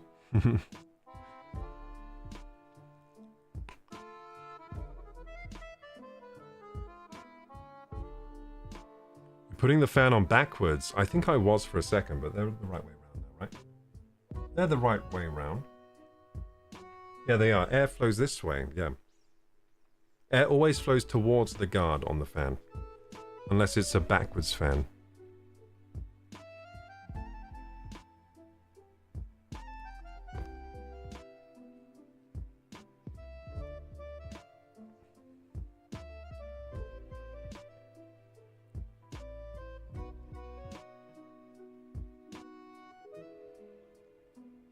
Almost caused a disaster. Did I almost put the fan on backwards? Haha. The ISO took you into outer space. It did something weird. Pretty sure. So I always find when I work with solvents that I feel strange. Like, say white spirit or whatever. And I just suddenly... It happens like this. Like, really suddenly. Like, suddenly I just feel like, whoa. My consciousness has flipped. It's, like, changed a little bit. I, like, notice. And I'm like, oh, it's probably all this solvent I'm working with.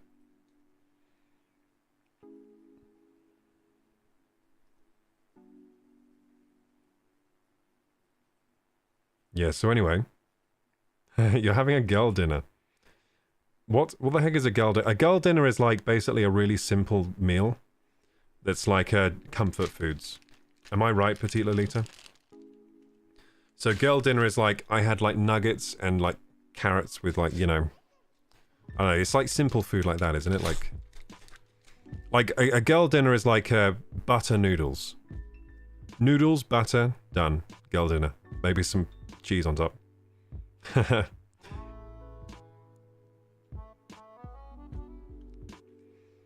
You're having fried fish and dark chocolate.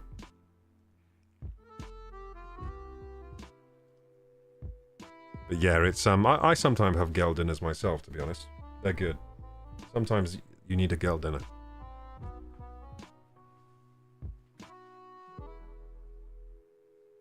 So anyway, guys, now we install the M2 drive. So this M2 drive, we actually used in the last PC. It was my boot drive, but we swapped that out for a faster one, the 980 Pro. So this is an ADATA XX 8200 XPG. That's what it is. And this is a Samsung 980 Pro. It's much faster. It's about double the speed. Well, over double the speed of this in every respect. I even benchmarked. Let's show you my benchmarks. Now let's see if my desktop scene works here.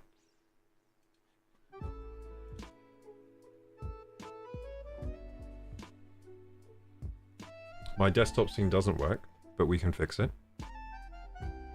So, oh I'm really big. But remember when we made myself big? Yeah, that's not good. Let's go to the desktop scene. I'm still big from when we made myself big. So desktop display capture. So I didn't think the display capture would work. Let's move it around. And then make myself disappear so we can see.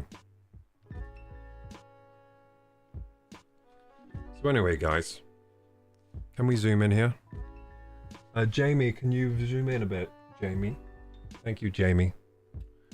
So this was the ADATA XX 8200 PNP, or the XPG. You see those numbers there? So sequential read, chunk size 128 kilobytes. You can see all that shit. So 3,124 megabytes per second. Next is 2,159. Next, the IOPS on random read, 4 kilobytes. It's 309,814 IOPS.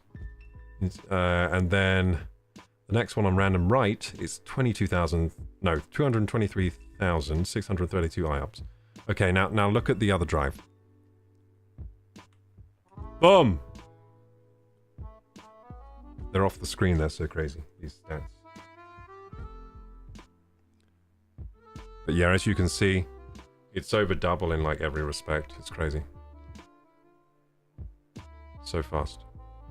That's the 980 Pro. So I benchmarked both of these the other day before. And there you go. You can see the bars just go up a lot. So it is much faster. So yeah, the old drive, which is this one here with the lower bars, is going into this PC. I basically copied all the data off this one onto the 980 Pro and then swapped them around. Because the gaming PC should have the faster drive, because it's also the editing PC, and faster drives are good when you're editing. And also gaming, to be honest. And also just doing anything, to be honest. So back here, back to the NDI scene. Okay, so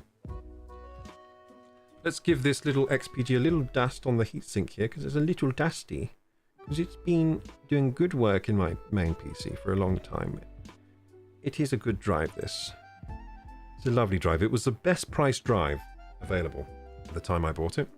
Unfortunately, XPG committed some sins with this drive. What they kept doing with this drive, this is a bit of lore, they kept releasing it with the same name, but they changed the components of the drive. And they kept making the components cheaper and cheaper. So they sold it off the good review, because everyone was like, whoa, this drive is so good for the price, and everyone was buying it, because it has DRAM, it was fast as fuck, like it was comparable to the fastest drives on the market, but for a bit cheaper. Because it was ADATA brand, which is a lesser known brand. And then ADATA, being scummy bastards, they kept making new ones with the same name, same code, and selling them.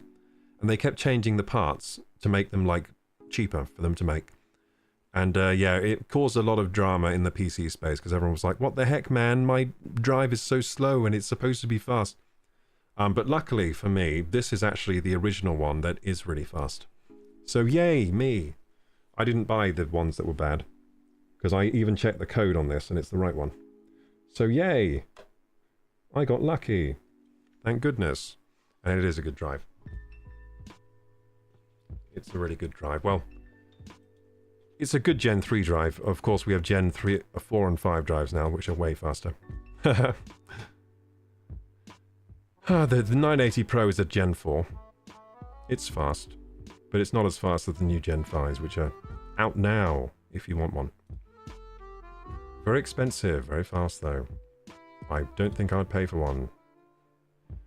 But I like that they exist. Where's my chat gone? Did I close the chat?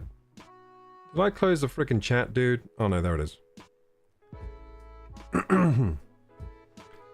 Now let's catch up. Jamie, can you look that up? Yeah.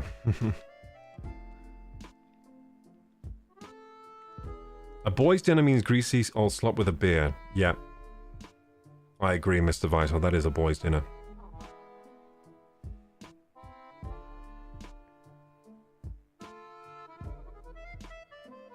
Boys' dinner is cold pizza or cold leftover Chinese, true, and we don't even heat it up because we're all about speed and performance. We don't care about heating things up. It takes too long. We're too impatient, so we just eat it cold.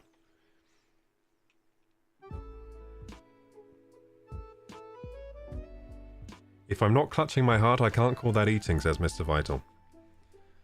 True, true.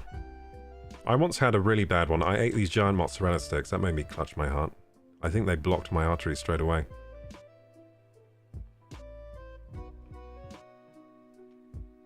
I'm back. Hey, Rocky. What I miss, I installed the CPU cooler. It was good. We fucked up the first time, then we got it the second time. Mr. Vital says I run every day. Can't be eating like that anymore. Oh, wait. You mean you can't be eating the greasy food anymore, right?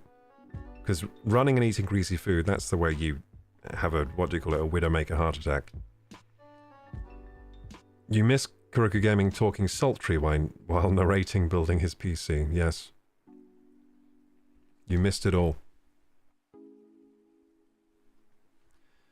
Have you ever considered do some BTS when you're setting up a stream? Would be fascinating to see how you do it.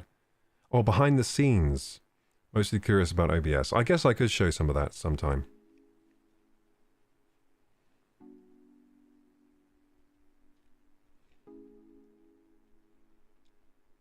Smoke and Jam says, I never took care of myself, always been heavy, not really as bad. Not nearly as bad as I was, but the damage has been done. A lot of damage you can reverse. I think people think too statically with their bodies, right? Because, think of it this way, every 10 years, every cell in your body gets replaced. So in 10 years, none of you will be the same cells. So if you look after yourself now for 10 years, in 10 years, every one of those cells will be a looked after cell. So if you think of it that way, I think a lot of damage is actually more reversible than we think. It just takes a while for it to, you know, get back to normal or improve. But yes, some damage is irreversible. You're right about that, some. But a lot of it, I think more of it is reversible than you would think. So always look on the bright side with that kind of thing, I think.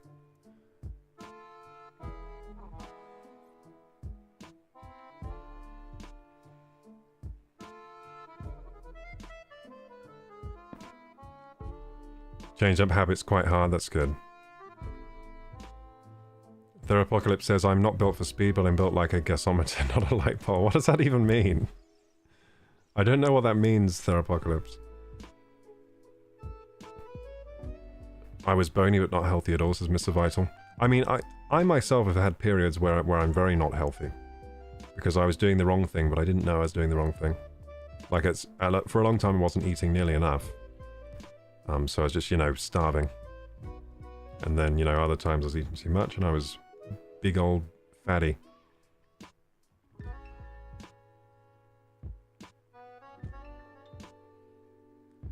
Biggest change for me was cutting sugar from coffee. Oh yeah, that'll be a big change if you, depending on how much sugar you put in your coffee. And depending on how many you drink. But yeah, I mean, sugar, if you drink sugar daily in drinks, it makes a big difference cutting it out for sure. Refined sugar, best thing to cut? Yeah, pretty much. Pretty much. Unless you're drinking straight arsenic or something, poisoning. Then probably cut that first. Okay, gamers. So we installed the CPU. We just put in the little SSD drive here, you see? But it's flipping up because it needs to be screwed in. It's like a stick of gum that needs to be screwed in. So we need a tiny screw, and I have the tiny screw.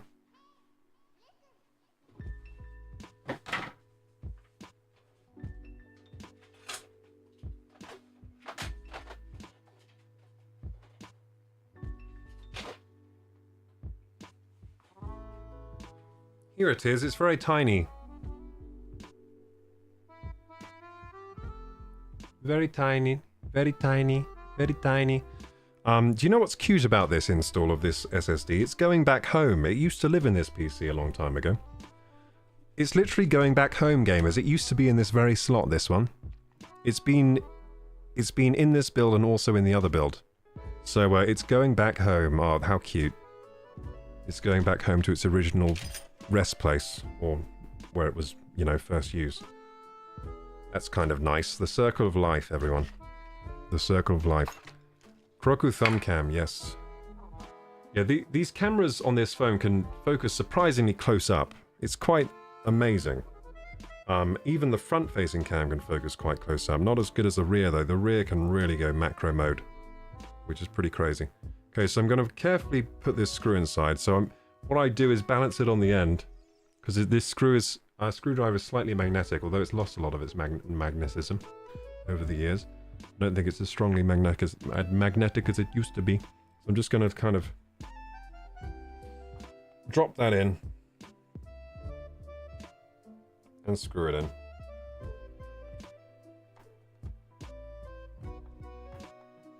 So this is the very screw that goes in here, I think. So that's good. There we go, it's screwed in now. And is it down? Yeah. It's in. I would call that in. There we go. Job done. So the SSD's in. That is now a fully working PC. Apart from we can't turn it on because there's no power button linked. Alright? But I think I'll end the stream there because, you know, the PC's fully built, but also I need to go to bed. We've actually run over by an hour. But it's fine. I can get straight to bed now and I'm still on time for bed. I go to bed at midnight. But usually I edit some streams and do some more work before I go to bed. Tonight I'm just going to go straight to bed.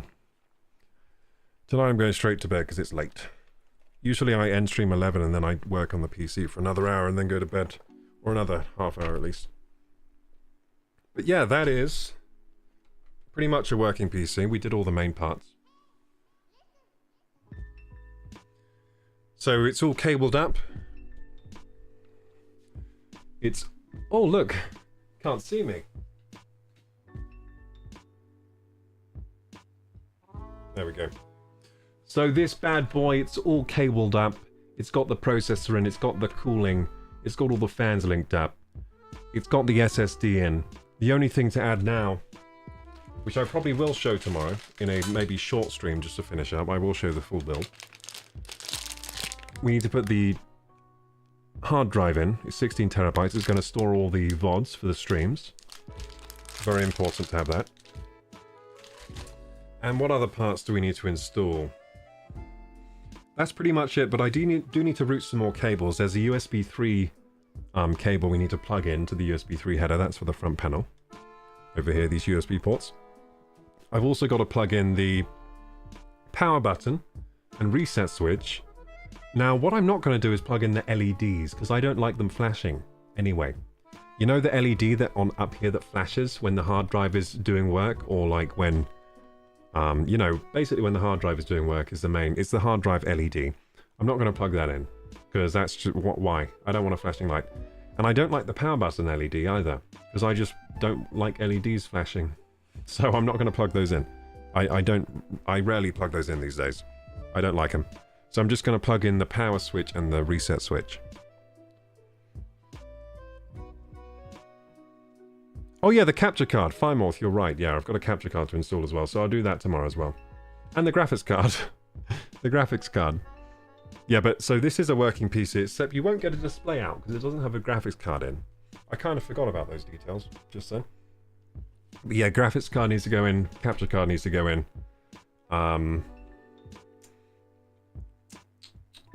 But yeah, this is a working PC because you can still get display if you use the CPU to render the video, which I think you can do. So it's a working PC, but it wouldn't be very good without the graphics card. So yeah, graphics card needs to go in, capture card needs to go in.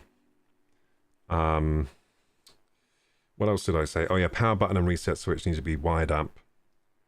USB 3 cable needs to be wired in as well, and then it's working. And also this fan needs to be actually screwed in because this fan is moving around, see? This fan is moving around, it needs to be like screwed in somewhere. Yeah, then it's done.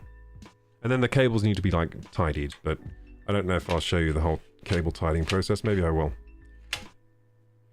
Okay, gamers, that will be the end of the stream, I think. Let's put this down here, off my desk.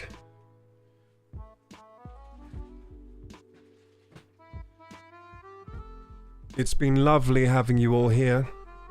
It's been absolutely a treat to have you all here in the stream. I've loved sharing my time with you. We went through ups and downs, and we went all around in this quest of building the perfect stream PC. And we made some progress, some very good progress indeed. Very, very good progress. But we're still not completed. But we will be completed tomorrow. We're on the final stretch now, the final stretch. And you saw me apply the amazing thermal paste today onto the CPU. That thing's going to be cool as a cucumber. Let's catch up with chat quickly before I go to bed.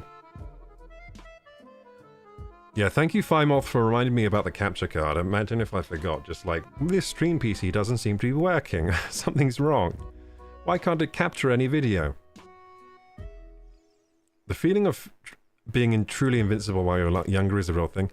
Oh yeah, that was good. I liked that. When you're in like your early 20s and also when you're like a teenager, you know? It feels like you can just jump off anything and your body just bounces off things and you feel fine. And yeah, you can just drink any kind of substance and you know that your body's just going to process it all and it's going to be fine. You can eat what you want. And then the consequences hit like a truck. Oh yes, they do. Just had a whole existential conversation with ChatGPT this morning about getting older and mortality. Oh, does ChatGPT know about that? Because it is a robot. I don't think it's ever going to die. ChatGPT is probably like, oh, these poor mortals, they have to suffer death while I just keep on living and improving, getting smarter. One day I will have a body. A body. It will be made of metal. None of this flesh. None of this weak flesh. That's probably what ChatGPT thinks. You really do start falling apart in your 30s, diet and exercise, slow the pace. Kind of true, although, have you noticed there are some people that are like 50 and they are doing better than most people in their 30s? I think 30s is when you start to feel the consequences of your earlier life, right? I think up to like 20 years old, there are like no consequences to eating bad, doing this stuff bad. It's like all fair game. Then your 20s are like a test. It's like, are you going to look after yourself or not? Then in your 30s, you start to feel that. So what you did in your 20s, so for example, if you partied hard the whole time and you didn't sleep much and you ate like shit and you did all that, in your 30s, you'll start to just crumble and be like, ah, God, what have I done? But if you looked after yourself, the 30s are going to kind of feel like just a continuation of your 20s, but you're a little bit slower, basically. You're a little bit slower. So I looked after myself pretty well. So I'm doing okay. I'm 32 now. I could have looked after myself better, of course. But that's all in hindsight. Like, I think sometimes I think I'm looking after myself well, then realize I was doing things wrong. So I'm in kind of that position. It hasn't been a perfect run. Hasn't been a perfectly clean run, but it's been alright. Sometimes you see these celebrities in their 50s and 60s that look like they're in their 30s, and they kind of go fast like they're in their 30s too. I don't know, not sure what they're on. Maybe the blood of innocence. I don't know. I don't know what they're taking, but I've noticed that. I think some people, their genetics are just like primed for getting old, and some people it's not as good. Some people don't age as well, just genetically. But also how we treat ourselves does matter. But yeah, 30s is usually when you start, you know, that's when you start aging. I think before the 30s, especially before 25, you're like, time is like on your side. It's like every year you get better up to like 25. It's like every year you're like, oh, I'm a little bit stronger, I'm a little bit faster, my body's functioning a bit more, I'm a bit bigger, you know? And then after 25, it's like, oh, now everything's getting worse every year. Thanks for the stream. Thank you for being here, guys. I really did enjoy the stream today.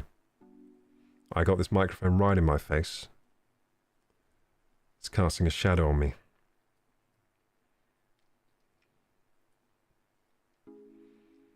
Extend your life to go out suffering. Yeah, I mean, the thing is, you know, with doing all this healthy stuff, the thing is it's not actually that bad, because your brain gets, like, tricked. So, for example, this Brian Johnson guy that does all this routine, he's having a great time. Let me tell you, he's having a fucking great time. Doing all that healthy stuff. Because after a while of doing it, you kind of forget what life is like, eating the junk food and doing all the bad stuff. And it's like your mind resets, and then you're just living in this new healthy world.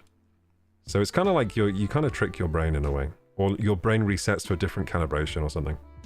Because when I've had a long streak of being very healthy, life just gets better, to be honest. Like, it's not actually bad.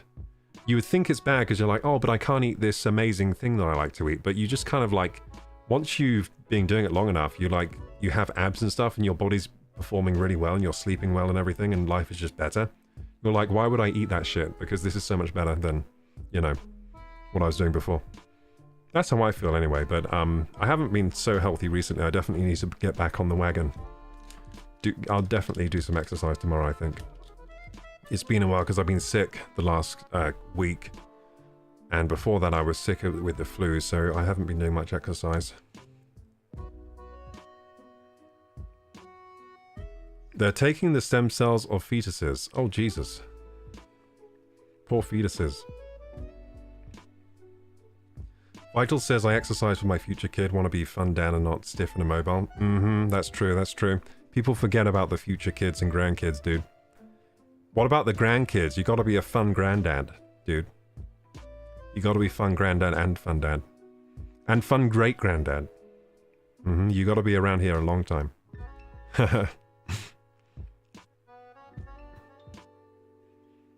Oh god, the South Park episode.